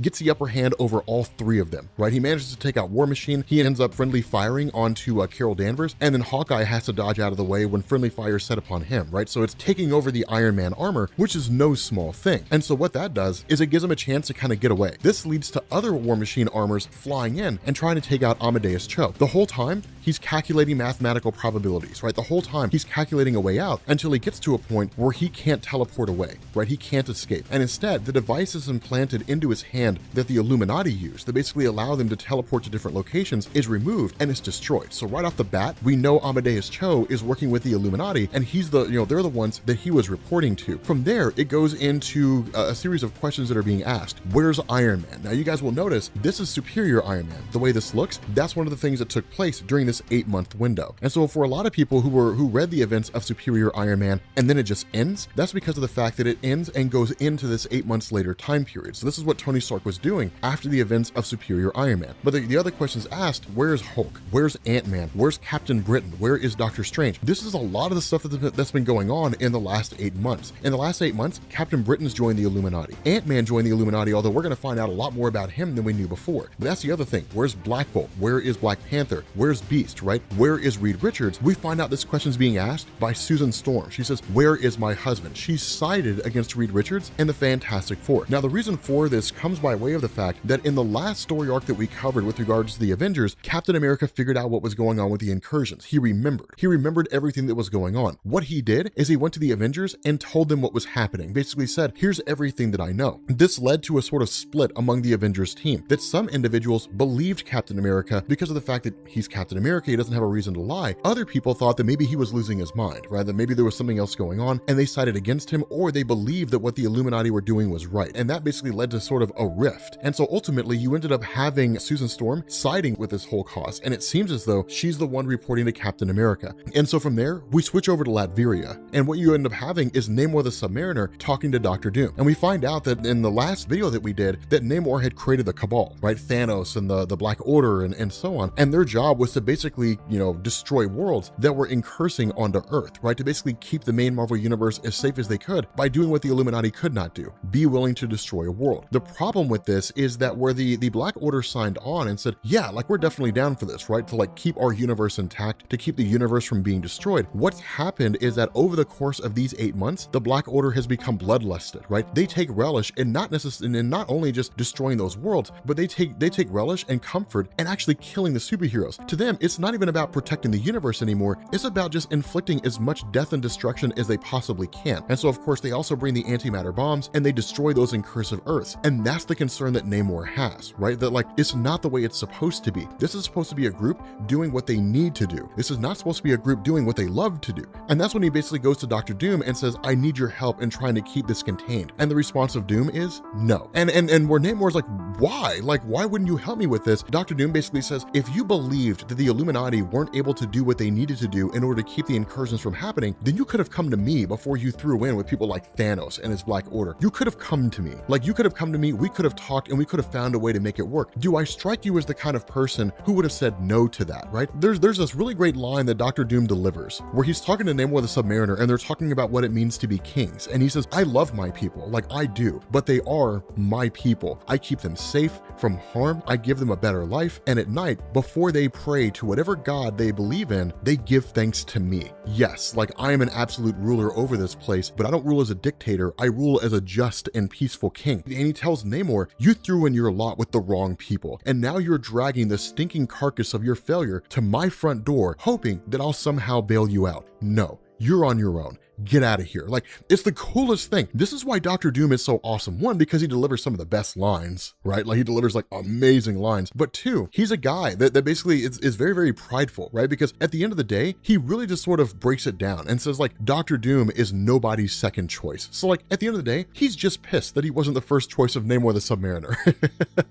But the other thing about this is Dr. Doom actually has a backup plan. But before we find out what it is, we end up picking up in an alternate reality designated Earth 71202. And you end up picking up with Corvus Glaive, right? And he's basically taunting Charles Xavier after having killed the X-Men. And he asked the question, like, I look around and I wonder, where is Zorn? This guy who hid the sun behind his mask. Where's his brother who hid a black hole behind his mask? Where are your X-Men, Charles Xavier? Where are your champions? Where are your heroes? And the response of Xavier is, I don't know. And literally Corvus Glaive is like, I know because when we arrived on this wretched backwater world, you sent them here to kill us. What I want to present present you here is a final word from your champions, from the champion of Zorn and his brother Zorn. And then it switches over to Terax the Tamer. And it's this amazing thing, right? This amazing monologue where it's like, what was the purpose in what we did, right? Where is the virtue in dying for a useless cause, right? Was it enough that we proved our bravery by flying into a conflict that we couldn't win at your request because you underestimated the forces that we were facing off against? We died for no reason at all. Are you finally proud of us? Are you finally proud of the fact that we gave our lives for your great cause?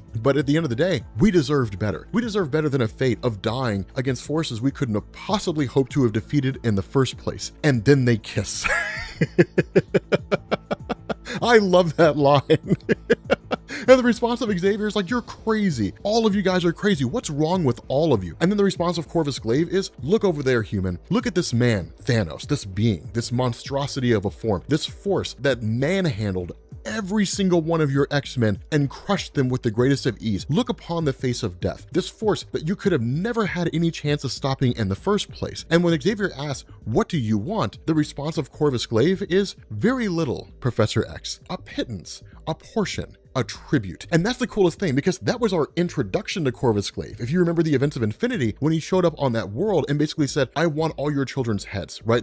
It was pretty intense. And when Xavier asks, what is it? Thanos says, I want you to beg. I want you to beg me to kill you. And where Xavier's like, no, that's not going to happen. And you end up having Terax the Tamer who chimes in and says, but like, we know you will though. Your X-Men are gone. There's really nothing left here, but we do have a couple of them. We have a couple of your X-Men here and we can save them. We can keep them alive, right? We won't execute them in front of you, but only if you beg. And because Xavier cares so much about his X-Men, he ends up begging, and Thanos takes comfort in it, takes relish in Professor X begging for his life. From there, we switch to the fallen city of Wakanda, right? Wakanda has basically been collapsed and it's been conquered now. When the Black Order escaped, they laid ruin to it all, right? They obliterated almost the entirety of Wakanda. But what they left behind were drones. These drones are tasked with cruising through the city and eliminating anybody that they find, right? And what you end up having is a group that basically makes its way into Wakanda itself, which are basically like the dogs of war, right? The Wakandan dogs of war. It's the coolest concept because you have Black Panther, I guess T'Challa, and you have his sister Shuri who get in there. And the reason why they're here is because they're basically accessing where all of the antimatter bombs are, right? If you guys remember that, the Illuminati created them for the purpose of destroying worlds. The Black Panther and his crew were sneaking in here to get them away, right? To ensure the Cabal cannot continue doing what they're doing because the Illuminati knows what's going on, right? So now it's the Illuminati trying to stop the Cabal from doing what the Illuminati were ultimately probably going to have to do anyway. It's just the Cabal's so extreme. They're just so rampant, just hopping across entire universes and wiping out entire Earths, right? Just killing everything out of a bloodlust. And so you end up having one of the dogs of war who steps up to the antimatter bombs and is immediately incinerated. And then you're met with the arrival of Maximus the Mad, right? He's the one that basically freed the Black Order. And it's kind of one of these funny things because where T'Challa says, you don't really believe I can't get past this force field. I'm like the third smartest person in the world. The response of Maximus is, no, I mean, you probably could, but understand, you're locked in here. Like you're locked in here and you're going to face off against Proxima Midnight. Now, Proxima Midnight, this is kind of the cool thing. She is a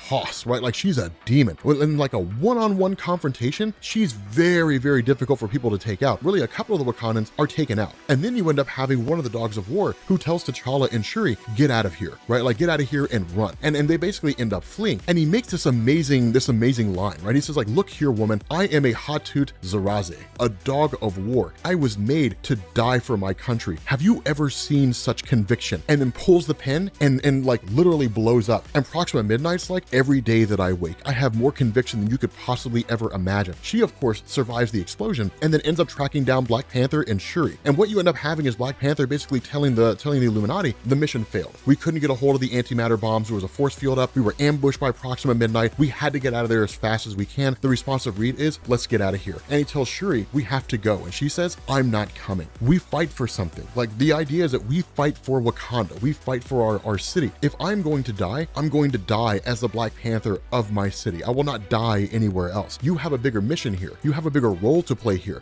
Go and join the Illuminati. She's not taking this from a stance of anger. She doesn't look at him as somebody who's abandoning their place. No, not at all. And so you basically end up having T'Challa who says, okay, then I will undertake my mission. Shuri ends up staying behind. And so you end up having Proxima Midnight who shows up here. It's like the coolest moment, right? Like, man, let me tell you something. It's the coolest moment. Proxima Midnight shows up here and she's like, oh man, like Black Panther, like he abandoned you. Like, man, that's wild. Like, what are you gonna do? Because like, you're gonna die. And she asks like, do you know what I see right now? And Shuri's like, what do you see? And she's like, I see nothing that breathes tomorrow. So I'm going to give you an option. Either you can see this death coming or you can be a coward and you can turn around. Shuri leaps up right into the battle. Switch.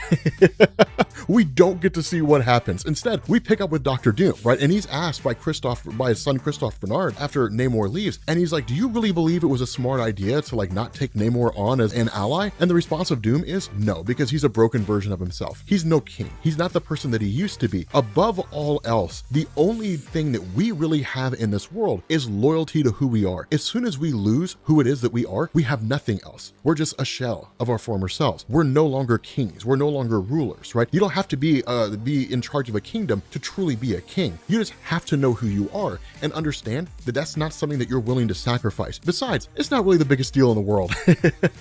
They end up opening this door and we end up finding out the Thinker's here, right? Now, the Mad Thinker is an old Fantastic Four villain. He would create these little robots, things like that to face off against the Fantastic Four. He's more or less like a 60s villain, like a 60s and 70s villain. He was peanuts, right? He was very small time, but he is exceedingly intelligent. And if you guys recall in one of the previous videos that we did, we talked about how the first incursion that happened that the Illuminati coped with, where we saw the map makers, that a piece of that Earth, or a piece of that alternate reality Earth, ended up landing in Latveria, and Dr. Doom got his hands on it. And what he's been doing is analyzing it this entire time. Now, if you guys recall the nature of the map makers, right, the nature of these Sidera Madres is that when they land on an alternate Earth, that they bring a piece of that Earth with them. And what that piece of the Earth does is it literally sends out a homing beacon and it says, hey guys, come here. And the map makers follow that signal, and then they arrive on the new Earth, they lay waste to any kind of life on that Earth, they destroy it, and then they move on to the next one, right? Like, that's how that process works. Well, with this piece being here and with it sending out a kind of signal, what the Mad Thinker's been doing is analyzing it. And what he ends up realizing is that this signal is actually part of a network, right? So it's like your computer hooking up to the internet. It's sending out a signal constantly. And if you can crack the signal, you can trace the signal and you can see what this signal's communicating with, and you can see what that signal's communicating with, and so on and so forth. And ultimately end up tracing and really mapping the entirety of the multiversal network. And so what this means is Dr. Doom now knows everywhere the map makers have been, which means he can trace them to their source. He can find out where they originally came from. He can basically locate the Ivory Kings, right? The White Lords of Wild Space. And when the question's asked, like, what plan do we have here? The response of Dr. Doom is, I have everything I need. I've got my plan. I know exactly what I have to do to implement the plan, and I have the source of power that can help me achieve this plan. I have the Molecule Man Owen Reese. Let there be suffering and woe to all who stand in my way. And that's the reality of it. Molecule Man is a multiversal powerful character.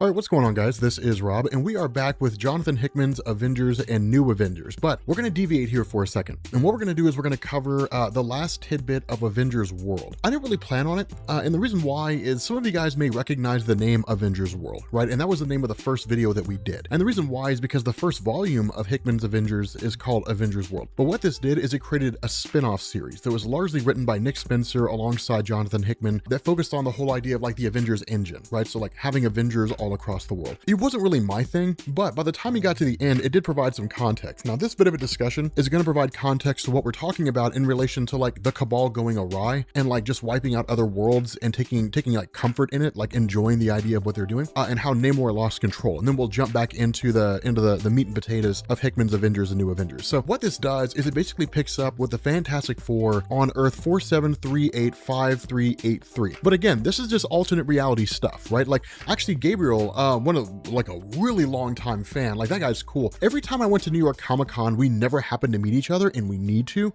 I don't even know, Gabriel, do you have a RobCore ring? If you don't, like you should have gotten one a long time ago.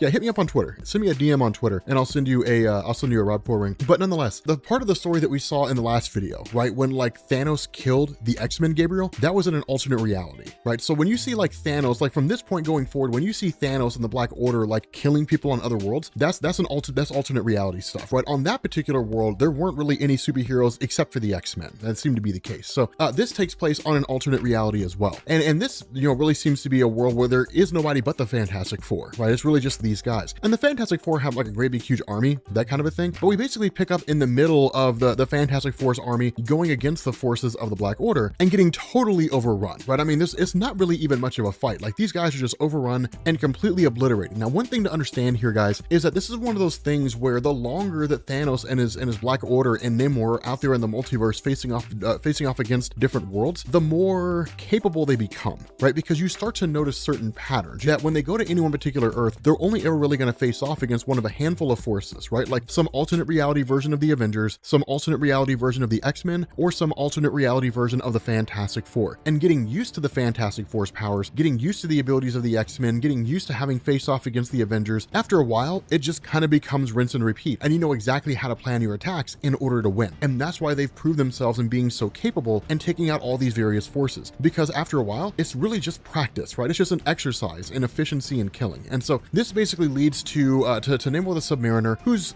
seemingly on this throne of the Fantastic Four, right? And he's basically killed Reed. Susan shows up there again. This alternate reality Susan shows up there and is surprised to see that Namor is there. But with this Namor arriving here, he almost kind of tells Susan that he's still as much in love with her as he ever was, and really more with the concept of Susan, right? With the idea of Susan Storm. And the reason why is he kind of hits at what Hickman did during Fantastic Four with Reed Richards, where it's like every universe that they travel to where they encounter a version of Susan, she's as headstrong as any other universal counterpart, right? Especially the main Marvel universe. When you look at her, she's one of these characters where she's headstrong, she's stubborn in a lot of ways, but she's got it together. And if there's any one chick you want in your corner, it's definitely her, right? She's got it where it counts. Her force fields can hold off celestial power, different things like that. She's by no means someone to scoff at. But where Namor kind of comforts her and says, hey, look, does the best he can to kind of ease her transition and helping her understand there's nothing you can do to save your world, and your world is going to be destroyed. Ultimately, she ends up being killed by Proxima Midnight. And Proxima Midnight's like, it's time to go. Like, we're here to kill a world. There's no time for sentimentality here, right? We came here to kill a world. She's dead. Let's destroy the world. Let's go, right? We're going to call it a day. And that's exactly what the Cabal do, right? They set off the antimatter bomb, they obliterate the world, and they basically leave. Now from here, it transitions over to a small little conversation between Namor the Submariner and Black Swan. And this, where you kind of have Namor who's sitting here sort of kind of recalling these memories of people who are like begging for their lives and different things like that. The reality is that what Namor signed on for is more than he can handle. And that's one of the cool things here. It really shows us that where Jonathan Hickman wrote Namor Submariner in such a way to where he's like, I will do what needs to be done if the rest of you Illuminati won't. And that's why he formed the Cabal. What it really shows is that Namor kind of bit off more than he could chew. That Namor thought he was ready to destroy worlds. He thought he was ready to do what needs to be done. But at the end of the day, the Black Swan was right when they first met her at the very beginning of Hickman's Avengers and New Avengers. It basically robs you of what makes you who you are. It robs you of your heroism. It robs you of your humanity. It forces you to do things that you wouldn't do, and you end up losing yourself. And that's exactly what's happened with Namor. Slowly and steadily, he's been losing himself in this time that he spent with the Cabal. He's basically surrounded by regret. He's surrounded by sadness and misery by knowing that there are so many innocent lives out there that perished. And he tries to justify it by saying, like, I do what I do in the name of the greater good in order to save my universe, but it doesn't assuage his conscience. It doesn't help him accept the fact that billions and billions, and really even we're getting into the trillions at this point, of innocent people have perished at the hands of the Cabal that he created and has now lost control of. Now, in his conversation with the Black Swan, she tells him, I can see the chinks in your armor. I can see that you are basically showing weakness. You're regretting your choice to side with the Cabal. You're regretting your choice to make it. Like, you're regretting the decisions that you've made and doing what has to be done. But understand, there's no place here for sentimentality. There's no place here for weakness. Now, this is really important here because one of the things to understand is that at this point in the story, in Hickman's Avengers and New Avengers, there's a lot of things going on in the collapse of the multiverse that we still don't know, right? We don't know who the Ivory Kings are. We don't know who Raboom Alal is, right? The person that started the incursions in the first place. We don't know the origin of the Black Priest. We don't know that kind of stuff. We know the origin of the map makers, but that's basically it. There's a lot that we don't understand. And that was the whole message of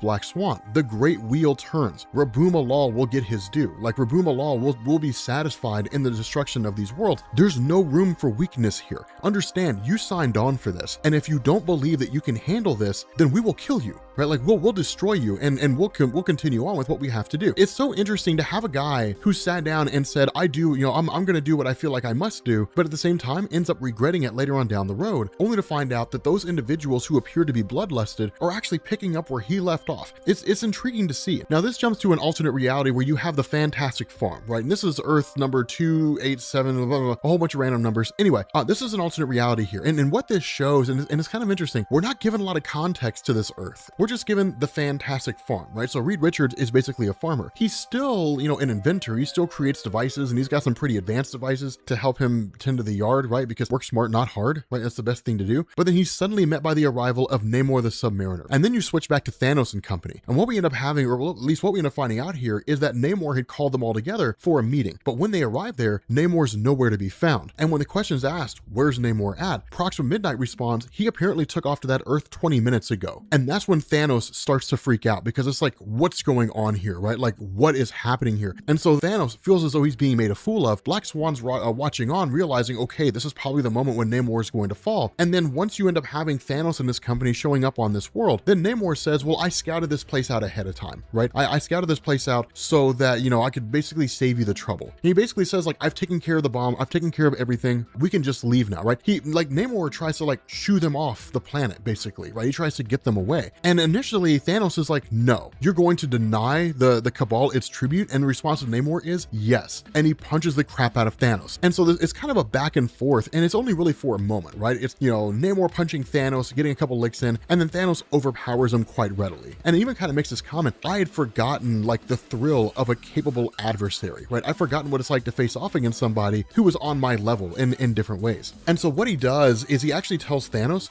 what he did. And it's the coolest thing, right? Because he asks him, like, where's the bomb at, right? Like, give me the detonator. And the response of Namor is, I don't have the detonator. I don't have it on me. I understand the nature of Reed Richards, and I understand the nature of Susan Storm. I fought beside them on my world for years and years and years. And this alternate reality version of their characters are the exact same. They're the exact same kind of people as the people that we're used to. And so I know that if I go and talk to them and tell them what's going on, they'll listen to reason. And that's exactly what he did. He went and told Reed, here's what's going on. Here's the nature of the incursions. This is a bomb here that could destroy your world, and I'm asking you to destroy it because it would save my world. The question you have to ask is, are you willing to make that sacrifice? Are you willing to end your world for the purpose of saving another? And it's the ultimate notion, it's the ultimate idea of like self-sacrifice, right? And Reed Richards is a kind of guy, at least in this alternate reality version, that would seem to do it. Now, it seems to fly in the face of everything that we know, but then we kind of get a little bit of exposition here, right? Where Namor kind of expands on this and says, it's not just about this idea of sacrifice. Understand that if you don't do this, there is a fate worse than death that's coming for you. The Cabal will come here and they will destroy everything you know, and they won't do it quickly. They won't just annihilate you. They won't just kill Susan Storm or anything like that. They'll take their time. They'll make you suffer. They take enjoyment out of that. So I give you an option. Either you can detonate this bomb and die quickly, or you can keep it. You can hold on to it. You can wait for the Cabal and you can die slowly. But ultimately, there's really no way for you to survive this particular incident. And so what ends up happening is you find out that this alternate reality version of Reed has the detonator. And that's when you have Namor laughing at Thanos and saying, like, this is it. I knew it was going to end this way. And this alternate reality version of Reed pulls the trigger and detonates this antimatter bomb. And when it seems like Thanos and Namor and all of them are going to die, they're suddenly whisked away, right? They teleport back to the necropolis, back to their base of operations. And that's when Thanos tells Namor, understand, if you believe that you're leading this Cabal anymore,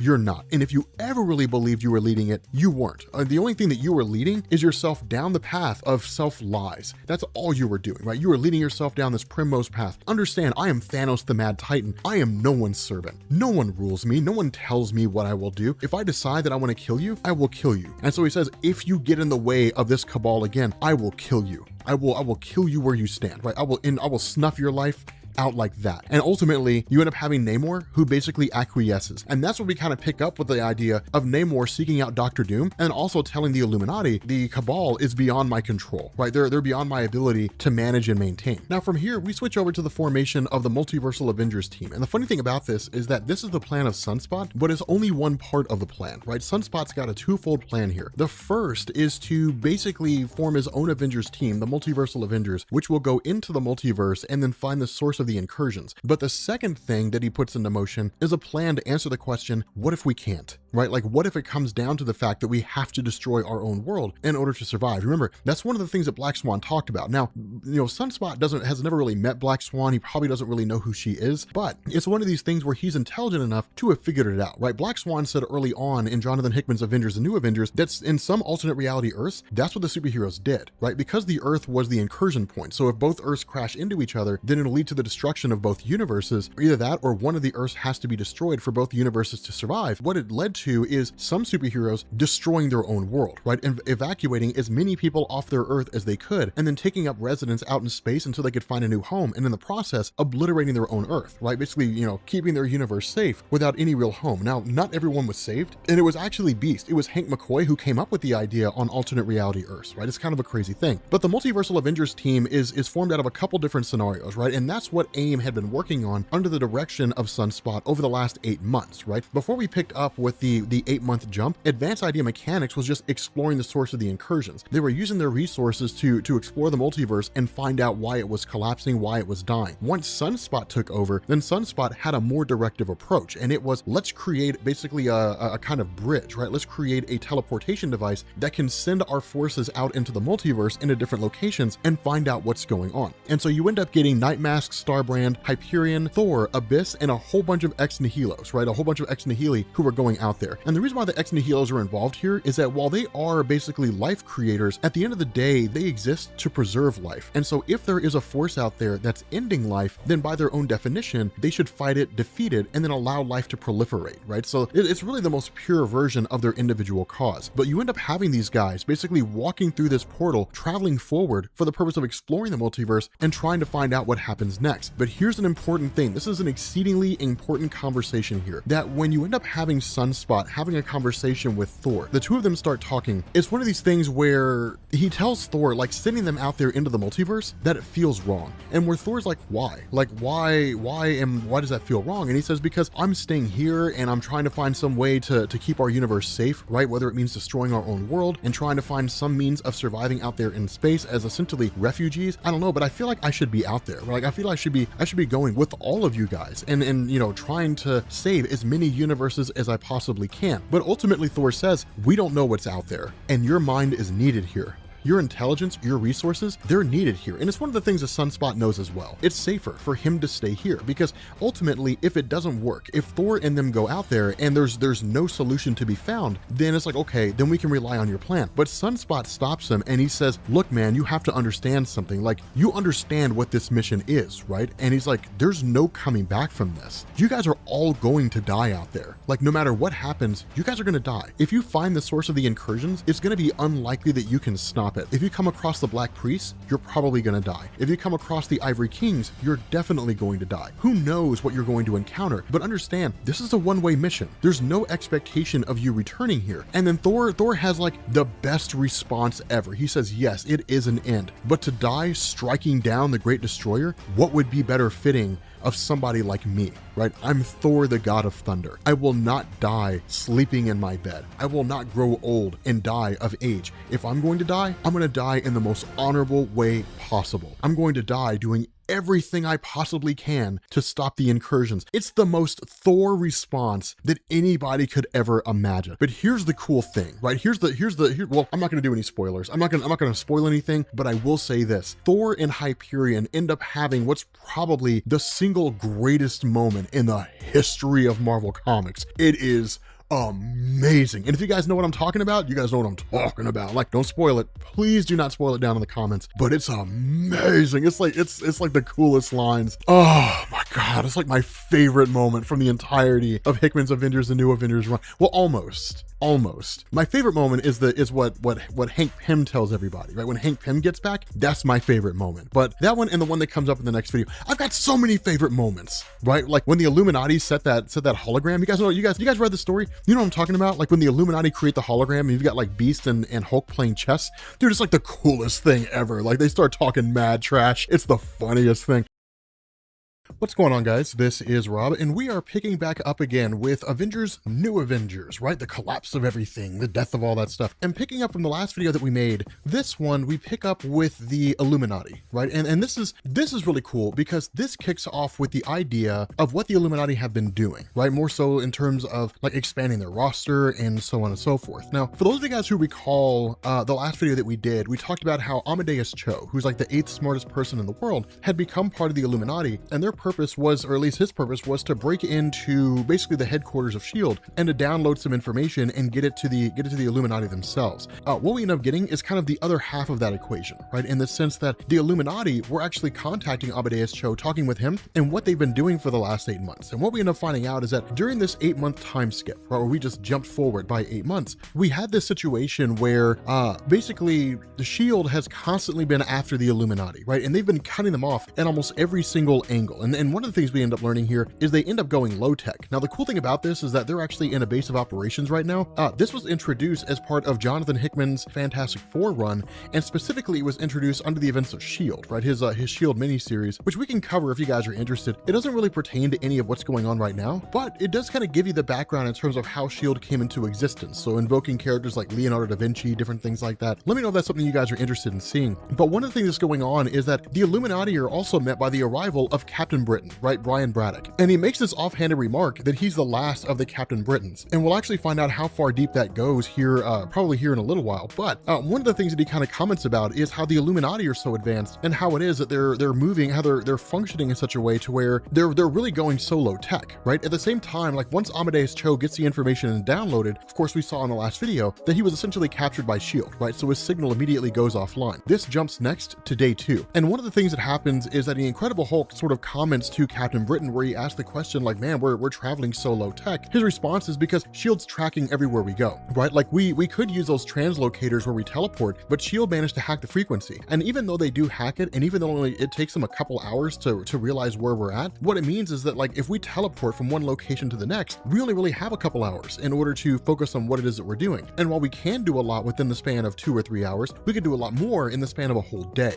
right? So that's kind of what they're doing. They're also looking to sort of track down Namor. But what they're doing here is that in the aftermath of Amadeus Cho being captured, they've basically created a device, right? And this is kind of sort of interesting. You know, it's something that you don't really see all that often. And in fact, I don't really think you've ever seen it before, but where they have these translocation devices inside their hands, and these can be used for a lot of different purposes. One of the other things that it does is it allows Reed Richards to basically hack the signal and then turn it into a visual concept, meaning where you have like radio waves emanating from like this device, right? It just literally sends out a beacon, sends out a radio wave and says, hey, I'm here, I can teleport or do whatever it is I need to do, that they can ride that frequency and in turn watch everything that's going on. It's a pretty advanced bit of technology and well beyond any real possibility, I imagine, but it does give us a scene where Amadeus Cho is basically being interrogated by S.H.I.E.L.D. And of course, he's met with the arrival of Susan Storm. Now, again, Susan Storm had turned against Reed, right? She turned against her husband. And one of the things that kind of goes on, we'll find a little more information about this later on, but she feels betrayed by Reed Richards, and that's why she had essentially turned against him. But one of the things that happens here is that you have Amadeus Cho kind of being a little bit of a smart aleck. And it's sort of funny because Amadeus Cho was in a lot of ways depicted as a character who kind of got carried away by his own intelligence, right? In the sense that he wasn't like useless, right? It wasn't like, you know, he just wouldn't fight because he's like, I'm too smart for this. It was one of these things where he is exceedingly smart, and anybody he thinks that's less intelligent than him is somebody just not worth paying attention to or toying with. And in fact, you do get this amazing sort of scenario where you end up having Susan Storm who basically says like, I know a lot about you, right? Like we know all kinds of stuff about you. Like we know you're one of the smartest humans on the face of the planet. Like we know that you tested in like the top 1% of all people who were tested, at least in terms of their overall intelligence. And the response of Amadeus Cho is that doesn't really matter, right? That's totally irrelevant, right? Because if we extrapolate this out, then testing inside that 1 percentile or whatever it is, that still means that there's 250 million people out there who are as smart as me. That's not a good thing. Like that's not okay. Like that doesn't mean anything. It means there's 250 million people who are as smart or smarter than I am. So to quantify me in a percentage base is stupid because I'm smarter than that, right? I'm smarter than almost anybody out there, with the exception of like, you know, Reed Richards and the Incredible Hulk, depending on the circumstance, Tony Stark, you know, Black Panther, different people like that. And Susan Storm kind of gets irritated here, right? She gets a little flustered. And that was always kind of the nature of her character, not so much in the sense that she felt stupid in comparison to somebody like Reed, but the fact that when it came to like some of the super smart people in Marvel comics, they were always written in this way where they had this tendency to look at people who were less intelligent than they were and seem like they kind of have to walk them through the process of making things make sense, right? Like, I'll explain this to you, but like, I'm gonna hold your hand. I'm gonna assume that there's nothing about this that you could understand. And while it was never really Reed's intention to make Susan Storm feel stupid, the result is that a lot of times she did. And dealing with somebody like him, and then at the same time having somebody like Cho, who's almost kind of like this physical embodiment of how she felt whenever she was talking with Reed and felt, you know, not really able to keep up, it kind of pisses her off.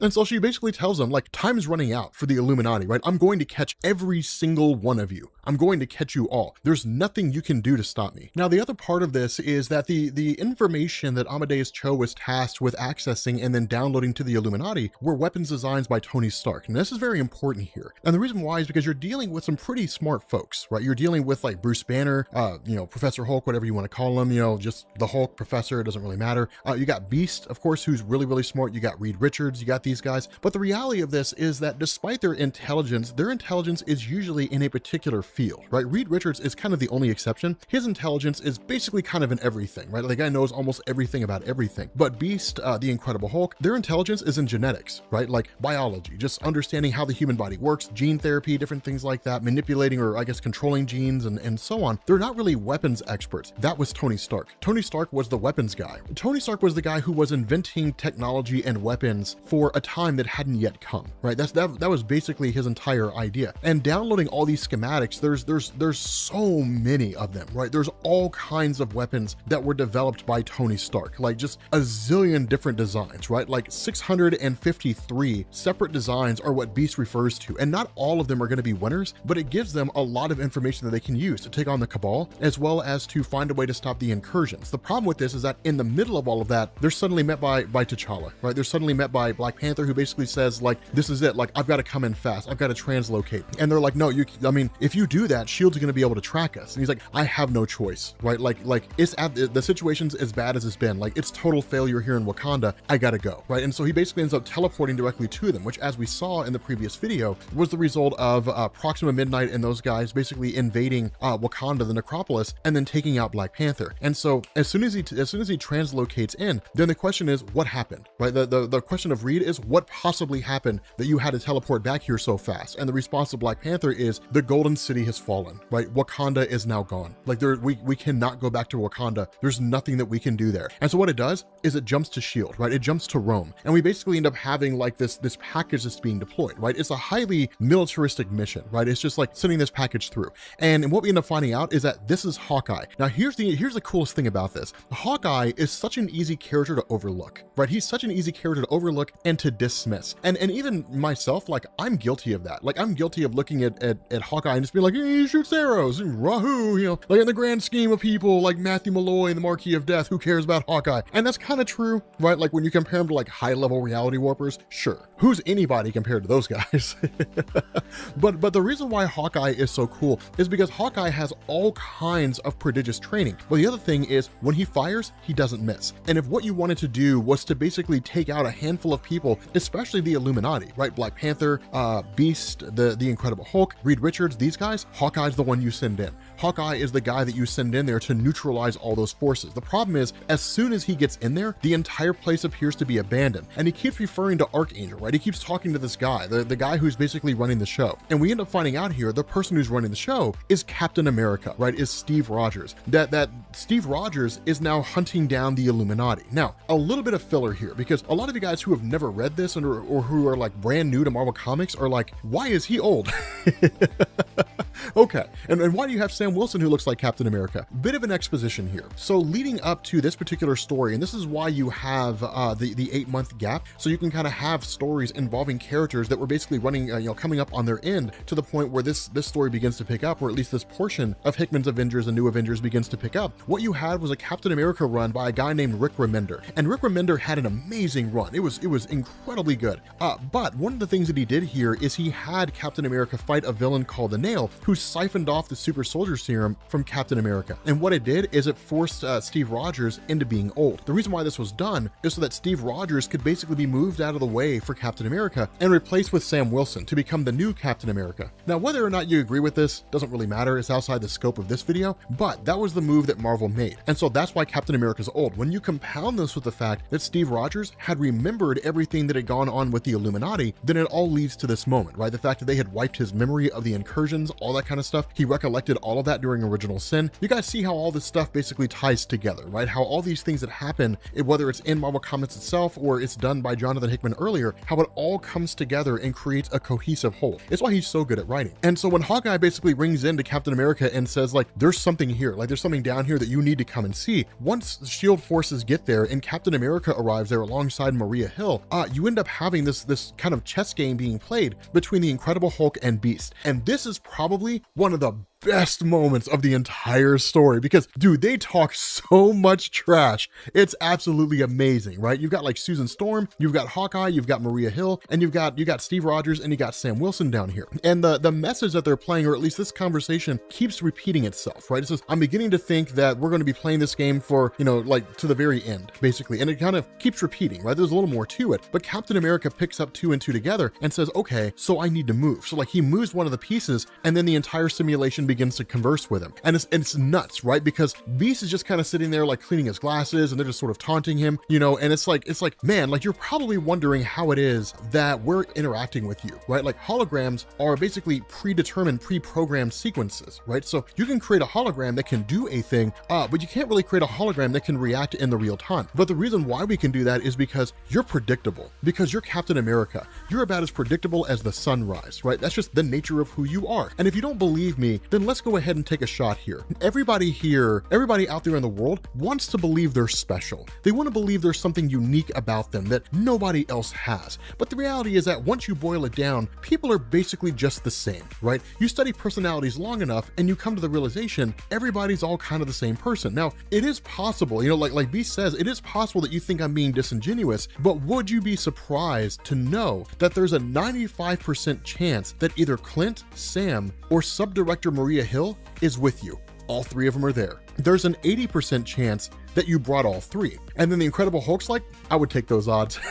And then he says, and oh my stars, there's even a 60% chance that you asked Susan Storm to come with you. You're predictable, man. And now the question is, what does all this mean, Steve? Like, what does it mean that I can, within a percentile better than 50, that I can predict what you are going to do? What it means is that you really are predictable. It means you really are a super predictable person. You were predictable when we first met you. You're still predictable. We know what you're going to do before you do it. And it's important that you understand this message, Steve, because if you want to catch us, if you want to pick up the Illuminati, you want to capture us, you got to start thinking a little better than this, right? You literally have to start thinking smarter. The downside to this is you're not that smart. So at the end of the day, you're really only ever just going to be chasing us. You just haven't quite caught up to the fact that that's all you're ever going to do. It's the greatest instance of trash talk ever, right? They basically said, Steve, you're never going to catch us because you're not smart enough. Like, it's the coolest thing. Because it's true. It's 100% true. Captain America is just not smart enough to catch up to them. That's just the way that it is, right? And so what you end up doing is picking back up on the SHIELD helicarrier with Steve Rogers, right? Once he gets there and it's kind of, you know, Susan Storm and so on, basically kind of rewatching this whole thing where Terax the Tamer, as part of the Cabal, had basically shown up to the United Nations. And this is one of the things that's not really given in the real moment, it's kind of given to us in hindsight, but he had shown up to the United Nations and he had basically said, the universe as you know it is ending. Right? Like your universe is going to die and there's nothing you can do to stop it, but there is something that we can do. You know, we as the Cabal can do this, right? If you give us Wakanda, if you give us the necropolis, if you give us that country, then we will save your world and we will save your universe. But understand this, the heroes out there, the Iron Man, like Iron Man and you know, Reed Richards of the Fantastic Four and Black Panther, all these people, all these folks that you call heroes, they knew and they didn't tell you because they didn't trust you with the truth. But it's time that you be trusted with this information, right? Give us what we want want, and we will save the day. And that's how it was that the forces of the Black Order, that Proxima Midnight and all those guys, that's how it was they got into Wakanda. They were allowed to be there, right? They were given sanction there by the United Nations. They were told, you can have whatever you want, just make sure you save the day. And then the Cabal just started doing what they were doing best, which was wiping out everything that they could find. And so it's one of these things where it all just really kind of seems to be crumbling down, right? Like everything's falling apart. Enter Carol Danvers. And Carol Danvers basically says, okay, so there's a couple of residual mental imprints that these psychics were able to pick up, but really not much more than that. We know that like Captain Britain has joined their roster now. We know that that T'Challa was there for a brief amount of time, but aside from that, we don't really know anything else. Captain America starts asking questions like, are there people that we can get to our side? Can we get Betsy Braddock? But the response of Carol Danvers is, you know, like Psylocke is protected by the X Nation. She's protected by mutants. We can't just go there. It's one of the reasons why if we capture the Illuminati and we get a hold of Beast, we're going to have a problem because the X-Men are going to want to take him back and deal with him on their own terms. They're not going to want to let us do that. And the response to Steve is they don't get that choice, right? Like he joined the Illuminati. He made his choice. He knew what he was doing. The X-Men don't get to decide who it is that is, you know, that is not put on trial for the crimes that they commit. That's not the way this works. If they have a problem with it, sorry about their luck. We can go to war again, right? And like, it won't be like last time. We'll win, you know? And so it's kind of cool. Like it's interesting to see like how extreme Captain America has become because he's hell-bent on tracking down the Illuminati, right? It's the one thing he wants to do more than anything else. He also ends up learning that like Robert DaCosta bought AIM, bought Advanced Idea Mechanics, which sucks for S.H.I.E.L.D. even more because with everything that's happened, S.H.I.E.L.D.'s abilities in terms of like their authority, the ability to tap into like the world's intelligence agencies has been curtailed by an insane level. They have just enough leash to like monitor other countries, but they can't really act without getting some info or getting approval from like their prime ministers or whatever it is. The days of S.H.I.E.L.D. being able to just do what it needs to do in order to serve its purpose are gone, right? Like they're the only thing they have, you know, real free reign over is the United States, and that's it. And as long as the Illuminati are outside the US, it greatly hampers S.H.I.E.L.D.'s ability to function. It's one of the smartest moves that they could have made. But Robert DaCosta buying Advanced Idea Mechanics gives him a wealth of technology and resources that are equal to or way beyond what S.H.I.E.L.D. currently has, and is in its current form where it's handicapped, right? And so all that's really being brought in here by Carol Danvers is just more bad news, right? Like literally the Illuminati's resources are growing by the day. Like Robert DaCosta's not on our side. He's working against us, or at least seems to be working for his own goal. He's got the resources of Advanced Idea Mechanics, so there's really not much we can do for him or do with him. And those Avengers out there that decided not to side with you when you dumped information about what the Illuminati were doing and actually agreed with their cause, they've gone off the radar,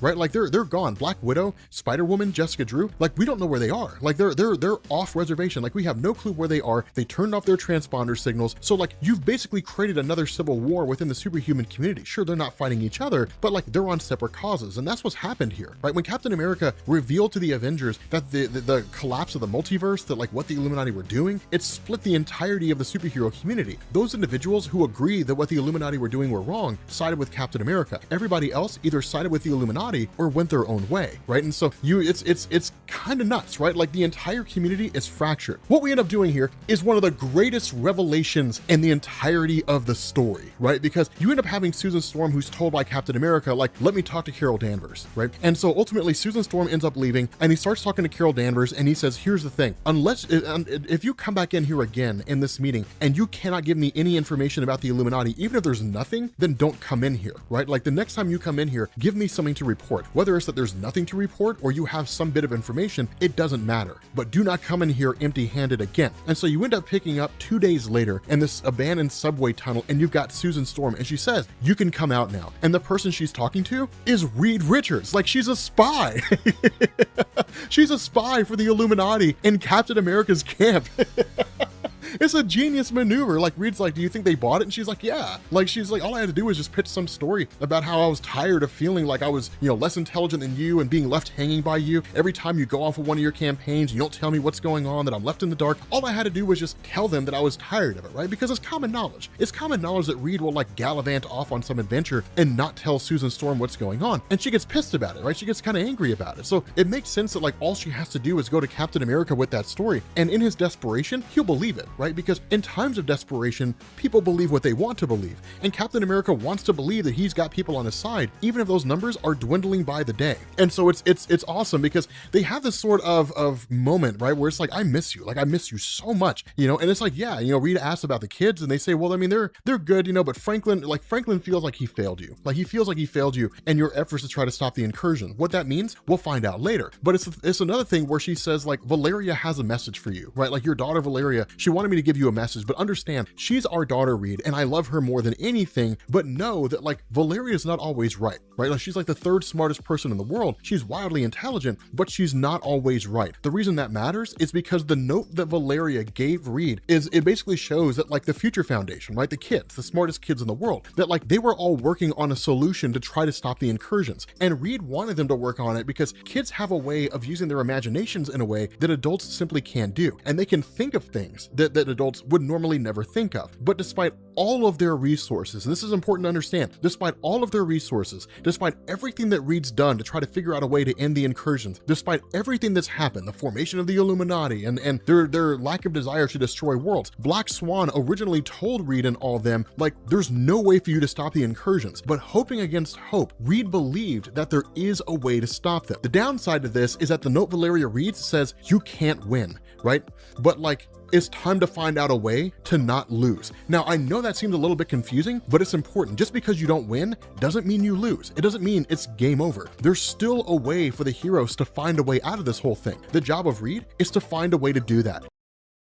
What's going on, guys? This is Rob, and we are picking back up again with Avengers and New Avengers. And this video is going to be a hoss, right? This is going to be a chunky video.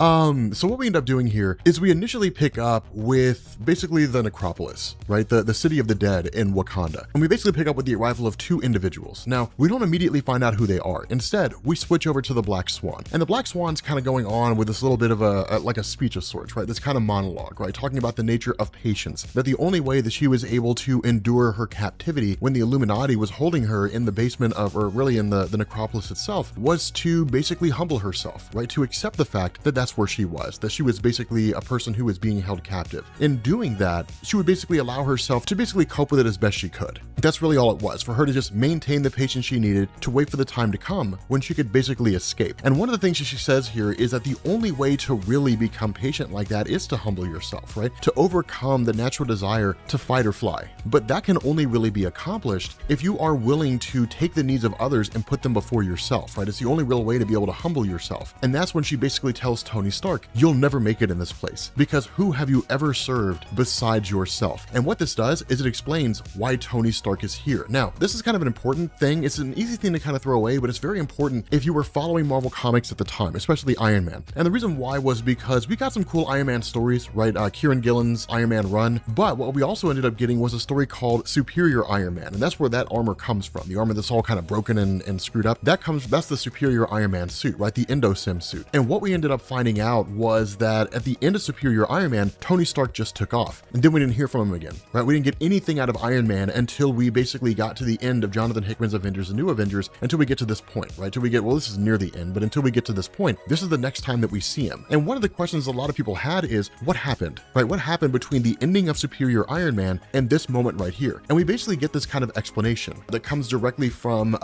Black Swan herself. And it really kind of comes in the way of like Tony Stark basically tormenting her, right? We're not really tormenting her, but kind of giving her a hard time, where she starts to talk about despair and how despair will basically lead Stark to a place that he doesn't want to be in, right? That Tony Stark is basically here. He's in a place he doesn't want to be at, and that despair will more or less take hold. That given time, it'll seize control of everything, and basically it'll turn his entire life upside down. And then he kind of comments, and he says, like, day after day, week after week, I've been here for months, right? I've been in this place for months, basically the last 8 months, right? So Superior Iron Man dead ends to the beginning of the Time Runs Out story. But he's like, I've been here for months and months and months and months, and you keep showing up here, and you keep talking to me. Do you want to know why I think it is that you keep showing up here and talking to me? And she asks why, and he says, because I think you're in love. And this is where Tony Stark fails. This is the failure of Tony Stark right here. In this situation that he's in, Tony Stark is stuck here, and there's a reason why he's here. And it doesn't necessarily have to do with the direct reason why he got here. We'll actually find out what this reason is here in a little while, but it's Tony Stark playing coy, that he just can't really take things seriously. He's like, don't be offended, right? I mean,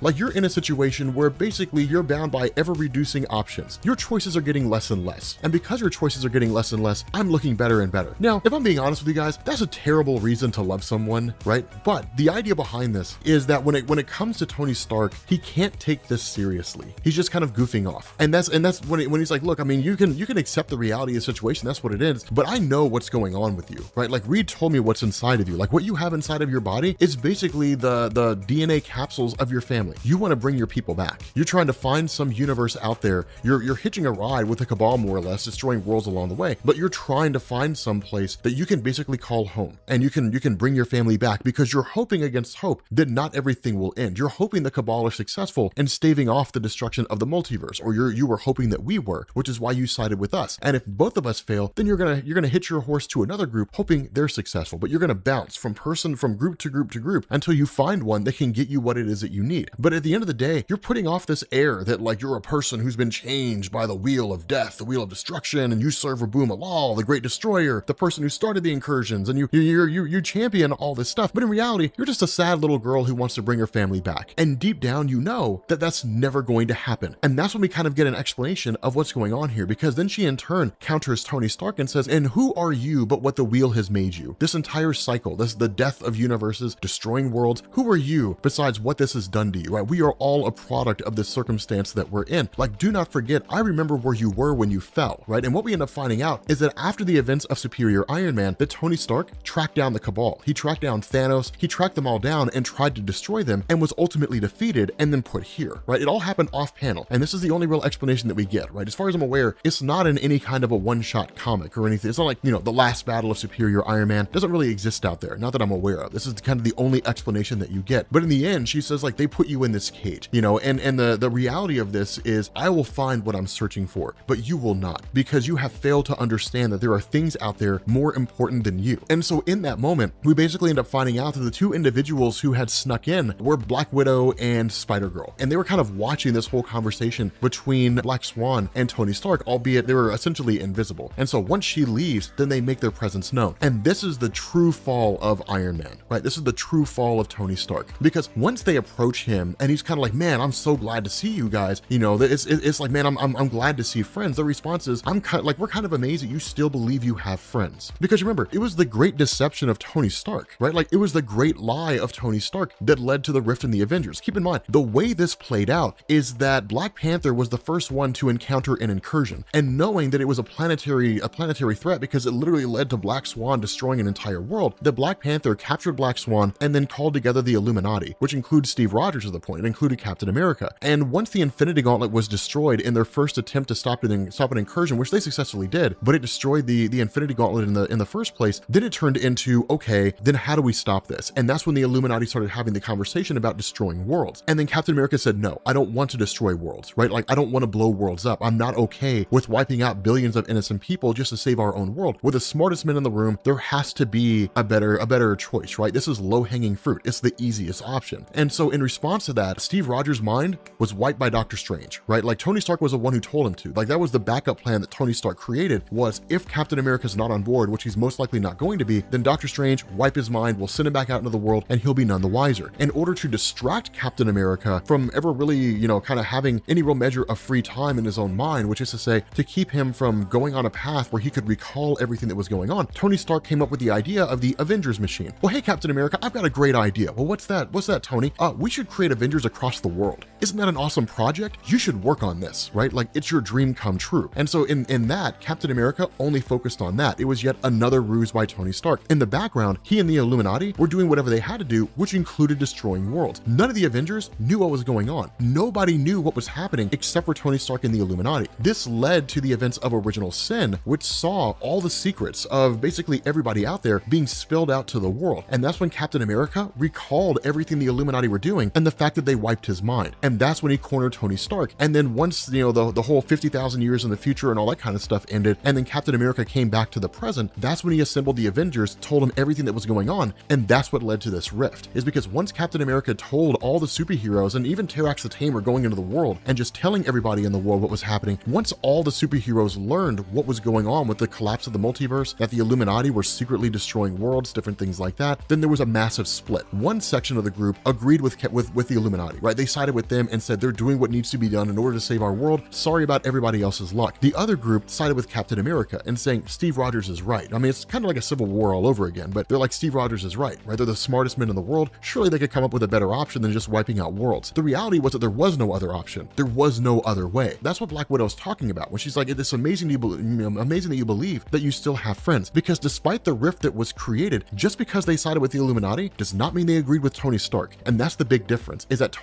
they all believe Tony lied to them. It's just the final lie, right? It's the last time that they're tired of dealing with all his pardon my French. They were tired of all these instances when Tony saw himself as a cut above everybody else. That's what they were exhausted with. And that's what's being explained here, because when they in turn say the only way we can let you out of here, the only way we can help you is if you agree with the fact that you need help, Tony Stark stands resolved and says, no, I don't need help. I'm the only one that can save anybody here, right? If it wasn't for me, we would have been dead a long time ago. If you pray to a god, pray to him, that's fine, but let me out of this place, because if I'm not out there, all of you are going to die, right? It's Tony Stark's arrogance in the most extreme way, but it's also true. And we'll find out that like not having Tony Stark out there really actually does speed up the death of everything, right? Like it really is worse for the superhero community. Now, at this point, we switch over to a character named Pod. Now, we talked about Pod in a previous video, but the cool thing about this is it basically kind of clarifies things a little bit more. And what we ended up finding out was that Pod was just kind of like this organism, right? This cybernetic kind of robot looking thing that really looked a lot like the Fury from the old Mad Jim Jasper's Captain Britain comics. But basically, Pod was just like this kind of, device, or at least this robot that was basically escaped from advanced idea mechanics and then fought the Avengers, laid waste to the Avengers, and then kind of took off and then was grabbed by advanced idea mechanics again and then sent out into the space between universes, right? Kind of this more or less holding cell. There was nothing there, so it would just kind of sit there and wait. We kind of get into this little bit of an explanation where we get an origin. And what we end up finding out here is that Pod was engineered by Ex Nihilo on Mars, right? Where Ex Nihilo wanted to basically evolve the Earth and turn the Earth into a living life form. That what this did is it led to the idea that Ex Nihilo, from his stance, the Earth needed a defense system, right? It needed some way to defend itself. Now, this was done absent Ex Nihilo's knowledge of like the Star Brand, that the Star Brand basically initiates, whenever a planet reaches a point where its people are ready to move into the next stage of their evolution, and individuals as a whole, which is to say the entirety of that planet's life forms are able to like move beyond their world and start exploring other things, right? Because what that would do is it would leave their world vulnerable, right? When they're ready to move on to their next state of evolution. And so in that time, the White Event would be initiated. That would create a Night Mask, it would create a Star Brand, these different characters. But remember, the White Event and the creation of the Star Brand was done prematurely, so it was never really supposed to happen. But Ex Nihilo, it's his own agenda. He's just doing his own thing out there. And so that's where Pod came from. Pod was basically a cybernetic organism that was sent to Earth by Ex Nihilo to be its defense system and then bonded to a little girl from Norway. And when that happened, it basically led to them just kind of becoming a singular entity. The issue with this was that when this bomb happened, or when this arrival happened, and when this girl was bonded to the suit more or less, that advanced idea mechanics popped up, realizing that it could be used as a weapon, took it, and that's what led to the conflict between the Avengers and Pod. And so what it does is it kind of switches over to the current moment. And one of the things that we talked about in the previous videos is that we have different plans going on, right? So for those of you guys who kind of feel a little bit lost with everything that's kind of happening at the current moment, the way it plays out like this, and it's actually really cool because Hickman explains it through Robert DaCosta, right? Because he brings on some new people who haven't really been a part of everything DaCosta was doing. And what he basically says is that the incursions, of course, as we explained a minute ago, began. Black Panther was the first one to realize it was happening. He recalled the Illuminati. They started finding a way to try to stop the incursions, ultimately coming to the realization they had to destroy worlds to do it. They went off and did their own thing. The Avengers were focusing on their own thing. Original Sin happens, the Avengers become aware of the incursions, and they become aware of the fact that the Illuminati are most likely destroying worlds. Captain America takes control of S.H.I.E.L.D., and in turn, he takes those friendly Avengers forces, which is to say the people that are to his side, and he says, the Illuminati are public enemy number one. Our job is to track them down, catch them, arrest them, and then put them on trial. And then while we have them, try to find some way to stop the incursions. While that was all going on, Robert DaCosta purchased Advanced Idea Mechanics, because Advanced Idea Mechanics had also come to the realization that the incursions were happening, that the multiverse was collapsing. But where Advanced Idea Mechanics was doing it, or at least doing their research for the purpose of trying to like find some way to use it for their own ends, Robert DaCosta bought Advanced Idea Mechanics, and then he started using their technology technology as a means to explore the incursions, to find out what the point was. That led to the creation of the Multiversal Avengers team. Thor, Hyperion, Ex Nihilo, Abyss, a few other characters, and their job is to go out into the multiverse and to find the cause of the incursions and then to destroy it, right? To bring it to an end. And so one of the things that ends up happening, or at least one of the revelations that we get here, is that Robert DaCosta has spies on both sides. He's got spies in Captain America's camp, and he's got spies in the Illuminati. The spy in the Illuminati comes by way of Beast, and it was actually Beast who approached Robert DaCosta, because remember, Robert DaCosta's a mutant, and he was associated with the X-Men for a little while, even though he's not really associated with them now. And so because of that, as Sunspot, he's always kind of been an intriguing character, but when Beast approached Cyclops and said, hey, look, like, I need to talk with somebody like Robert DaCosta, right? I need to talk to him because of the fact that I'm aware of what he's doing, forming his own new Avengers group, basically advanced idea mechanics, you know, that Avengers team and so on. Like, I need to get with him. And so you ended up having Cyclops, who facilitated the meeting between the two. And basically one of the things that Cyclops reveals is that the X-Men have also been trying to find a way to stop the incursions. But while their efforts are not nearly as complex or in-depth as anybody else's, they are in possession of a Phoenix egg, basically meaning that if they activate it, the Phoenix Force would be reborn again. That's a pretty big thing. The X-Men are looking to recreate the Phoenix in order to stop the incursion. So again, all hands are on deck here. Everybody's aware of it. Everybody's trying to find a way to end it. But basically, once Beast has a conversation with DaCosta, Beast is kind of looking for absolution, right? He's not happy with the things that the Illuminati have done. They fly in the face of everything that he believes. He understands that it's the role they play, but it's one of the things where he doesn't want to confuse, you know, expediency with desire, which is to say needs and wants. They need to find a way to stop the incursions, even if it means destroying worlds, but they don't want to. And what the Illuminati are mostly focusing on right now is stopping the Cabal, right? Trying to find a way to end the Cabal, because it's one thing to try to find a way to keep these worlds safe. Maybe they can come across another alternate reality where they found a way to stave off the incursions by basically taking their planet out of phase, basically making it intangible so that the Earths pass through each other instead of one hitting the other and destroying, you know, both realities. That's something the Illuminati could figure out, right? They could find a scientific solution to this. But the Cabal are just wiping stuff out, right? They're just showing up on worlds, obliterating the world's superheroes if there are any, and then blowing the planet up and leaving, right? That's all the Cabal are doing. And so with Beast now on the side of Robert DaCosta, this basically comes to the realization that when you have Black Widow and you have Jessica Drew's Spider-Woman, that they are on the side of Captain America, but basically they're spies for Robert DaCosta as well, right? Like they're working for him. And it's the smartest move to make. For all the arrogance that Robert DaCosta has, he's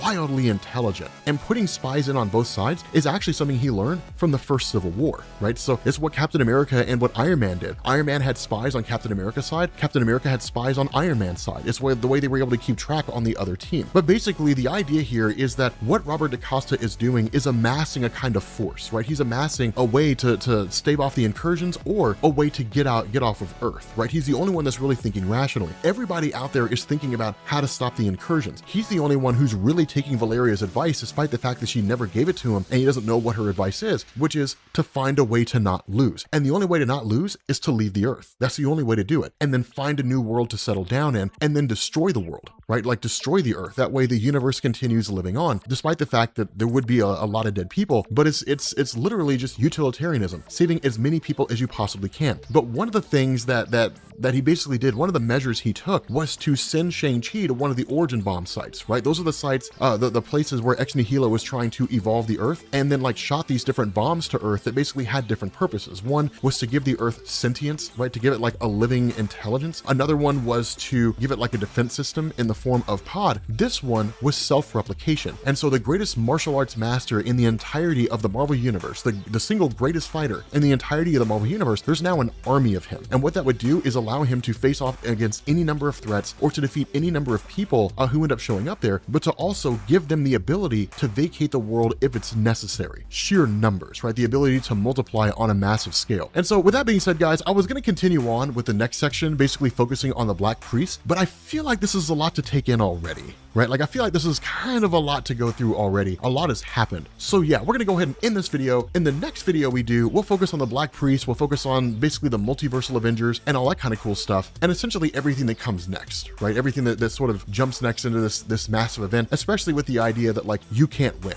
right? Just the you can't win story arc, which is amazing. It's absolutely amazing.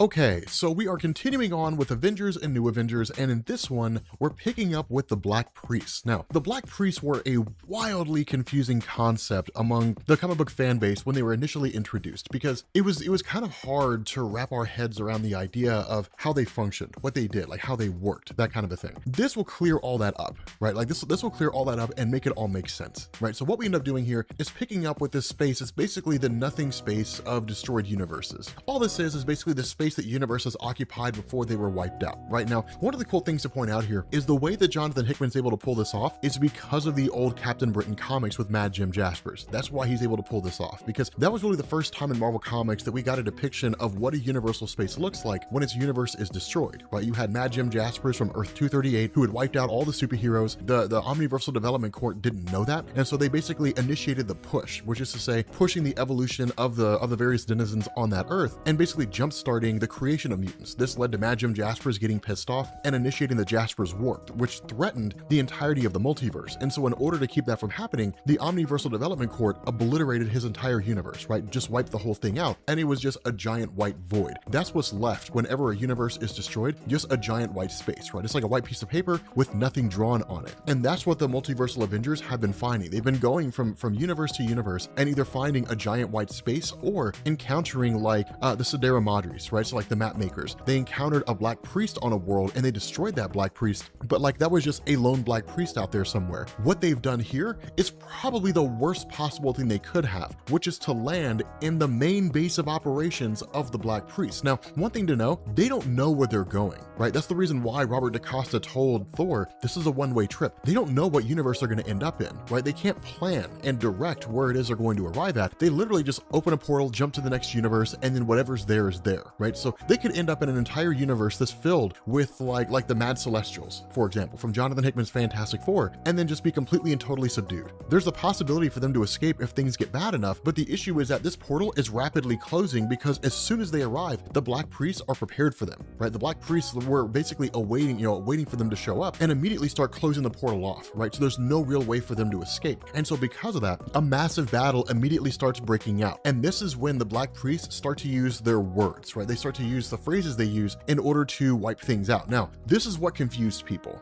right? This is what threw people off, is how the Black Priests function, right? Because the magic of a particular word. So to make this clear and make this easy to understand, let's say that what we wanted to do was we wanted to turn a table into a chair, right? We wanted to rematerialize the table. We wanted to alter its atomic structure so that we could turn it into a chair. And let's say that we had to have a spell to do it, right? Let's say the spell was table into chair, right? 3 words. The way that you and I work is we can just say table into chair, and then the table becomes the chair. With Black Priests, it doesn't work that way. One priest can say table, one priest can say into, and one priest can say chair. And in order to turn the table into a chair, they have to speak those words in sequence. They come together, right? So if you kill any one of those priests, they cannot turn the table into a chair because the word they need to basically, perform that spell is gone now, right? It doesn't exist, right? So that's the way the Black Priests work. But that's also what makes them so incredibly powerful, because they're capable of wild feats. But if you guys notice, because of that huge caveat, they're almost kind of broken, right? Like you would think that like if they really are that powerful, they would be able to use all those words, right? Like you wouldn't need a whole bunch of priests in order to do something. Any one of them could do it. But as a collective entity, as a collective whole, they are insanely powerful. But there is a reason why they function that way. And this reason will be explained here in a minute. But the cool thing is that in the middle of all this, basically like with the Black Priests destroying ex nihilo everywhere, almost all over the place, the battle is boding ill for the multiversal Avengers. They quite literally showed up in the lion's den and they're falling just rapidly, right? Person after person after person is falling, when really it just kind of ends up dwindling down to the core group, right? Abyss, ex nihilo, Thor, Hyperion. But then we also end up finding out that Thor has Mjolnir. Now, this is not the Mjolnir from the main Marvel universe, right? Remember, this took place after the events of Original Sin. Odin's son is not worthy of wielding his own hammer anymore. That belonged to Jane Foster. But the reason why Thor has this hammer is that if you guys recall, we had a previous video that we did where we had an alternate reality Avengers team that were evil, and that the hammer said that the hammer was made for that evil version of Thor, right? Whosoever holds this hammer, if they be unworthy, shall possess the power of Thor's, spelled with 2 R's. And once that Avengers team was defeated, they ended up, of course, traveling back to their own universe, but the hammer stayed behind. If you guys recall that, that's where Thor gets this hammer. This is one of those moments where Jonathan Hickman does something 15 issues ago ago, and it doesn't become important until right now. It's one of the reasons why Hickman's so cool when it comes to writing stories, because you kind of have, it's easier to follow if you just read it in its entirety all at one time, as opposed to like waiting for piece by piece to come out, because it can kind of create issues, right? That's why I always felt Hickman is a great trade paperback writer, right? He writes for the trade, and it's cool. It's awesome to see how this is done. But Thor, of course, recalls his hammer and is like relishing in the experience, right? Like, it's so good to finally have this hammer back, and it's so good to finally rip these guys up, right? To tear these guys apart, you know, and to use it the way that I always used to. And it's kind of interesting because despite what the Black Priests try to do in terms of quelling the hammer, they can't, right? They can't quite quell the hammer. But the multiversal Avengers also start picking up on the idea that if they start killing members of the Black Priests, they won't be able to complete certain spells. And so that's what happens. They literally start destroying as many priests as they can find to prevent them from being able to use the spells. Now, the other thing is there's only a finite number of priests. And so when a priest is destroyed, that word is gone forever, right? So imagine that you could never, ever, ever speak the word happy, right? Like, imagine you could never speak that word again. How would you convey that emotion?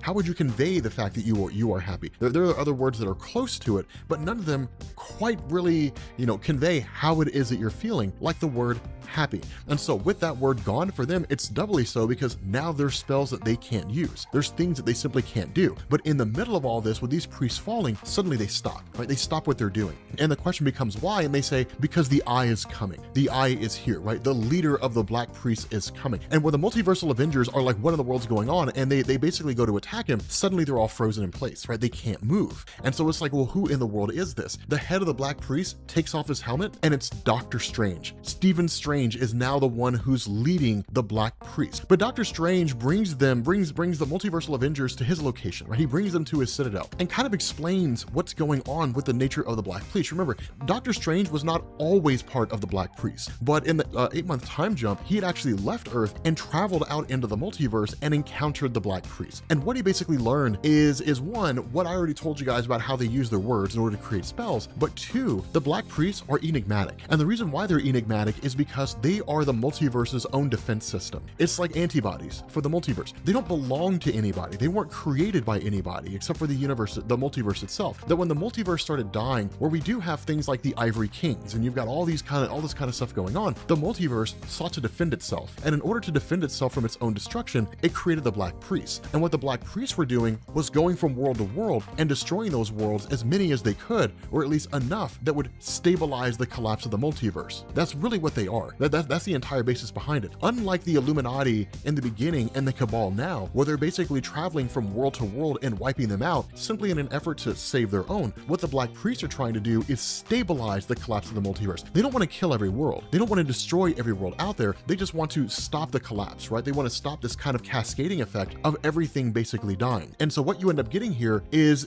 the question, you know, where the Black Priests start asking things like, have you seen them? Like, have you seen the Ivory Kings? Like, have you encountered them? What can you tell us about the Ivory Kings? Have you found out a way to defeat them, right? Remember, we still don't know who the Ivory Kings are. We haven't met them yet, right? Like, they're just beings who are out there that are wildly powerful. And that's kind of what's going on. Doctor Strange explains that there's basically a war out there. You've got what's going on Earth, right? It always does, right? The Illuminati, Captain America, blah, blah, blah, blah. But on a bigger scale, you've got Rabu Malal, the Great Destroyer, the person who seemingly started the incursions. And then you've got the Ivory Kings who are part of the incursions. We don't really know what their role is, but those two groups are going to war, right? The forces of Rabu Malal, the forces of the Ivory Kings are at war with one another. The multiverse is collateral damage, right? The destruction of the multiverse hinges on this. And what you had is the Black Priest who emerged as the multiverse trying to defend itself from being destroyed as a means to try to balance out this collapse, right? So a lot of like huge parts going on way out there in the multiverse itself, which really seems to dwarf what's going on, you know, based on Earth. But you end up having this idea where the group kind of comes together, and really it's Starbrand who kicks out the idea and says, okay, then here's what we'll do, right? We'll send one group out there to basically find Rabu Malal. Like we'll you know, one group will go out there, find Rabu Malal, and they will kill him. They will end the they'll end his reign, and basically, you know, try to find some way to stop the incursions through his death. And then we'll send another group out there to face off against the Ivory Kings, and they will kill the Ivory Kings and basically destroy both of these warring parties. When they're out of the way, we can focus the totality of our efforts on finding a way to stop the incursions. And so that's when it's kind of thrown out there, okay, now's our chance. Now, like literally flip a coin, right? Like whoever picks heads goes after Rabu Malal, whoever picks tails goes after the Ivory Kings, right? From there, we switch back to Reed Richards and to all these guys, and we actually have Reed Richards kind of sending off a message to Valeria, right? It's one of the things that Reed always does, is basically communicate with his kids, kind of teach them lessons when he can, where he can. And one of the things that Hickman hits on here is that Reed has always kind of seemed dispassionate and disconnected, when the reality is anything but. And he basically kind of goes and gives her this lesson on how to win battles, on how to win conflicts. And so he calls this one Making Plans and the Proper Execution Thereof. And he basically says that he sees so many potential future outcomes, right? The potential outcomes out there are just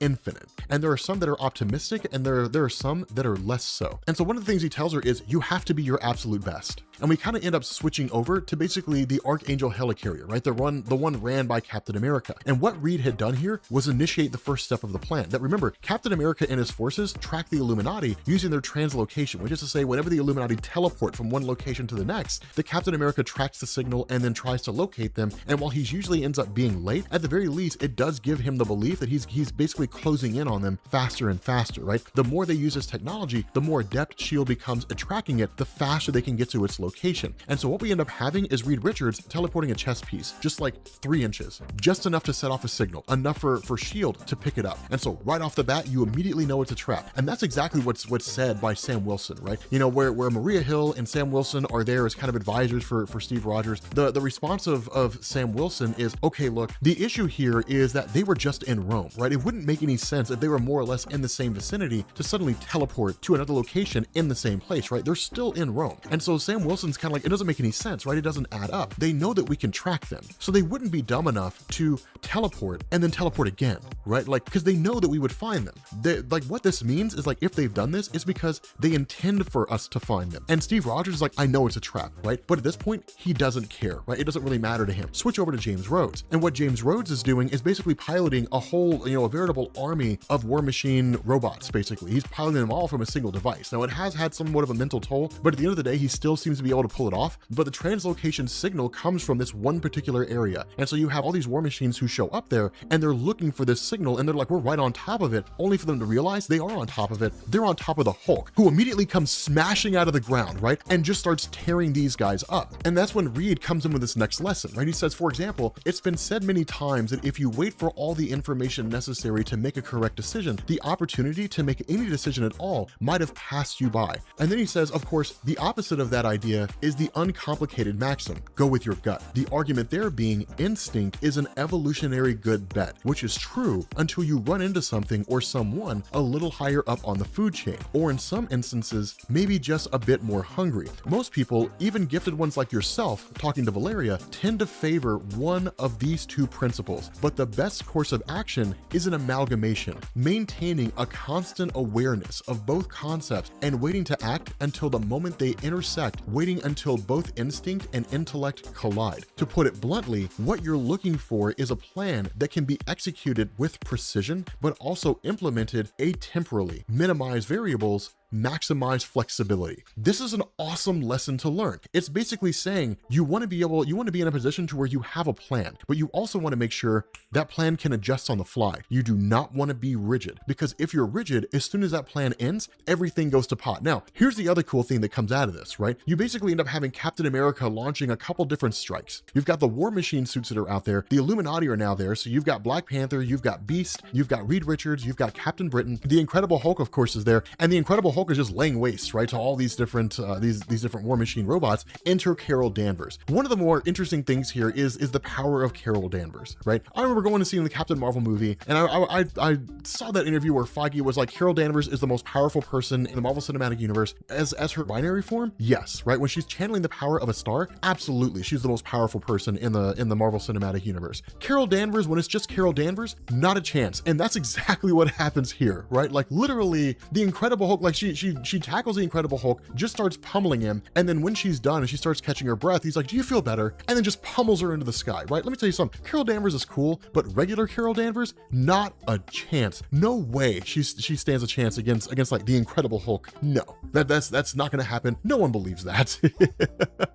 Nobody should believe that. But with Carol Danvers being sent flying again, the Incredible Hulk is back onto the battlefield, not having to focus on her, and we're right back into it again. And then Reed Richards continues on. He says, another thing you need to consider is consistency of disposition. Can you remain calm while executing your plan? The answer to this must always be Yes. Psychological warfare is the tool most often used by anyone standing in opposition to you achieving your goals. Manipulation, ultimatums, the threat of physical or emotional harm, these are tools of resistance. And while they may not be sufficient to stop you like barnacles on a ship, they are enough to cause drag and put your goals in peril. You must at all times maintain composure. Now, I want to warn you, Valeria, there are those who will not understand this disposition. They will call you cold and unfeeling, which is untrue. We feel as much as anyone. We hurt, we cry, but keep it in check until later. Like that's an incredibly important lesson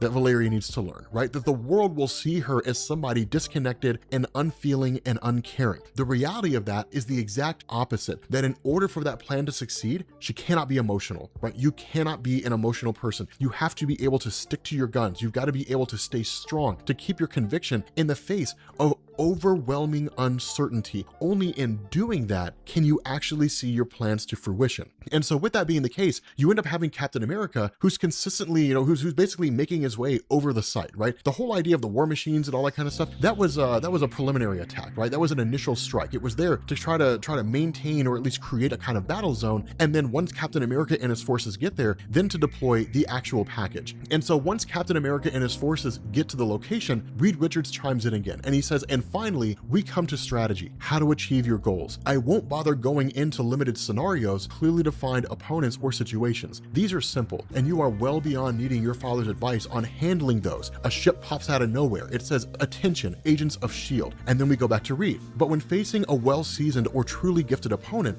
you must always attempt to redefine your opponent's base understanding of the encounter. You attack their primary hypothesis. For example, if there is an expectation that a conflict is between two parties, one of them being yours, the first thing you do is you introduce a third. And that's when we end up finding out that Robert DaCosta is part of this, that Robert DaCosta is part of the plan of Reed Richards, that this has all been the plan of Reed the entire time. Robert DaCosta's New Avengers, all that stuff has all been a part of Reed's plan. And so what we end up doing is switching over to Dr. Doom, right? I know a lot of you guys were really curious about this. Dr. Doom, the Molecule Man, a lot of you guys really wanted to know what was going on. And it's kind of a funny thing here because Doom has been putting the pieces together, right? While everything else has been going on, while everything else has been happening, Robert DaCosta forming his own team that goes out into the multiverse and so on and so forth. You've got Captain America chasing down the Illuminati. You've got the Illuminati trying to stop the Cabal, and all of them are trying to find some way to end the incursions. Dr. Doom has been working inside his citadel to figure out, to answer questions, right? To get questions sorted out. And it's one of these things where he starts talking to the Molecule Man, who is kind of progressively going crazier. And what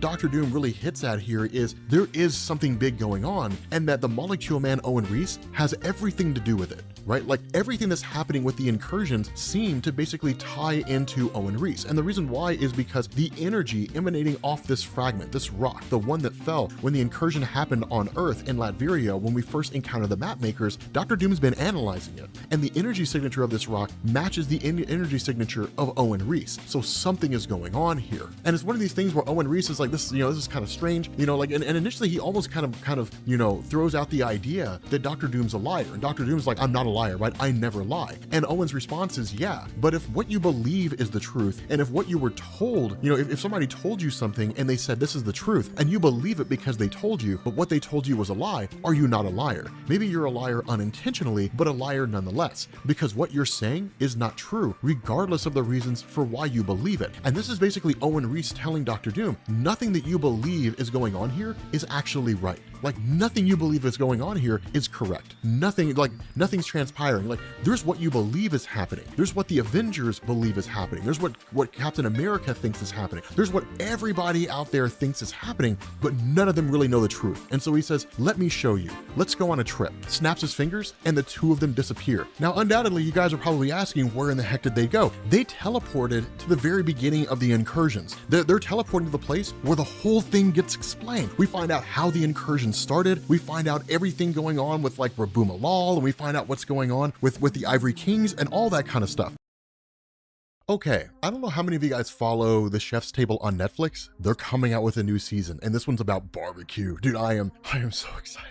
I love Chef's Table. It's like the best cooking show in like the history of the world. It's on Netflix. It's amazing. But okay, we are continuing on with Hickman's Avengers and New Avengers. And I told you guys, man, let me tell you something. I told you guys. Once you get into 8 months later, where time runs out, that's when everything starts to pop off, right? I told y'all, let me tell you something. I told y'all, that's when everything pops off. Okay, so in the last video, we basically had this, you had basically the Illuminati kind of initiating the shield where they were located at, right? Kind of pulling off this sort of conflict, right? They basically initiated the first phase because shield, led by Captain America, has been tracking down the Illuminati in order to hold them accountable for the fact that they've been destroying worlds, right? Or at least, that's what they've had to do in order to stave off the incursions. And so with that in mind, what they did is basically Reed Richards moved a piece, right? He simply just, teleported this little chess piece, like 3 inches. And that translocation signal was enough to tip off shield to their location because it was all part of Reed's plan. And we ended up finding out that the idea of Reed was to kind of test Captain America to see what he was about. And then of course we ended up seeing the introduction of the Avengers World team, which is what Robert DaCosta's team is. Because there's so many Avengers named teams out there and it can get a little confusing, I always refer to them as the Multiversal Avengers team. The overall gist is that as soon as he arrives on the scene, he immediately starts talking to Captain America, right? He chimes in and says like, the whole reason why I'm here is because it's all about love, bro. It's all about love. He's like, I love the concept of Avengers, right? The mightiest superheroes in the world, regardless of where they come from. The Avengers are the top tier protectors of the world. I have to ask, do we have a massive threat? Are we facing an impossible task? Yes. Is it large enough that the threat requires our protecting the entire planet? Absolutely. And finally, are we putting our differences aside? No. Why? Why are you not putting your differences aside? What I think we can do is and as he's kind of going through this great big huge spiel, Captain America cuts him off, right? But the introduction of this third group, right? The introduction of Robert DaCosta's Avengers team was something that Captain America was actually kind of planning for. And that's the interesting thing, because we'll find out how Reed perceives this here in a little bit. But as soon as that happens, he switches over to James Rhodes, right? Now remember, James Rhodes is remote controlling all these different War Machine armors. But the fact is that with the Incredible Hulk dispatched to the scene, the Incredible Hulk on behalf of the Illuminati is ripping apart all these different war machines, right? And that's literally what James Rhodes said. I'm on my final wave. I'm on my last wave. After this, I don't have anything else. And so in response, he says like, if you have something up your sleeve, now's the time to do it. Captain America says, that's exactly what I was thinking. He dispatches Maria Hill. Maria Hill says, just deploy the package. And what we end up finding out here, if you guys recall that video that we did, where we had the alternate reality Avengers who were evil and they conquered their world, that version of Bruce Banner stayed behind. And it was a ruse by Tony Stark and the main Marvel Universe Bruce Banner to hand over this alternate reality version and then pretend it was the main Marvel Universe Bruce Banner. So that basically this would allow Bruce from the main Marvel Universe to be hidden, right? To basically operate with nobody knowing that he was not actually this version they had in S.H.I.E.L.D. But Captain America figured it out. Captain America realized what was going on. And remember, this version of Bruce is remote control, meaning the Incredible Hulk can be activated using a remote. And that's exactly what happens. They send him flying off the helicarrier. Captain America activates the Incredible Hulk remote diode inside of his brain, and he manifests, lands in the battlefield. It's Hulk versus Hulk. It's amazing, right? Because you just have like 2 versions of Hulk smashing on each other. Right now, we don't really get to see a whole lot in the way of this conflict, but what this is designed to do is kind of hold things off, because in the middle of that, you end up having Manifold, who can teleport, who brings in Black Widow and Jessica Drew's Spider-Woman, and is like, hey, so maybe we can talk some sense into you, right? Because we're old friends and we were on your side. And then Captain America immediately sees them teleport in and is like, no, you guys are obviously with the enemy now. And their response is like, we're not working with the Illuminati and we're not working with you. There are no teams here. And Robert DaCosta's Avengers team is the only one that's doing what the Avengers should be doing, which is trying to figure all this out. The problem is that Carol Danvers has returned from low orbit after being hit by the Incredible Hulk. And so now that she's here, there's no real way for Black Widow or Jessica Drew to escape. And so they basically chime in to DaCosta and say like, getting out of here is not going to be an easy solution. And that's when DaCosta says, okay, Shang-Chi, you're up. And this is why we got all those duplicate versions of Shang-Chi. This is why he got the ability to replicate, right, from one of the origin bomb sites. I was trying not to make it obvious why he did that, but basically what this means is the greatest martial arts master in the entirety of the Marvel Universe has now been dispatched with multiple copies of himself to infiltrate S.H.I.E.L.D. And Maria Hill immediately chimes in, and it's like, we're getting reports of Shang-Chi all over the place, and like, there's nothing we could, like, he's crushing all of our guys. Like, they can't hold off against him. It's Shang-Chi. Like, if we had some superpowered beings here, then that's fine, but like, we can't go against Shang-Chi here. So basically, like, this shield helicarrier is more or less compromised. I mean, given enough time, we're not going to have anybody left to run it. And so Captain America's like, okay, fine, then we'll deploy the next step. So what this does is it leads to them basically landing on the surface. Now, something to note here, the art does switch. And the reason why the art switches is because at the time the story was being written, Marvel was running on a really tight timeline. And so they were basically running out of time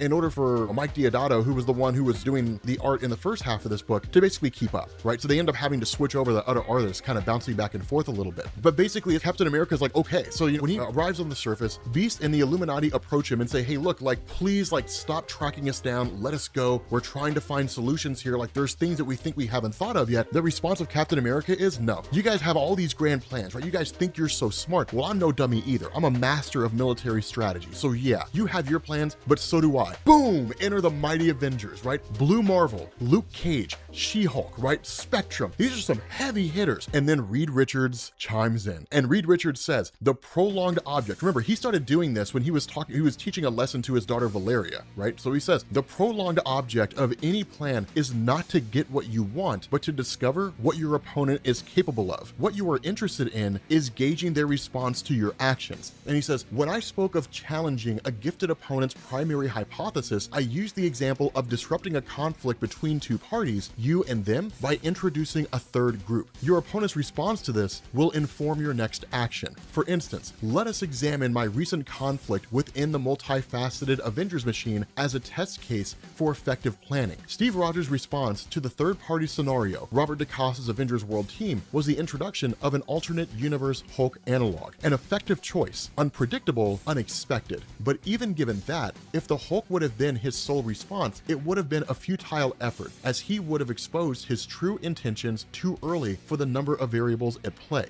But this is Steve Rogers we're talking about, Valeria. The Hulk did serve as an excellent branching scenario, enabling Captain Rogers to hold down two fronts. S.H.I.E.L.D. engaged with Robert DaCosta's Avengers team while he engaged with us. In fact, had he not suffered considerable losses maintaining a zone of conflict preventing us from an early tactical retreat via translocator, the Hulk Gambit might have succeeded in making us introduce our assets into the field earlier than desired. But he did suffer losses, so he was forced to introduce a fourth party, his secret Avengers, immensely powerful, tactically varied, an excellent stratagem, but unfortunately for him, his last piece available on the board. And then you have Captain America who chimes in, right? Richards, it's over, right? Like, it's done. You've lost, right? It's time to pay. And Reed responds, haven't we all paid enough this time? And then he chimes in again. Remember, as I said earlier, Valeria, the object of any plan is not to get what you want, but to discover what your opponent is capable of. And once you know that, you can manipulate the board to engineer and manage a successful endgame. Captain America goes in for the punch, everybody gets locked down. And that's when he realizes the Invisible Woman. Oh my God, like Susan, no, like it's the worst thing. It's a guaranteed loss for Captain America, right? Like that's it. It's over, right? Because like he didn't know Susan Storm was working with Reed Richards. Like he thought that Susan had like defected from her husband, that she'd become disillusioned. Remember, she was the spy the entire time. We covered that in a previous story. And that's when Reed chimes in. He's like, this is exactly right. It really is Susan Storm. It's disappointing, I'm sure. And you must be wondering how it was we pulled it off, because you were so careful. You were doing psychic scans. You were scanning their minds on a daily basis, and you were telling them about some of them and then not telling them about the others. But while you were careful, we were even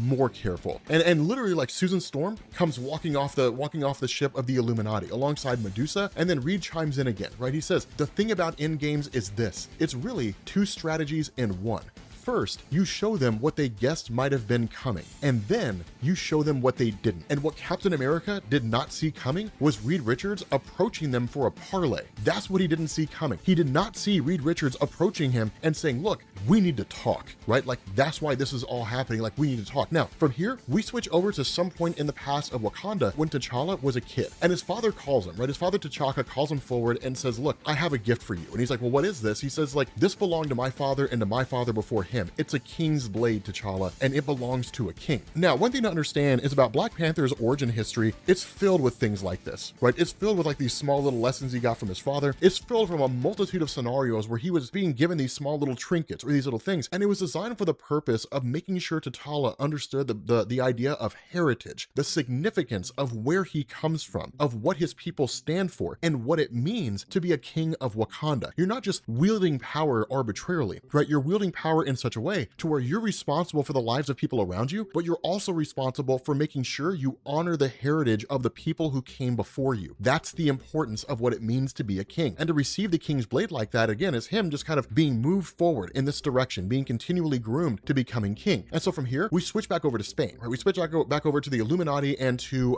Captain America. And it's kind of interesting because Susan Storm's, kind of approaching Steve Rogers and so on, and basically says like Captain America says, I'm gonna give you 3 seconds to lower this shield. And Susan's like, I will if you're willing to be a reasonable human being, right? Like if you're willing to chill, have a conversation. And that's kind of the cool thing. Captain America is not unreasonable. And that's one of the big differences here. The reason why Captain America acts the way he is now is because he genuinely believes he's right. Captain America was always really good at being able to separate his own personal emotion from what was happening in regards to like the events around him, being able to focus on the task at hand. And what he sees is not really the Illuminati who he's angered by. I mean, he is pissed off because they wiped his mind, and basically kind of sent him forward on what was more or less a carrot and a stick, but he also sees them as criminals, people who have taken innocent lives, and they have, right? It's what they've done. But in the end of the day, Captain America just doesn't seem to grasp the fact that it really is in the name of the greater good. Although now that I think about that, I will take that back. Captain America does grasp the fact that it is in the name of the greater good, but heinous things have been done in the history of mankind and the history of his life as a soldier in the name of the greater good, right? So I guess it's really where he gets a lot of his viewpoints from. But at the end of the day, he kind of asks, like, was it really you two working together all along? And she's like, yeah, I was a spy this entire time. Now, it's kind of funny because Carol Danvers asked the same question you guys are going to ask. How did she get past all the mental scans and how did she avoid being detected as a spy? Hickman doesn't give us an answer, right? He doesn't give us an answer. Like, it's literally what she asked. Like, how did you get past all that? And Captain America responds, well, because they are who they are, and we're simply mere mortals. We could never understand, kind of being a bit of a smart aleck. And then Reed kind of starts to explain, and Captain America's like, I don't want to hear it. Like, I don't want to hear it. Like, I don't want anything to do with that, right? Like, I know how you guys screw with people's heads. So Hickman kind of cuts us off right there, and it's a smart move. In the grand scheme of things, it doesn't really matter how Susan Storm managed to get past all the side scans. It's just that she did, right? She was just able to pull it off. But this is basically a great big huge parlay. You end up having like Beast basically chiming in, kind of being the voice of reason, because in reality, he's really one of the more non-biased people, and that's what made Beast unique. But where they kind of start to explain, like, we believe that we have a way to get the Cabal off the map, right? We can get rid of the Cabal, we can remove them. But what we can also do is once they're done, we can put Shield's resources, advanced idea mechanics resources, we can pull all of our resources together, and then we can find a way to stop the incursions, which is what we should have been doing the entire time. The funny thing about this, and the reason why there's a parlay being brought here by Reed, is because things are a lot more dire than Reed is letting on. More so than that, Captain America says, okay, we can do this, but the only way I'm doing this is if I know once this is done, once the multiverse is saved and all that, you guys are gonna stand trial. Like, you guys are gonna pay for this. And Namor kind of chimes in and says that what we did, destroying worlds, it could not be avoided. The world that we destroyed with the Great Society, it had to be done. It was the only way to save our world. It was the only way to do it. If we had not done that, our world would have been obliterated. And yeah, I killed a world full of innocent people, and I don't apologize for that. It was wrong, but I don't apologize for it. I should answer for what I did, but I saved my kingdom and I saved the billions of people here. Regardless of how you look at it, that's them. This is us. If I'm a parent and my child is hungry at home, I'm not making a sandwich for the kid across the street. I'm taking care of my own first. You can call it selfish if you want to. That's just the way that it is. And so understanding that, and with Namor being the first one to step up and say, I will let myself be held accountable to the courts, to be put on trial for what it was that I did, then in turn, Captain America starts asking everybody else, right? He asks Reed Richards, are you willing to do that? You, Susan Storm, are you willing to? Beast, are you willing to? And each of them are like, yes. Like, if it comes to that, then we will surrender ourselves. And then he asks T'Challa, will you turn yourself in? He says, absolutely not. I'm not turning myself in, Captain America, and you're stupid for believing that I would.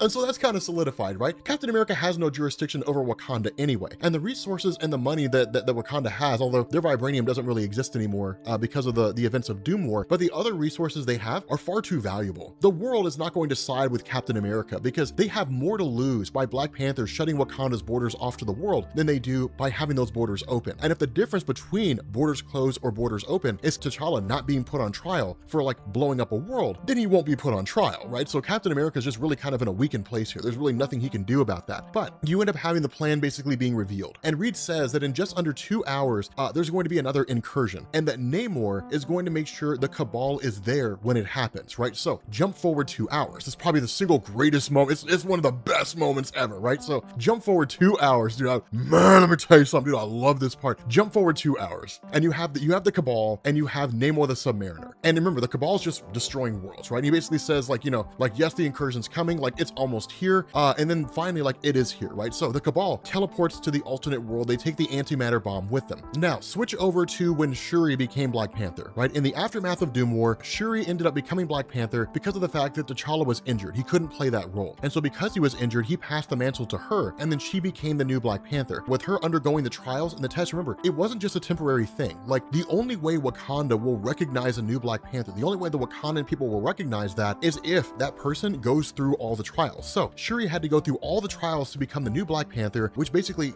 gave her that role, meaning T'Challa would no longer be in that role unless she stepped down and handed the mantle back to him. And so in light of that, he passes to her the King's Blade that his father gave to him, right? A ceremonial moment. And it's cool. And so what you end up doing is jumping back to Captain America and Reed, and what they end up doing is you know, kind of going over what this plan is. And one of the things that had happened was that while Advanced Idea Mechanics, before they were bought by Robert DaCosta, when they were exploring the incursions and they were trying to find a way to stave them off, what they did is they had come up with this kind of platform device, right? And what this would do was essentially create an impenetrable force field. And the hope is that they would test it on an incursion, that they would send this platform in between 2 Earths, and the force field would be enough to hold the universes apart, right? So they wouldn't actually collapse with each other. And if that worked, then they would in turn build as many as they possibly could, and then put them out there into the multiverse, and literally just hold worlds from crashing into each other and basically stabilize the multiverse. Ultimately, it didn't work. The amount of energy that was coming from 2 worlds, you know, 2 universes colliding into each other was way more than the shield on this thing could carry. But Reed repurposes it, and Reed says, what we're going to do here is we are going to activate this thing, right? We're gonna send this thing down to that world, and what it's going to do is it's going to activate the shield around the Cabal, and it's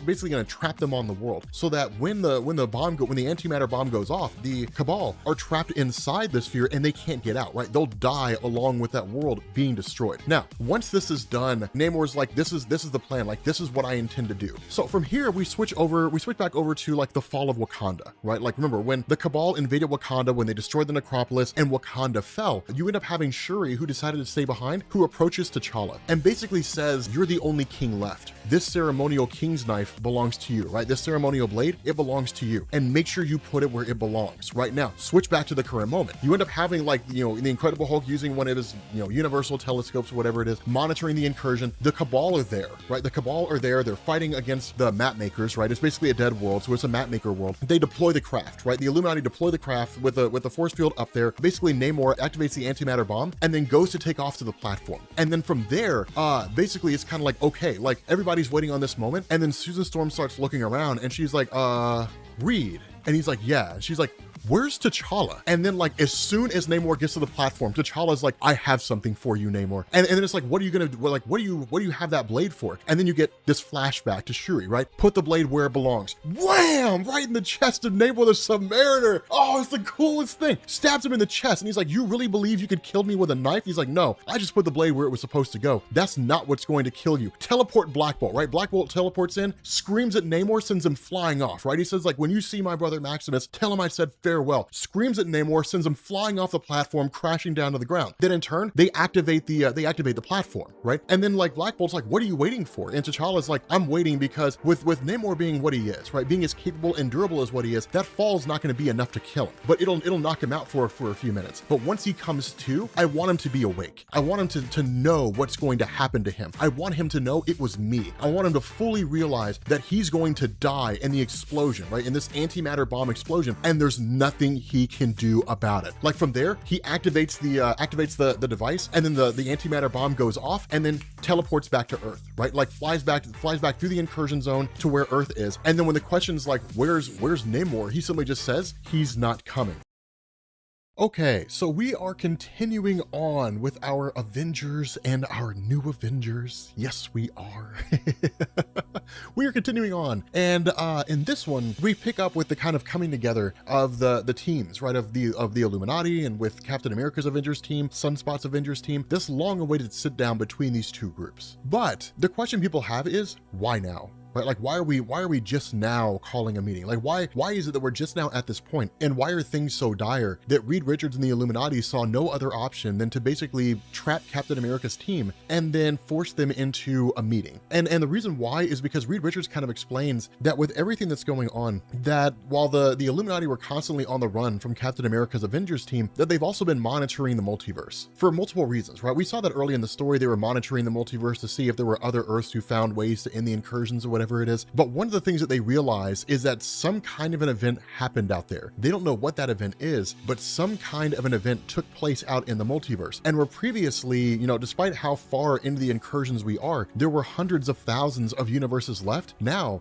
there's 22. Something happened, there's 22 universes left, and that's it. Like, no one, like, he doesn't know what it is. He doesn't know what it was that had happened. And when the question's like, okay, so like what's the plan, right? Like, you know, when Carol Danvers, like, you know, just tell us what your plan is, Reed's response is like, our plan for what? What plan? Like, I mean, there's no plan here. Like, there's no great, like, I'm telling you guys so you know what's going on. There's no great plan that I have. I mean, I've got one ace up my sleeve, but that's it. Like that's it. Like, I have one last, like literally one last hope. Like, I have a singular hope out there, and that's it, right? That's all we have. And when the question's like, what have you guys been doing all this time, right? That's what Captain America asked, you know, like, what have you been doing? Like what's been happening here? You know, what does all of this mean? The response of Reed and Black Panther is, okay, well, it looks like our odds are better. And when they're like, well, what does that mean? It's like, well, we're gonna miss every incursion except for one, the final incursion. We'll outlive all of them. And when the question's asked, like, well, what happens, right? Like, what happens when we get to the last incursion? His answer is, I don't know. Like, I literally have no idea. Like, I was hoping we'd never get to this point. I was hoping we would never get to a place where we legitimately had to face the fact that the multiverse was going to end, but it's going to, right? Like, something happened, it sped up the death of the entire multiverse, right? So now we're down to 22 universes left. They're gonna start crashing into each other. There's nothing we can do to stop them, right? Like, they're gonna start crashing into each other. We can hope that the heroes on those worlds, if that world even has any heroes, can somehow find a way to stave it off, but there's nothing. And then Captain America's response is like, what have you guys been doing this whole time, right? Like, I mean, sure, we were chasing you guys down, whatever, but you're the smartest men in the world. What have you been doing? If you say you've been working on things and doing things while you were on the run, what were those things? And Reed Richards kind of gives T'Challa like this just sad look, right? And he says, like, you know, while she was our prisoner, the Black Swan outlined some possible ways for us to survive the incursions. If the Earth is the incursion point, which is to say that if an Earth exists in a universe, then if that Earth collides with another Earth during an incursion, then like both universes will be destroyed. So we can do like so many other people did, which was to destroy their world, right? Destroy their Earth. And that would basically spare their universe, right? Like, we can do that. We can see what happens. And so that's what they did, right? They basically created a cosmic cube, and they created a series of Exodus planets, right? Planets within the universe where they could basically start, you know, like moving people, right? They could just find these worlds there, or they could just make worlds, right? Like, they can just create worlds out of nowhere that are just habitable, honestly, because it would take more time to look for a world than it would be to just make one. And they could make a series of them in like different solar systems, or maybe even an entire solar system that's just colonized by humanity. But the problem with this is why I love Jonathan Hickman, is the stars are dying. Remember, we covered that in a previous video, right? We talked about how you had those ex nihili, and it seemed arbitrary, and I told you guys it would become important later on that those stars were dying out early. That's the problem that they have. Because the universe is ending, or the multiverse is ending, that means the universes are basically going to end sooner, and the stars are just kind of giving up, right? They're basically just dying. And so because of that, like, even if they do have a series of Exodus planets, there won't really be a star there. Now, they do have the ability to create stars, right? Using the cosmic cube. The problem is that with one of these, you know, suns going supernova, they had to get off like immediately, and they ended up leaving the cube behind. And the result was that the containment device for the cube's energies was destroyed. The cosmic cube's energies itself was not destroyed, but the containment device for the cube was. And so what they ended up doing was moving on to the next thing, right? Because making a cosmic cube is not an easy process, and you need a lot of energy and a lot of resources in order to be able to do it. And so what they did is they moved on to the next thing, right? They hit up the cosmic entities. They hit up Galactus, and they asked Galactus to arrange a meeting with the Celestials so that all the cosmic entities could use their power to try to create a habitable place, right? Explaining everything that's going on, saying, hey guys, I don't know if you've known, there's an incursion going on. There's incursions across the multiverse, right? So an Earth will pop up, and basically it'll sit there, it'll start moving closer and closer over the span of 8 hours. And as soon as it hits our Earth, both universes will be destroyed. We want to basically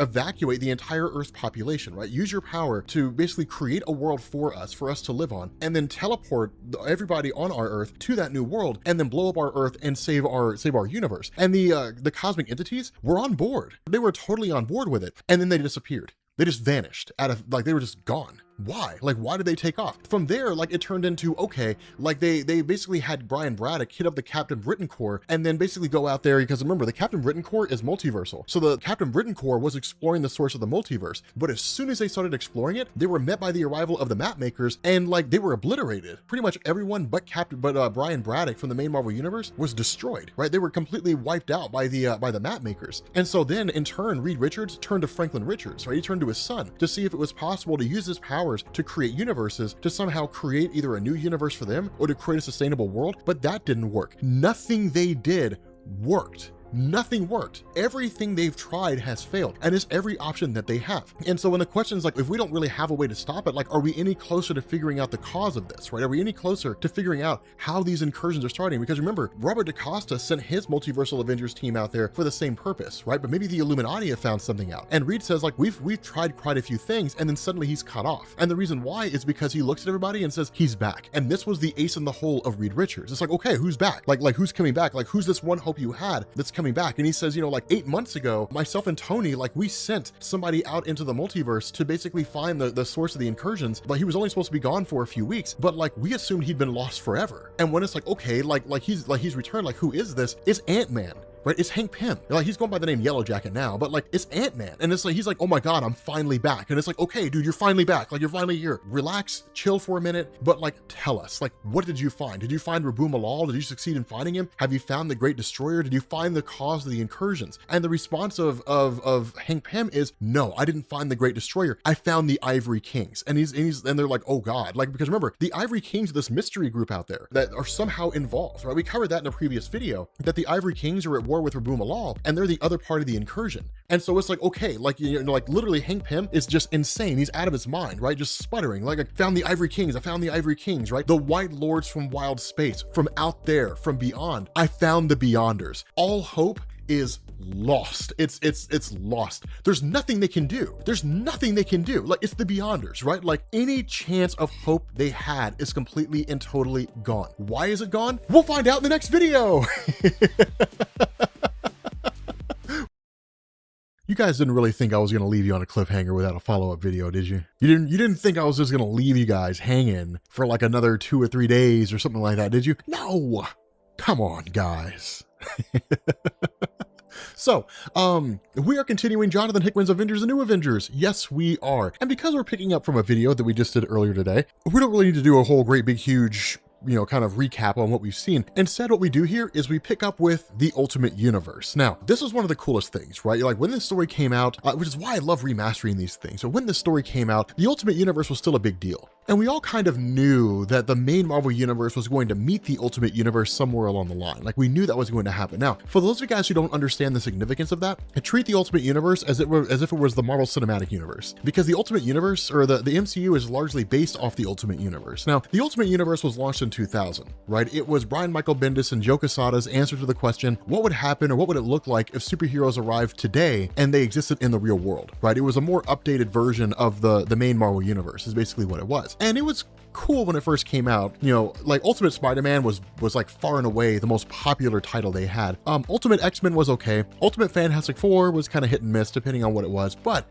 that's why this version of Nick Fury looks the way it does, because the MCU version of Nick Fury, played by Samuel L. Jackson, was based on this version of Nick Fury from the Ultimate Universe, who was designed to look like Samuel L. Jackson. And a funny little story here, when Sam Jackson found out about that, like, initially he was going to press charges, or at least, you know, file copyright claim or whatever it was. But a deal was struck that if you could play Nick Fury in the MCU, then it'd be fine for Marvel to do this. I think that's what the case was. I'm sure there were some other things that probably went into it, but we also have Ultimate Reed Richards. Now, for those of you guys who are curious about the story of Ultimate Reed and how it leads into this, you'll find that down in the description. It's one of the reasons why I covered that a while ago, was because I knew it was going to come back and be important during this story. But the long and short of this is that this version of Reed was basically like a teenager who was super genius and was part of like a think tank. Eventually he got hired on at SHIELD.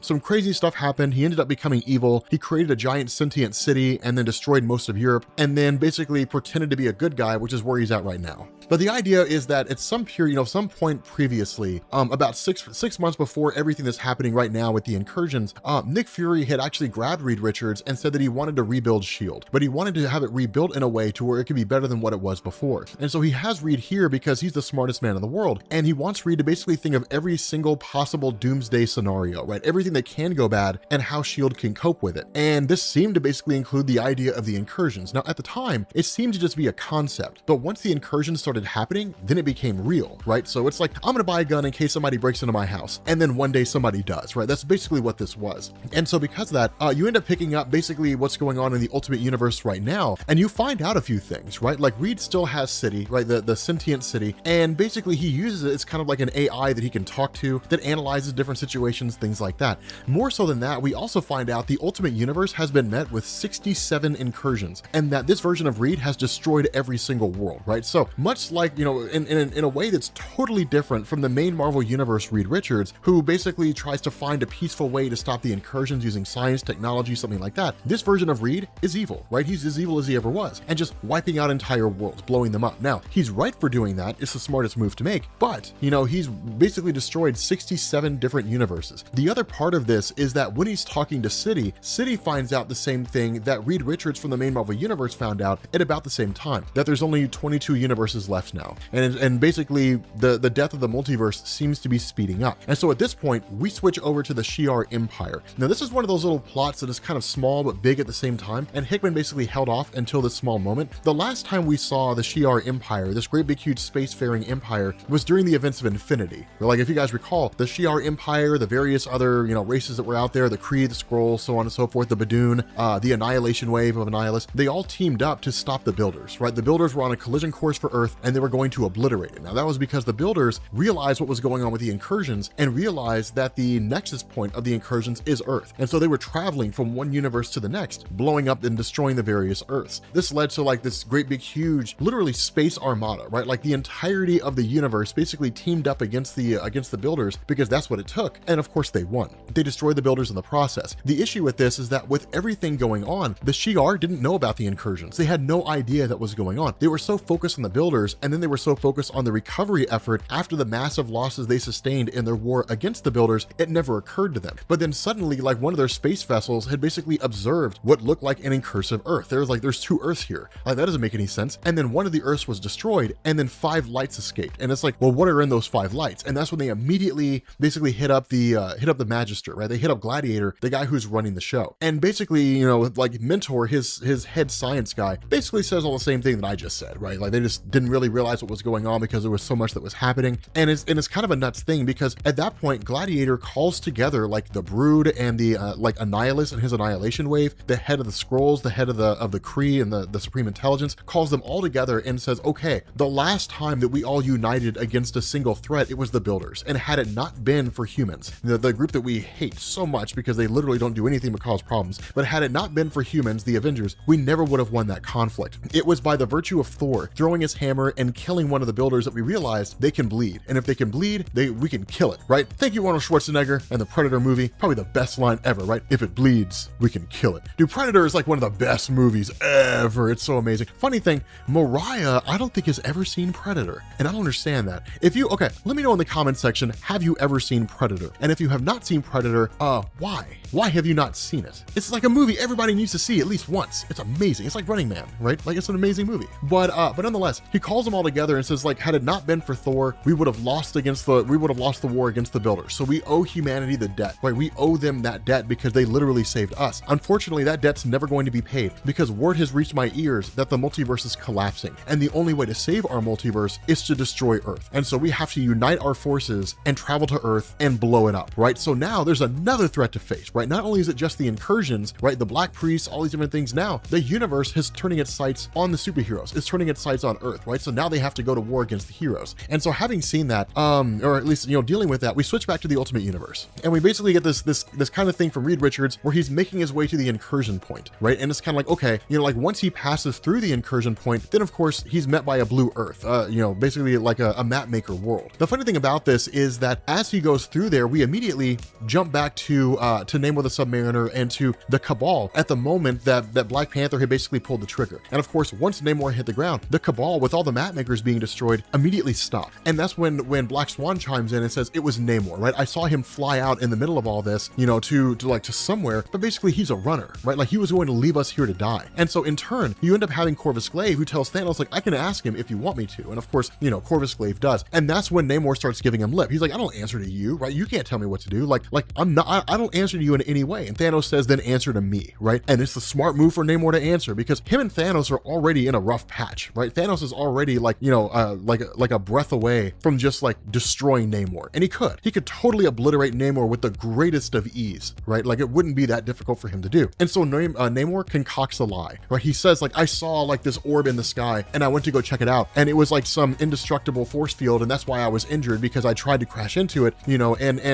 you know, like I'm back here now, right? So it wasn't that I was trying to escape and leave you guys for dead. I was just trying to figure out what in the heck that was, because we've never seen it during an incursion before. It's actually a smart lie. It's a really smart lie. That's what made Namor so cool, is he was so cunning. And Thanos is not a telepath. He can't read the mind of Namor. Well, at least he kind of is, but not really. Not on the level that he needs to be in order to understand whether or not Namor is lying. And so ultimately, he just rolls with it. And so he asks, like, how long do we have until the worlds collide? And he's like, it doesn't matter, right? Because, you know, like the Illuminati, they can detonate a bomb, right? This is obviously something done by T'Challa and Reed Richards and all them. Like, I figured that much out when I saw it, you know, like when I was actually up there looking at it and so on. But like, you know, they can detonate the bombs remotely. It doesn't really matter. And then suddenly a second countdown pops up. And it's like, what in the hell is this? Like, what in the world is this? And that's when Black Swan chimes in and says, okay, you know, like on a very rare occasion, you have an Earth, like the way the incursions work, you have an Earth just sitting out there, a second Earth pops up. And that second Earth has 8 hours before it hits the first Earth, right? And then like it'll wipe out both universes. And so the job of any one people on that Earth is to destroy the other world, right? That's kind of where the race comes in. But sometimes a third Earth will pop up. It'll just pop up out of nowhere. You'll have a 3-way incursion. And while it's not really the worst thing, I mean, usually you kind of have to have like 2 methods of destruction to destroy the first world and the second world. It can be difficult, especially if like, you know, you end up having like 2 worlds that team up against you, depending on what the nature of those heroes are. From the way she kind of throws it out there, it usually ends up being like a fatal 3-way, right? Where it's just like all 3 worlds go to war against each other. And all you have to do is just find a way to get an antimatter bomb on their world, blow it up, and then the second world blow that up and spare your own.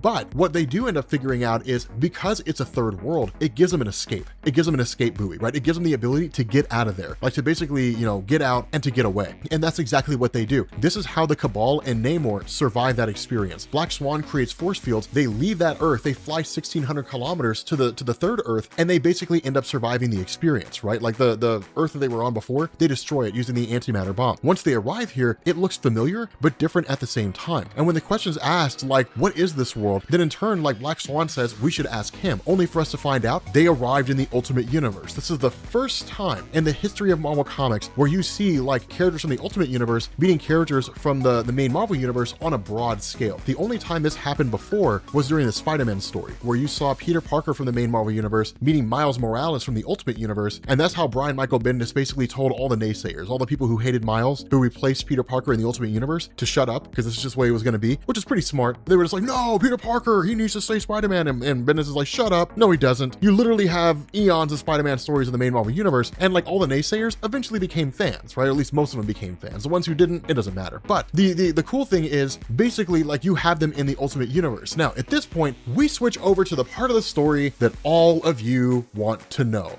the Beyonders.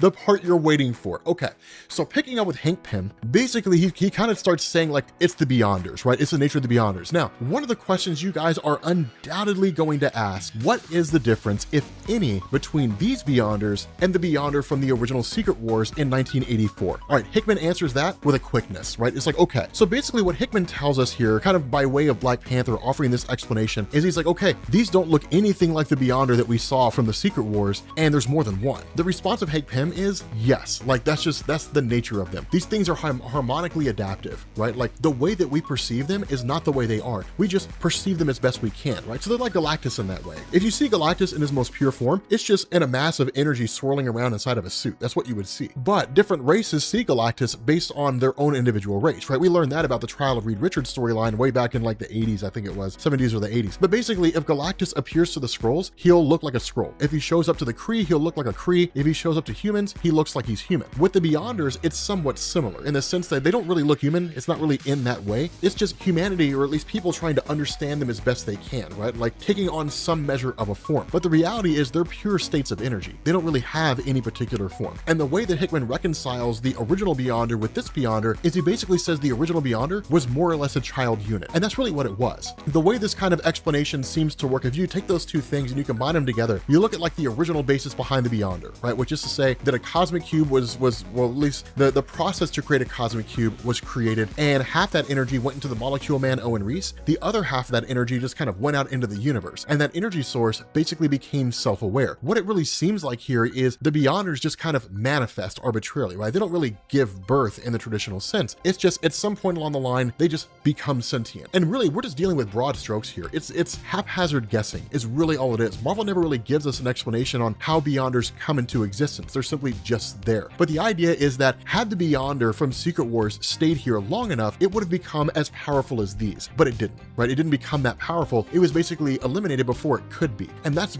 essentially what Hickman tells us here, through Ant-Man, that these are Beyonders that have been around for a long, long time, right? They've been around for a very long time. They're far more powerful than the original Beyonder was. And so with that, it's kind of like, does any of this make sense? And the response of Captain America is no. And this is when we get the tale of Hank Pym, probably the coolest part of the entirety of Hickman's Avengers and New Avengers, probably the part that everybody was waiting on, to be honest with you guys. When this story first came out, it was the part everybody was waiting on, right? And so what we end up finding out is that, at some point in time, 8 months prior to what's going on right now, that as we'd found out in a previous video, that Reed Richards and Tony Stark Iron Man had sent Hank Pym out into the multiverse to try to find Rabu Malal, the cause of the incursions. But once he got out there, he started to run into a few complications, right? Started to run into a few issues. He saw some cool universes, right? Some alternate realities where, like, Ultron had conquered the entirety of Earth, or where like dinosaurs had like run over everything, which is actually a universe in Marvel Comics. They've published that before. But the biggest issue he ran into is that, universes are for the most part stacked, for lack of a better word, right? I mean, they just kind of exist out there, but they're stacked layers. And basically it's like being out in the middle of space and trying to find north. Unless you have some kind of, unless you have like a pole, which you don't really have. That's how you have like a north and a south pole. Like compasses use poles in order to pull that off. Because of that, there is no true north. And so it's like being out in the middle of the ocean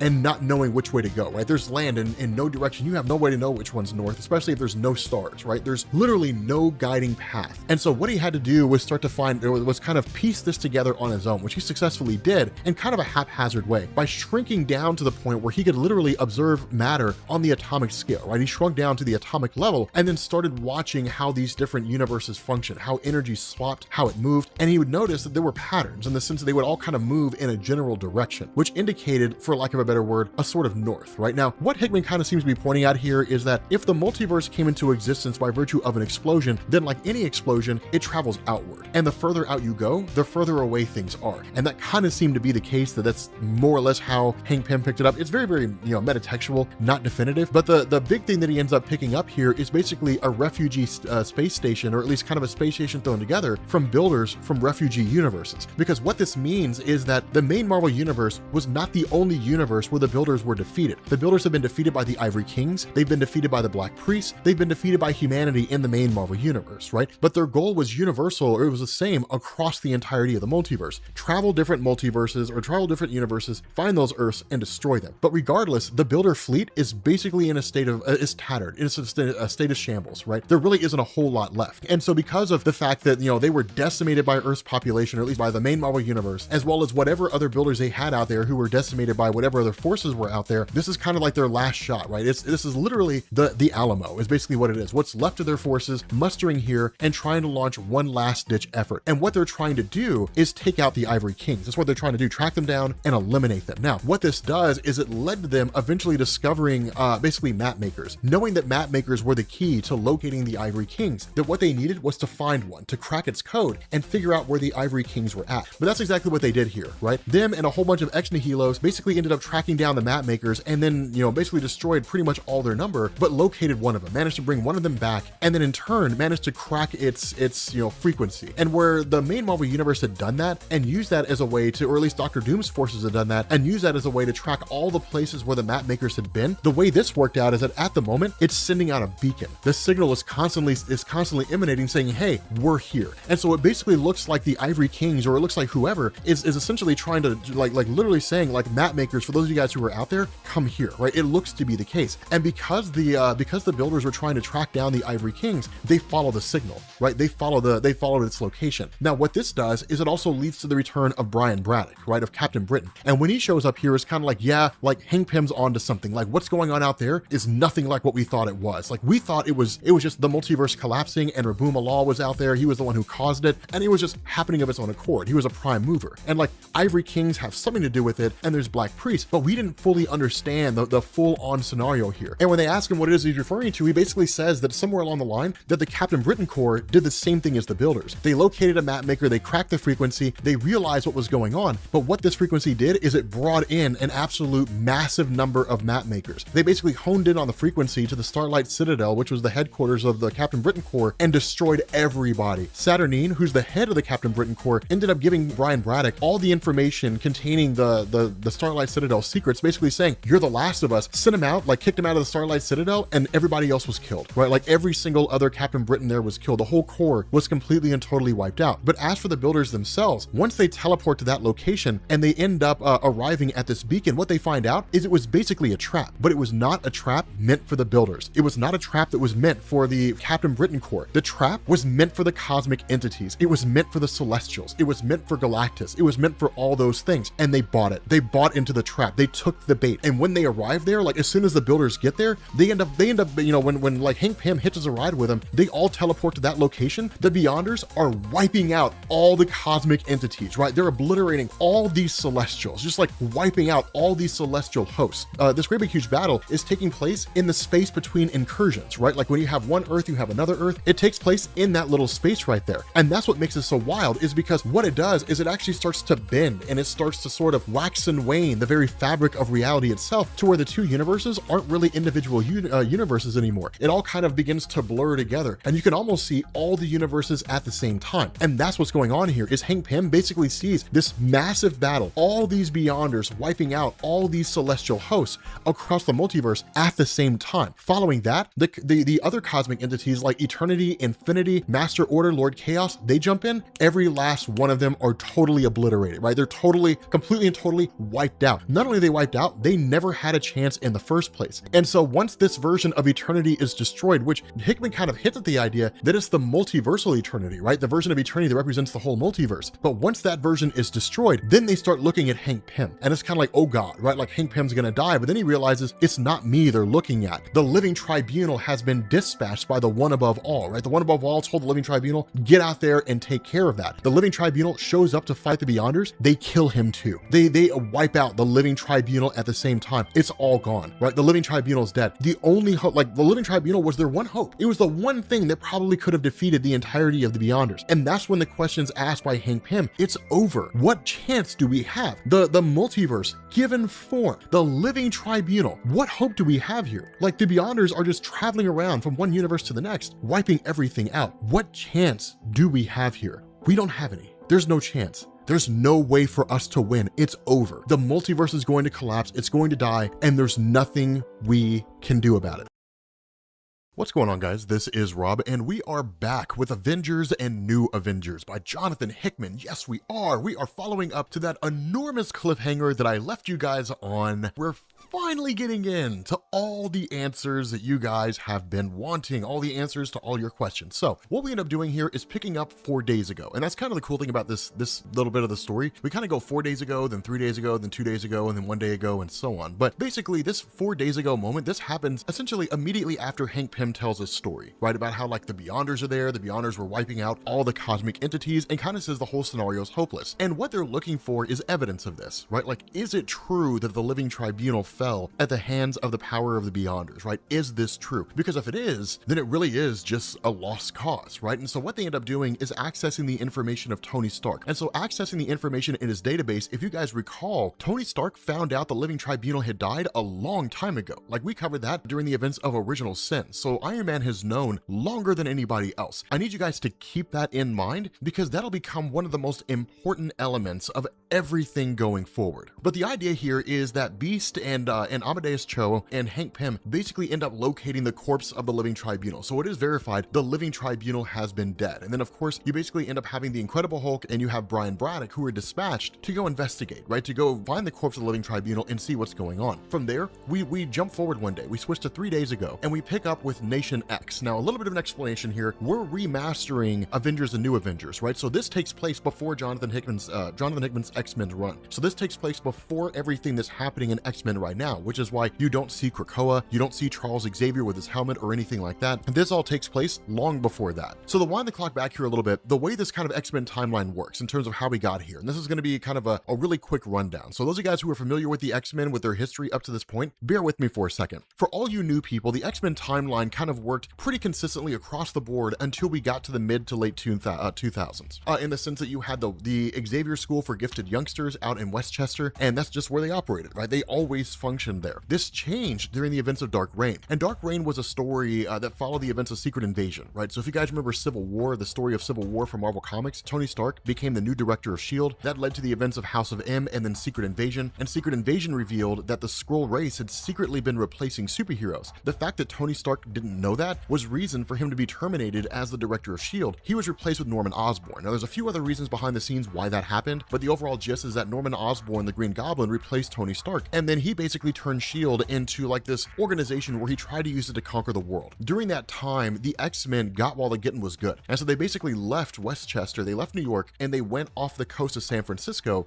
to a place called Utopia. It was a kind of island that was granted to them by the mayor of San Francisco, and it was their own personal residence, right? So they took up residence in Utopia, and they'd always been there, right? Now this leads into two things. It leads into Avengers versus X-Men, and it leads into an event called Schism. Avengers versus X-Men was, as most of you guys know, the story where Cyclops had received a portion of the Phoenix Force and then killed Charles Xavier. Schism is a story that we have covered. You'll find that down in the description. But this was a story where basically Cyclops and Wolverine ended up splitting, right? So basically you had Wolverine who took a portion of the mutants who were at Utopia and left and reopened the school in Westchester. And so you had two X-Men schools going on at that point in time. Nation X is basically what Utopia was called. That's more or less what this is, right? Now this goes into basically Robert DaCosta and Sam Guthrie, Cannonball, basically approaching Cyclops and saying, hey man, so like it's time for us to start getting involved. And Cyclops' response is, yeah, I mean, here at the end of days, it's time for us to get involved in this whole thing, right? The days of the X-Men sitting idly by and not really getting involved, those are over. Because what Cyclops says is what's going on out there is much bigger than like the Avengers or the Fantastic Four. Like we're looking at the end of times. And if we are looking at the end of times, then the name of the game is not saving what we have. The name of the game is resurrection. And what better force out there embodies resurrection than the Phoenix? And that's when we basically end up learning that Cyclops has a Phoenix egg. The Phoenix Force will be reborn, and Cyclops intends to take possession of the Phoenix Force in its entirety. Now from here, we switch to 2 days ago, and we have this kind of discussion. There was a point where Valeria had slipped Reed Richards a note through Susan Storm that said, you can't win, time to find a way to not lose. And that's what Reed Richards had basically figured out. What Reed Richards has done here is basically create a raft, right? And he gives a credit, he's talking to Black Panther, he gives a credit to Valeria and says like, basically she's the one that kind of gave me the idea for this. But that's when Valeria chimes in and says, yes, you've answered one question, but as with so many things, when one question is answered, another question gets asked. And so now the question you have to ask yourself is, now that you have a means to escape the world, who gets to go? It's a limited capacity, only so many people get to go. That's one of the reasons why Reed Richards is really one of the only people who could make this choice. If it were left to Black Panther, he'd probably choose his own people. But Reed is the one who makes the choice, where it really kind of comes to the decision, and he says, what we need here are individuals who are multidisciplined. What's better to have on a life raft? A person who's skilled in multiple forms of medicine as well as building things, or a person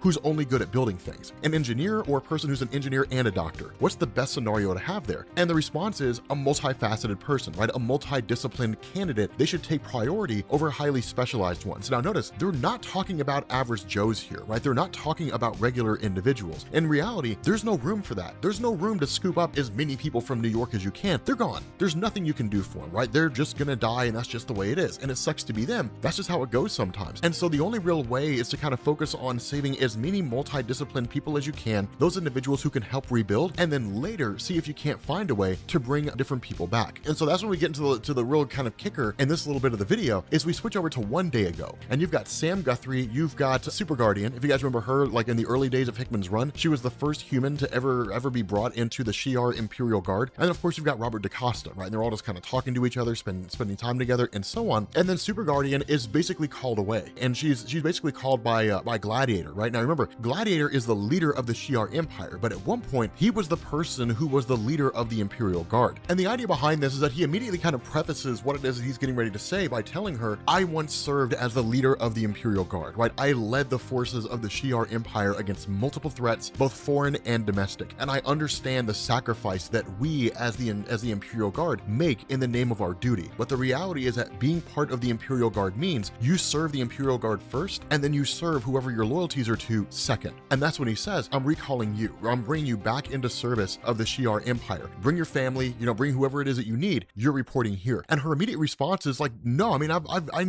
need time to be able to leave. And he's like, no, like you've got minutes, and it's kind of like, okay, but like it's a long distance to get there. Like I have to get them ready. And his response is, we're not nearly as far away from you as you think we are. Switch over to the outer solar system. So basically they're on the edge of the solar system of the Sol system. So they're out by like Pluto, basically. And you end up having Gladiator talking to Oracle. Now, Oracle is both a kind of telepath of sorts, or really just a straight telepath for the Shi'ar Empire, but she's also one of the closest confidants of Gladiator, alongside Mentor, who's his other confidant, right? So they're basically his closest advisors. And Oracle's really kind of taking a reasonable approach here and saying, look, like humanity has saved us, right? Humanity saved us during the events of Infinity, right? They're the ones who pulled out all the stops. Thor of Earth is the one who basically showed that we could destroy a builder. And because of Captain America's and his quick thinking and his knowledge in battle strategy, we came out on top. We're honor bound to them. We're honor bound to humanity. We can't just blow up their world. This is a sneak attack, is what this is. Like literally, we're mustering forces, we're sneaking to their planet, and then we're going to annihilate it. We can't do that to them. And the response of Gladiator is, that's a fair argument to make. And so he in turn turns to Mentor, right? And he tells Mentor, Oracle is beseeching the honor of the Shi'ar Empire, and this is not something that falls on deaf ears. I am an honorable man, and I understand the value of honor. Present your case to me, and I will make my decision accordingly. And in turn, Mentor basically says, the first thing that needs to be said here is, the reason why we're approaching Earth at the 11th hour is because I screwed up. I should have seen the signs before. And had I seen the signs before, we could have been a help in evacuation and helping them leave their world, or possibly even combining our technology for the purpose of finding a solution to all this. Such as it is, I didn't see the signs until it was too late. And the only option we have now is to destroy their world. That's the only option we have. If we destroy Earth, we save the universe. And the response of Gladiator, when you end up having Oracle saying this kind of blind nobility and all that kind of stuff, it doesn't do anything. It doesn't serve any real purpose. Gladiator, you're an honorable man. You have to be honor bound here. And Gladiator makes the tough choice here, right? Heavy is the head that wears the crown. His response is, yes, it is an honorable thing to spare Earth. It's an honorable thing to warn the superheroes who are there, we're coming, get off your world as fast as you can, we're going to destroy it. But at the end of the day, I am not the leader of the Imperial Guard. I am not the leader of a fighting force. My loyalty is to the Empire, and my job is to do whatever I need to do to spare the Empire. And if the continued survival of Earth means a continued threat to the universe, and by extension, a continued threat to my people, then I will destroy the Earth if I have to. And that's where we are now. You basically end up having revealed that what's happened here is Gladiator has called together the entire armada, right? All the fighting forces of the Kree, the Shi'ar, the Skrulls, the Badoon, the Brood. Basically, the universe has sided against Earth. But do not fret, Rob Core. Do not fret, Rob Core. I know right now you guys are probably looking down to see how much time we have left in this video. With that being said, guys, we're going to bring this video to an end. No, I'm not going to do that to you guys.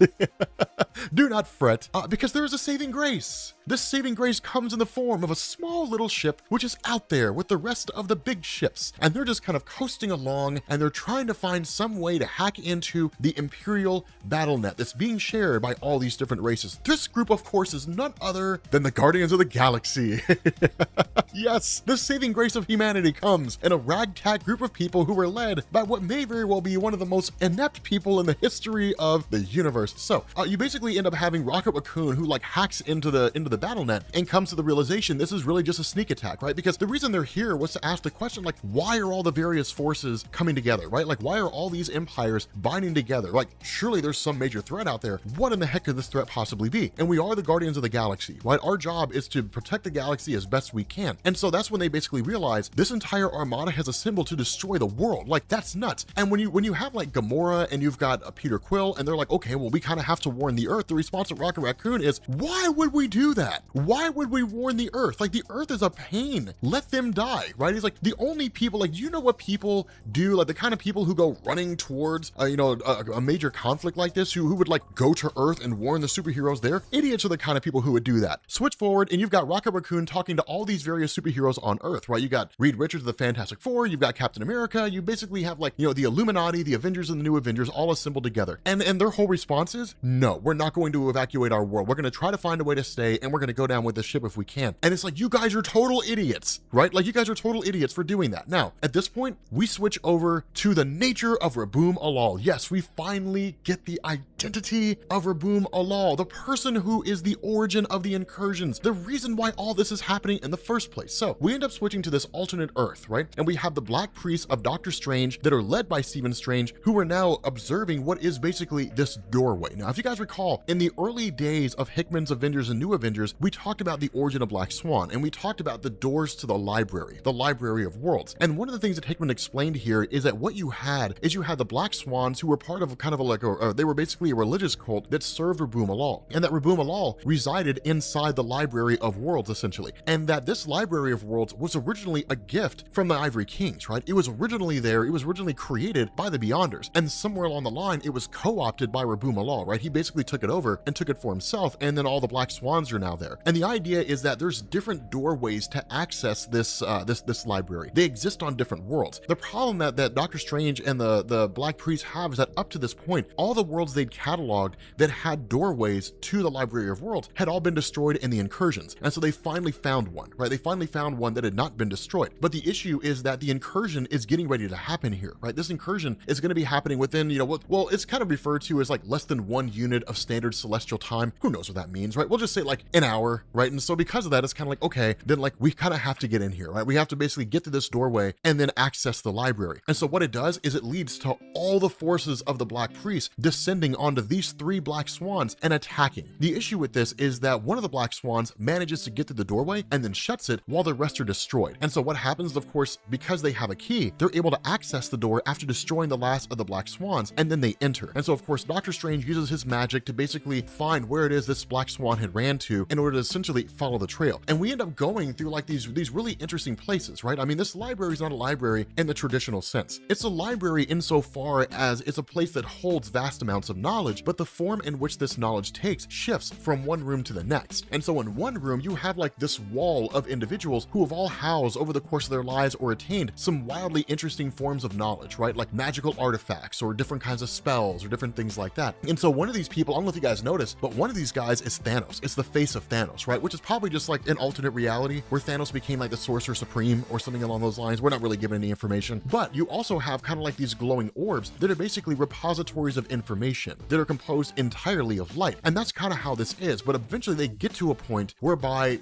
as soon as they try to speak, nothing happens. And the way this works is this is what's called a quiet room, right? This is basically a room where there are no words. And this is what's kind of crazy here, because this is the room where the Black Swans launch their attack against the Black Priests. Because remember, the Black Priests have to use words in order to pull off their spells. And what is a Black Priest who can't speak? It's a powerless individual. And so because of that, the attack is launched by all the Black Swans and they immediately start wiping out all the Black Priests. But despite the Black Priest limitations, remember, Stephen Strange is the Sorcerer Supreme. And while he knows all the different spells of the Black Priests, Stephen Strange doesn't need to speak to cast his spells. And so because of that, the issue of Stephen Strange here isn't so much his inability to cast a spell, it's the fact that he's dealing with so many Black Swans who have such incredible power at their disposal. And so what this leads to is Stephen Strange casting these massive spells, doing all kinds of wildly, capable abilities. But the issue with this is that ultimately it ends up seeing the fall of Stephen Strange, right? See Stephen Strange completely overpowered by all these Black Swans. The result is that he's subdued and taking him to the center of the library, right? To the center of the Library of Worlds, and basically say like, we're going to present you with Raboom Alal. And when they say like, they basically tell him like, this is the furthest we can go, they drop him off and they leave. The explanation that's given here is that there are no Black Swans who know who Raboom Alal looks like. They don't know what he looks like. And the idea is that any Black Swan who looks upon Raboom Alal will basically go blind, right? And the only individuals that serve in his direct vicinity are 2 old blind women, right? That's the only thing. Like literally they gouge their eyes out so they could never actually look upon who Raboom Alal is. And so the reality is that whoever this guy is, he wants to keep his identity identity secret, and there's good reason for that. And this comes when he finally reveals himself, when Stephen Strange is standing before this pantheon and the doorway opens and the old blind woman can't see him. Smoke fills the room and he simply says, enter. And the response of Rabumalal is, in all the worlds, in all the universes, I would never have expected to see you, despite the fact that the only reason Stephen Strange is alive is because he caught the interest of Rabumalal. That's the only reason why he wasn't killed by the Black Swans, is because he caught the interest of Rabumalal and he instructed the Black Swans to bring him here as opposed to just killing him where he stood in the quiet room. And Rabumalal finally reveals his identity, and it's Dr. Doom. Now, this is the question that has to be asked. This is the question that you guys are undoubtedly going to ask, because this is literally Dr. Doom, who was working with the Molecule Man. The Molecule Man, Owen Reese, is there. And the response to Dr. Strange is, what in the heck is going on? Like, how are you here, right? Like, you're Rabumalal? And the response to Dr. Doom is, yes, right? I've built a religion and it has stoked a grand fire within me. I'm the one who created the Black Swans. Now, here's the question that we kind of have to ask here. If Dr. Doom is the person who started the incursions, then why is it that Dr. Doom was looking for the source of the incursions? How does this work? Well, he knows he's the one that created the incursions. What's going on, guys? This is Rob, and we are near the end. We have one more video left until we're completely and totally done with Hickman's Avengers and New Avengers. What a ride it's been. It's been pretty wild, hasn't it? Right, it's been pretty crazy, hasn't it? But this is when we finally get to the point where we talk about the origin of the incursions, how it all started, why it's all happening, the whole 9 yards. So what we end up doing here is we pick up 2 weeks before, like 2 weeks ago, and you've basically got a gathering of the Illuminati. You've got Black Panther, you've got Reed Richards, you've got Brian Braddock, Captain Britain, you've got the Incredible Hulk, you've got Beast, and you have Black Bolt of the Inhumans. And all of them have assembled around the cage containing Tony Stark, right? Superior Iron Man. And what they're basically saying here is that there's been no small debate. They're trying to figure out what to do with Iron Man, because this meeting takes place right before Captain America and his forces meet up with the Illuminati to find out what they're going to do about the incursions, right? That event, that video that we covered previously. What we end up getting here is this kind of thing where the idea of Tony Stark being there is kind of important because it is Tony Stark and he's so wildly intelligent and capable. The problem with this is the history between Tony Stark and Captain America, right? Remember that what kind of happened here is you had the events of the incursions kickstarting, right? So we had Iron Man trying to distract Captain America with the Avengers machine, like they had wiped his mind at the beginning of the whole thing, like the original Civil War event. It's all these scenarios that have taken place over the years where this kind of distrust has grown between Captain America and Tony Stark, leading up to the point where Captain America just sort of sees him as like almost his mortal enemy. And so if they allow Tony Stark to be there, this uneasy truce between the Illuminati and the forces of Captain America could completely come to an end. And so the best thing to do is to get him out of there, right? To just remove him from there. Not only that, Iron Man wants to die for something, right? He doesn't want to like die in a cage. And that's what's so crazy, is because despite all of this, Iron Man still has an ace up his sleeve. And so ultimately they end up letting him leave, right? They end up letting him get out. Here's the irony about all this too. The true sin of Tony Stark is lost on everyone here, right? The worst thing Iron Man has ever done is lost on everybody here. None of them really know the worst thing that he's done so far, right? It just seems bad. And so ultimately the cage is destroyed and Iron Man is just kind of let loose, right? He's just basically told, leave, do not come back here, right? Like go and do your old thing, you know, do whatever it is that you want to do, right? Like die well, it's the last day for it, but we don't ever want to see you again, right? He's officially been cast out of the Illuminati. Now at this point, we switched to 2 hours ago, right? So we're kind of back in the current moment, but 2 hours beforehand, and we have Gladiator, who basically speaks to the entire inhabitants of Earth, right? Just kind of shows up with like a hologram, different things like that, and basically says, you know, most of you here on this world will never truly know the depths that your superheroes have gone to save your world. You just don't know because they don't tell you, right? But recently we fought in a war against the Builders, this multiversal race that was traveling from one universe to the next and wiping out the different Earths that they came across. And because of the help of your Earth's superheroes, we managed to stop them and we managed to wipe out most of the Builder fleet. What was left escaped with their lives. They fled with their lives, right? We saw that when we ended up getting the tail of Hank Pym. What was left of the Builder fleet all consolidated concentrated in a singular location and then try to track down the map makers, and we saw what happened to them, right? Basically, the builders have all pretty much been wiped out now by either by humanity or by the map makers sent by the Ivory Kings, by the Beyonders. And so because of this, what you end up getting is basically like Gladiator saying it doesn't stop there, right? It doesn't just stop at our war, at the war with the builders. Your Earth's heroes have saved us during the events of like maximum security. They saved us during like the events of the original Secret Wars and the follow-up in Secret Wars 2 when the Beyonder came to your world. They saved us on a multitude of occasions. Operation Galactic Storm. All these things, your Earth superheroes have saved the world. The Kree Skrull War. It's happened over and over and over again. And so it's with a heavy heart that I tell you now, despite all the things that your heroes have done and all the greatness that humanity has bestowed upon the universe in the times in which it saved us, your Earth is the reason why the universe is going to end. And so in order to preserve the universe, we're going to destroy your world. You've got 2 hours. And it's just like, damn, son, like hey, humanity, you got 2 hours to get your affairs in order. Like, if you want to escape the world, now's the time to do it. Good luck. Peace. Like, it's basically it.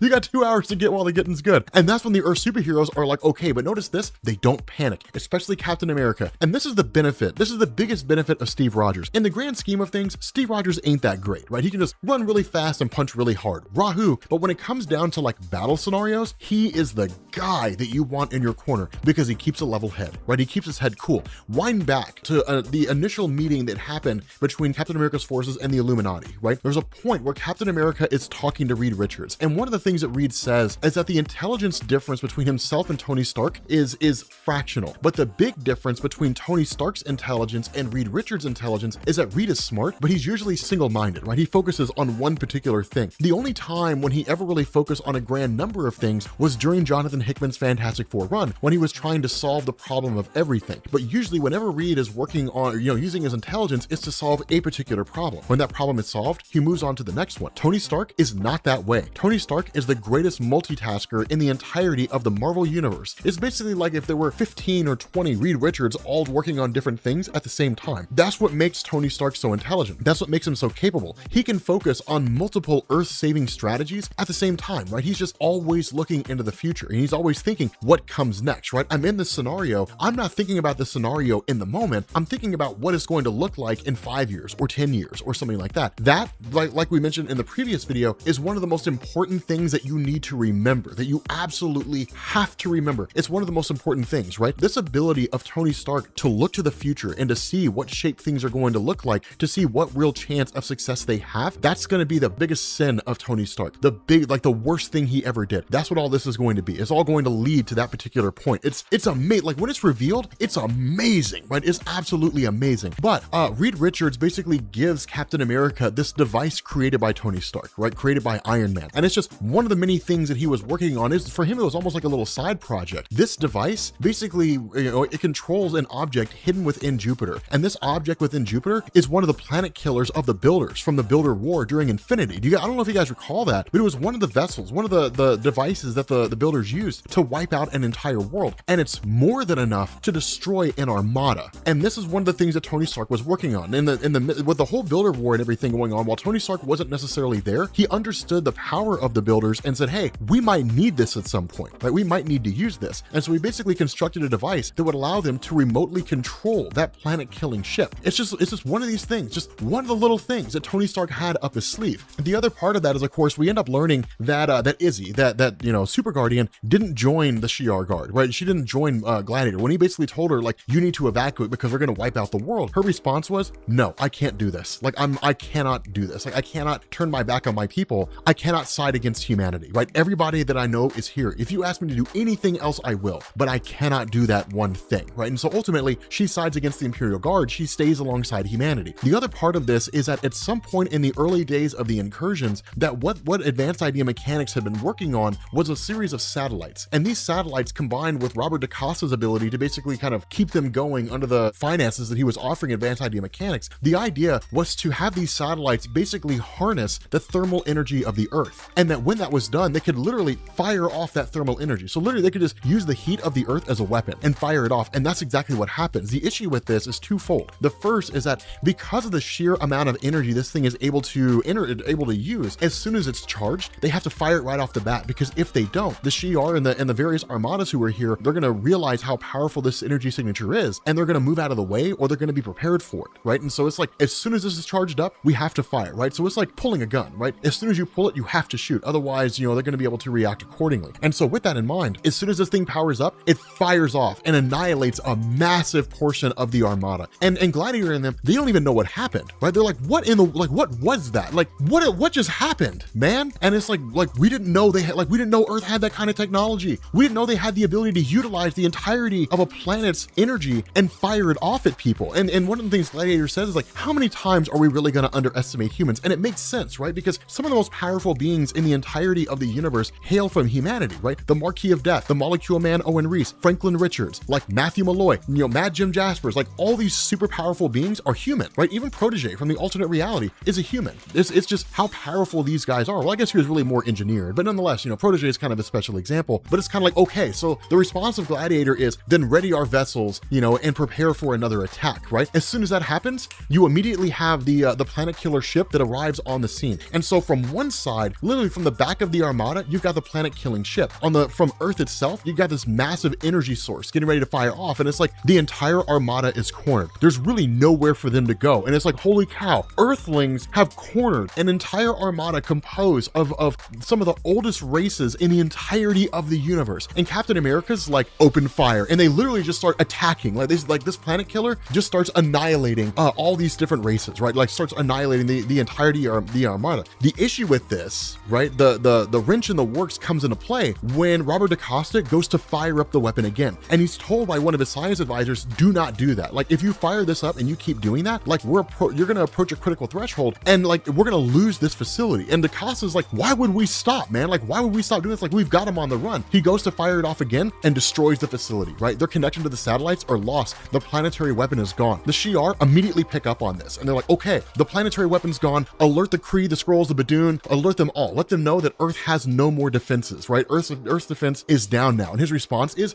send forth the annihilation wave, right? The forces of Annihilus, which in turn will swarm the planet killer, the planet killing ship, which is exactly what they do. They swarm the whole thing and destroy it, right? So now Earth has no real defense left. There's seemingly no real defense here, but Earth still kind of has its ace up its sleeve, and it comes in the form of the Illuminati. If you guys remember the video that we did before, where you had the rogue planet that came out of nowhere, that was basically sent there from Franklin Richards and the Avengers World in the future, it was sent. When Franklin Richards said it's being sent from the future to that point in time because the Earth would need it, this is the reason why. That when the planet was coming in, when it was heading on a collision course and it was going to crash on the Earth, the only way to save the planet was to phase it, right? Was to basically create a device that would allow the Earth and the planet to kind of operate in the same space at the same time. And it moved the planet out of phase. So it was basically like a hologram, more or less. And so what this did is because it made that red rogue Earth intangible, it allowed them to occupy the same space. What the Illuminati do is they switch. They make the Earth itself intangible and they make the actual world tangible. And so essentially it provides a kind of layer of protection. They would have to destroy that red Earth in order to get to Earth, or I guess destroy that red world, that rogue world, in order to get to Earth. And it's not designed to be like a finality, it's a stopgap measure. And the reason why it's a stopgap measure is because the last great thing Tony Stark does, right? The great thing that Tony Stark does is he basically chimes into Reed Richards, right? This kind of jumps back a little bit, but he chimes into Reed Richards. And it's one of these things where they have a conversation and Tony says, like, in reality, like a gravity well is just a massive reactor, right? Like that's really all the sun is. It's just a massive reactor, right? It's essentially an atomic bomb in space. What if we could harness that energy, and what if we could use the sun as a weapon? Remember, Tony Stark made that Dyson sphere. Remember, that was one of the things that Tony Stark was working on in the early days of the incursions. This is why Jonathan Hickman writing is so good, because everything becomes important at the end of the whole run. See, you guys understand why I love Jonathan Hickman's Avengers and New Avengers so much, because all these things that seemed innocuous and unimportant and irrelevant at the beginning of the story, and you find yourself asking, what does this have to do with anything, all becomes important at the end. And that's the whole thing, right? Like Iron Man is basically intending to fire up the Dyson sphere and use the sun as a weapon. And it's one of these things where, like, as soon as Iron Man heard the Armada armada, right? The spacefaring armada of the Kree and the Skrulls and the Shi'ar and the Badoon and the Brood and all those guys were heading towards Earth. He immediately made a beeline for Saul's anvil. And it's one of these things where he kind of makes this quote and saying, "I am Icarus." And the response of Tony Stark is, you do know the point of that story was that he flew too close to the sun and lost his wings. And Iron Man gives the best response ever. And he says, "You know who thinks that way, Reed?" And Reed says, "Who?" And he says, "People who have never flown." Switch over to Doctor Doom, right? So this man, let me tell y'all something, man. This is, man, let me tell you something. It's amazing, right? It's such an amazing story. Okay, pick up with Doctor Doom and the Molecule Man Owen Reese. Before we picked up with the idea that Doctor Doom was Rabumalal, the last time we saw them is they had just kind of disappeared together and we didn't really know where they went to. What they end up doing here is basically, kind of using a device and traveling throughout time and space. They go back 25 years and to an alternate reality. And the whole thing is that Molecule Man wants to show Doctor Doom something, right? He wants to help him understand what it is that needs to happen here. What he shows him is the origin of Molecule Man in an alternate reality. And you've got Owen Reese in this alternate universe basically working on a device. We can assume it's Acme Atomic Corporation. We don't really know. That's where the main Marvel universe Owen Reese was working at when he got his powers. But this alternate reality version of Owen is working on a device, right? He's working on this thing. The device ends up, kind of activating accidentally and blasts him with a boatload of energy. And he basically just kind of emerges with all this godlike power. He's a walking, talking cosmic cube. The exact same origin as the main Marvel universe Owen Reese. And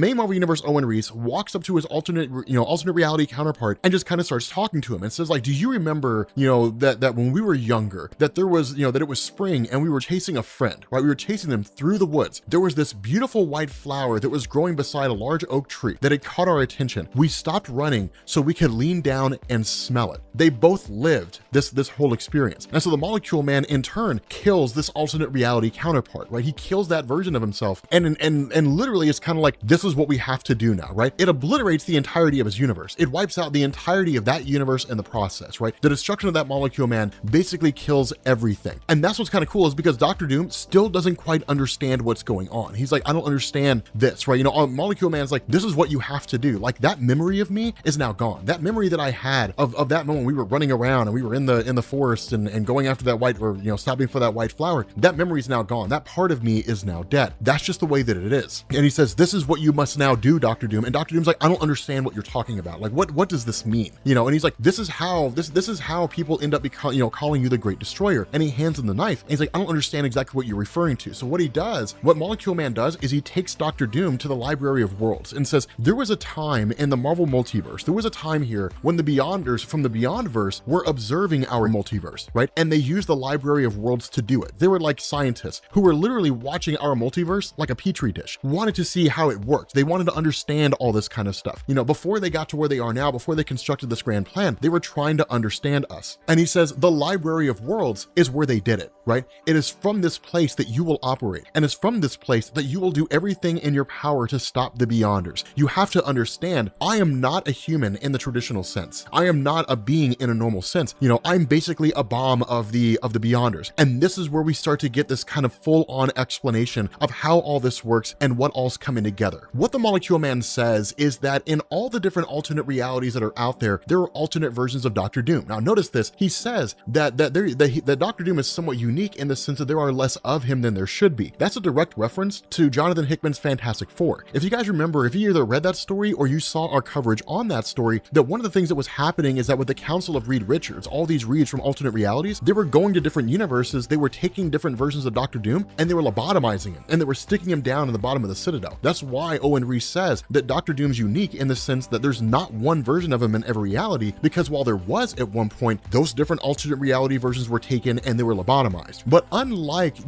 different universes where Doctor Doom might be a poet or he might be a good man or something like that, every version of Owen Reese across the universe or across the multiverse is the exact same. His origin is the exact same. The life he lived is the exact same. There is no differentiation. It's exactly the same. So imagine if the life you lived up to this point where you're watching this video, that this version of yourself was the exact same across the multiverse. And that's the nature of Owen Reese. And that's why he says, I am the bomb of the Beyonders. The grand scheme that these guys have, right? Where they use the Library of Worlds and they were observing the multiverse. They were curious how life in the multiverse works. The next step was, well, let's destroy it all. Like, let's just blow it all up and let's just see what happens, right? But if we're gonna blow up every single universe, how do we amass enough energy to pull that off? Okay, so here's what we're going to do. In every single universe that's out there, we are going to engineer a scenario, right? We're going to create a life source. And this life source, that progress is gonna happen the same way across every single universe. So in every single universe, Owen Reese is born into the world and he basically grows up with that same life until he becomes an adult. He gets a job at some kind of technological institution. That might be the only thing that changes, but he gets some job at some kind of technological institution. He works on a kind of system that can basically create cosmic cubes. He ends up creating one, but ultimately there's no containment device for that cube. And so basically he absorbs a portion of the Beyonder's power. The other portion gravitates out into that universe. It becomes the Beyonder from the original Secret Wars. So every reality has its own version of the original Secret Wars from 1984. That child version of the Beyonder is ultimately defeated. And then eventually Molecule Man and that Beyonder are coalesced into a singular entity. And then he basically goes forward with the full brunt of the power of the Beyonders, basically, and then he kind of lives his life going forward from there. It's always the same. And so the idea was, we created him, right? The Beyonders created the Molecule Man. He's imbued with all that power. And their goal is to detonate, to literally blow up every single Molecule Man at the same time. That's the idea.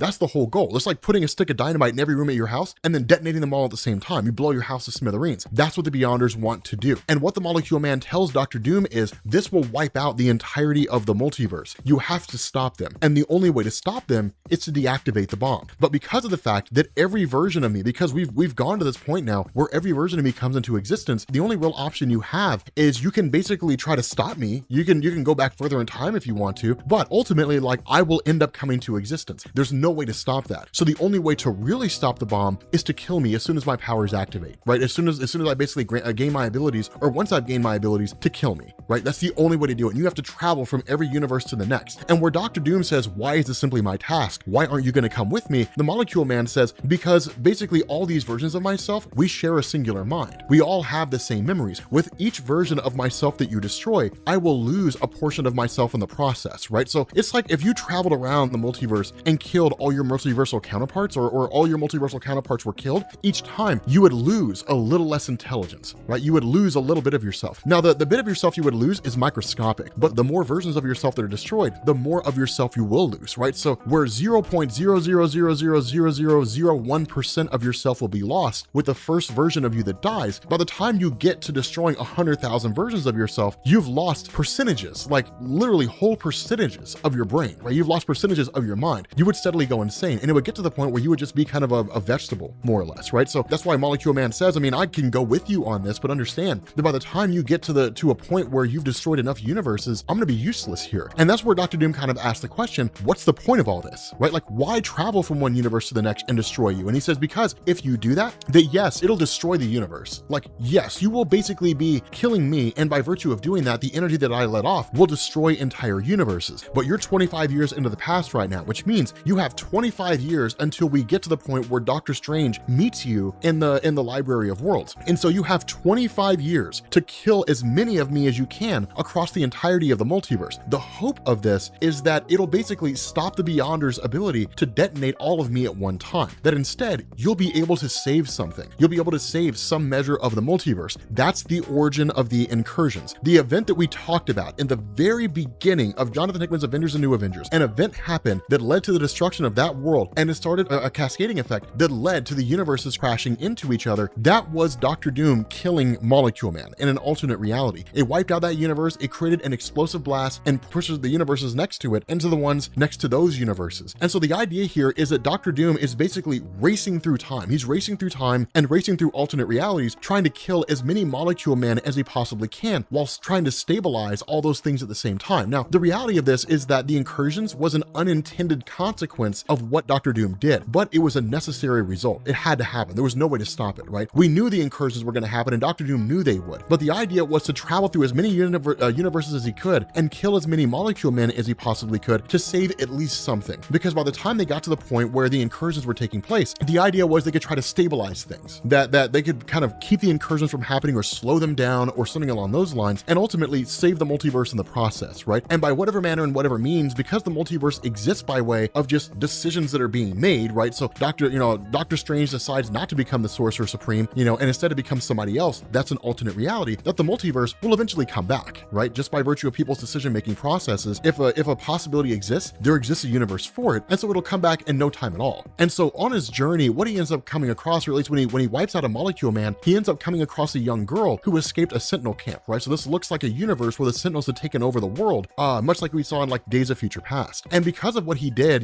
she kind of asked, why did you do that? And he says, because the death of the molecule man will spare universes, right? It'll basically spare all of reality. Now notice, Doctor Doom has kind of hidden his image from this girl. She doesn't really know what he looks like. Instead, he's just kind of a bright light. So nobody really knows what his face is, and nobody can really understand what he's doing because they don't know that it's Doctor Doom doing it. And so what he ends up realizing is that he needs to create a religion. That because of the fact that when Owen Reese is talking to him and says that you've only killed a few thousand of me over the course of the last 5 years, you're gonna have to kill billions and billions of me to really affect the plans of the Beyonders. Dr. Doom realizes, I need more people to do this, right? I can't just do this on my own. I need an army to do it for me, right? I need armies of people that can literally travel around the multiverse with me and kill as many molecule men as we possibly can. And so that's when he ends up creating the Black Swans, right? The Black Swans originate in Dr. Doom's desire to kill as many molecule men as he could, and he couldn't do it enough on his own. Now, while he's doing that, 10 years in, the Beyonders begin to realize something's wrong. That molecule men across the multiverse are being destroyed, because of what use would they be as scientists if they weren't monitoring things, right? If they say, we're going to create all these molecule men, we're going to detonate them all at the same time, they would be terrible scientists if they just create a molecule man and then never paid attention to what happened to them. And so when one molecule man gets destroyed, they can kind of chalk that up and say, okay,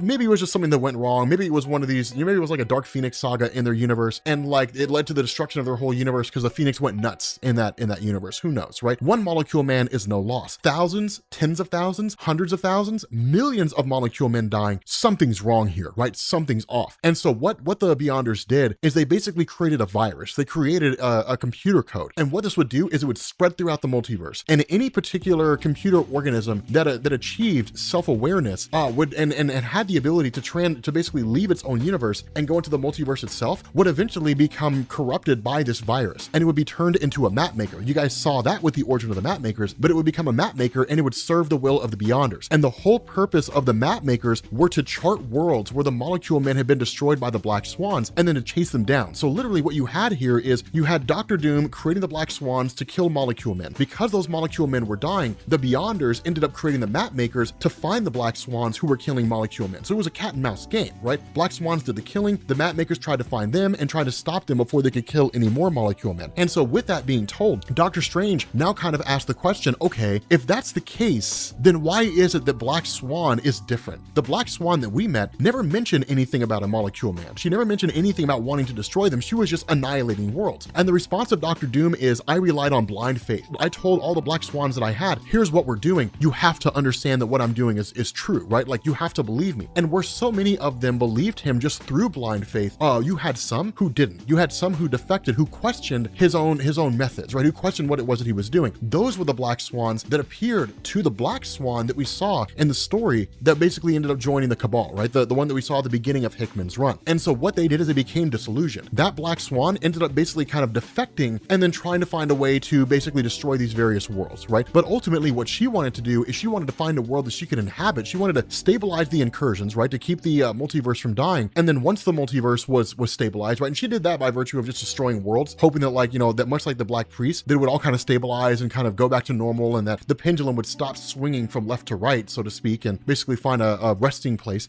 She ended up doing that just so she could basically find a world for her to settle down in and then recreate her family, right? That's her whole goal. That's why she's been doing what she's been doing. And so ultimately what Doctor Strange ends up asking is, if they lost faith in you, then why? What did they see that led them to believe that your cause was not as righteous as you made it out to be? And what Dr. Doom ends up doing is opening this kind of device, or I guess this kind of holding cell. And he opens this holding cell and he shows Doctor Strange what's inside. And Doctor Strange is like, my God, why would you do something like that? What in the heck is going on? Dr. Doom got this idea from the Council of Reeds. What he ended up showing, Dr. Doom or Dr. Strange was basically a containment device full of molecule men. This thing is just full of them, because the response of Dr. Doom is, as he started to look around, he asked the question, okay, so if the Beyonders are all powerful, if the Beyonders are these beings that can do pretty much anything, then the question that has to be asked here is, what would happen if they captured a Black Swan and they tortured her, or they read her mind, and the Black Swan told them everything they wanted to know, that I'm Rabu Malal, that I formed the Black Swans to destroy molecule men across the multiverse. What stops them from going back in time and like killing me when I'm a little kid, or stops me from going back in time and killing me before I can start this conquest? And he says their powers are what stop them, that the Beyonders, despite all their abilities, they're restricted to their own timeline. Now remember, we covered that earlier, that the Beyonders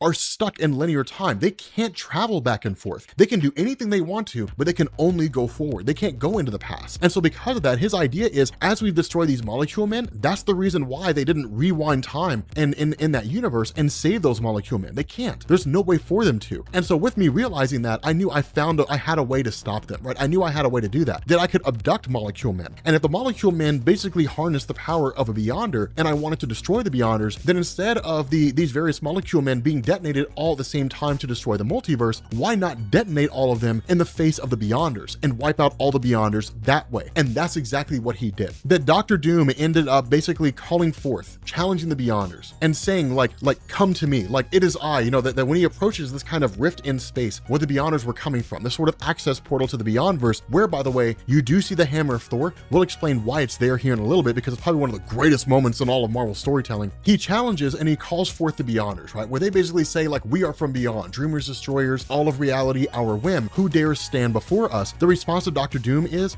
I do. And they say, what is this Doom, right? Some paltry man playing something more than what he is. And he says, fools, I am the destroyer. I have broken worlds to taunt you. I have shattered universes to mock you. I have taken what is yours and made it mine. Face me at your own peril if you dare face me at all. And so in turn, they realize this is the guy that's been killing all the molecule men, right? This is the guy that got in the way of our plans. And they say, for the short life left of anything, men and women will weep at the stories of what was done here to you on this day. And then in turn, and probably one of the greatest and one of the greatest responses ever, right? Doom says, I say, no one will ever hear the word Beyonder again. I will erase your name from history itself. And in their anger, the Beyonders come pouring out towards Dr. Doom. And he starts to kind of open this vessel, right? He starts to open this device, this kind of containment cell. And he says, you dared to test us. You dared to toy with us. I dare to throw back in your face. Damn your cause,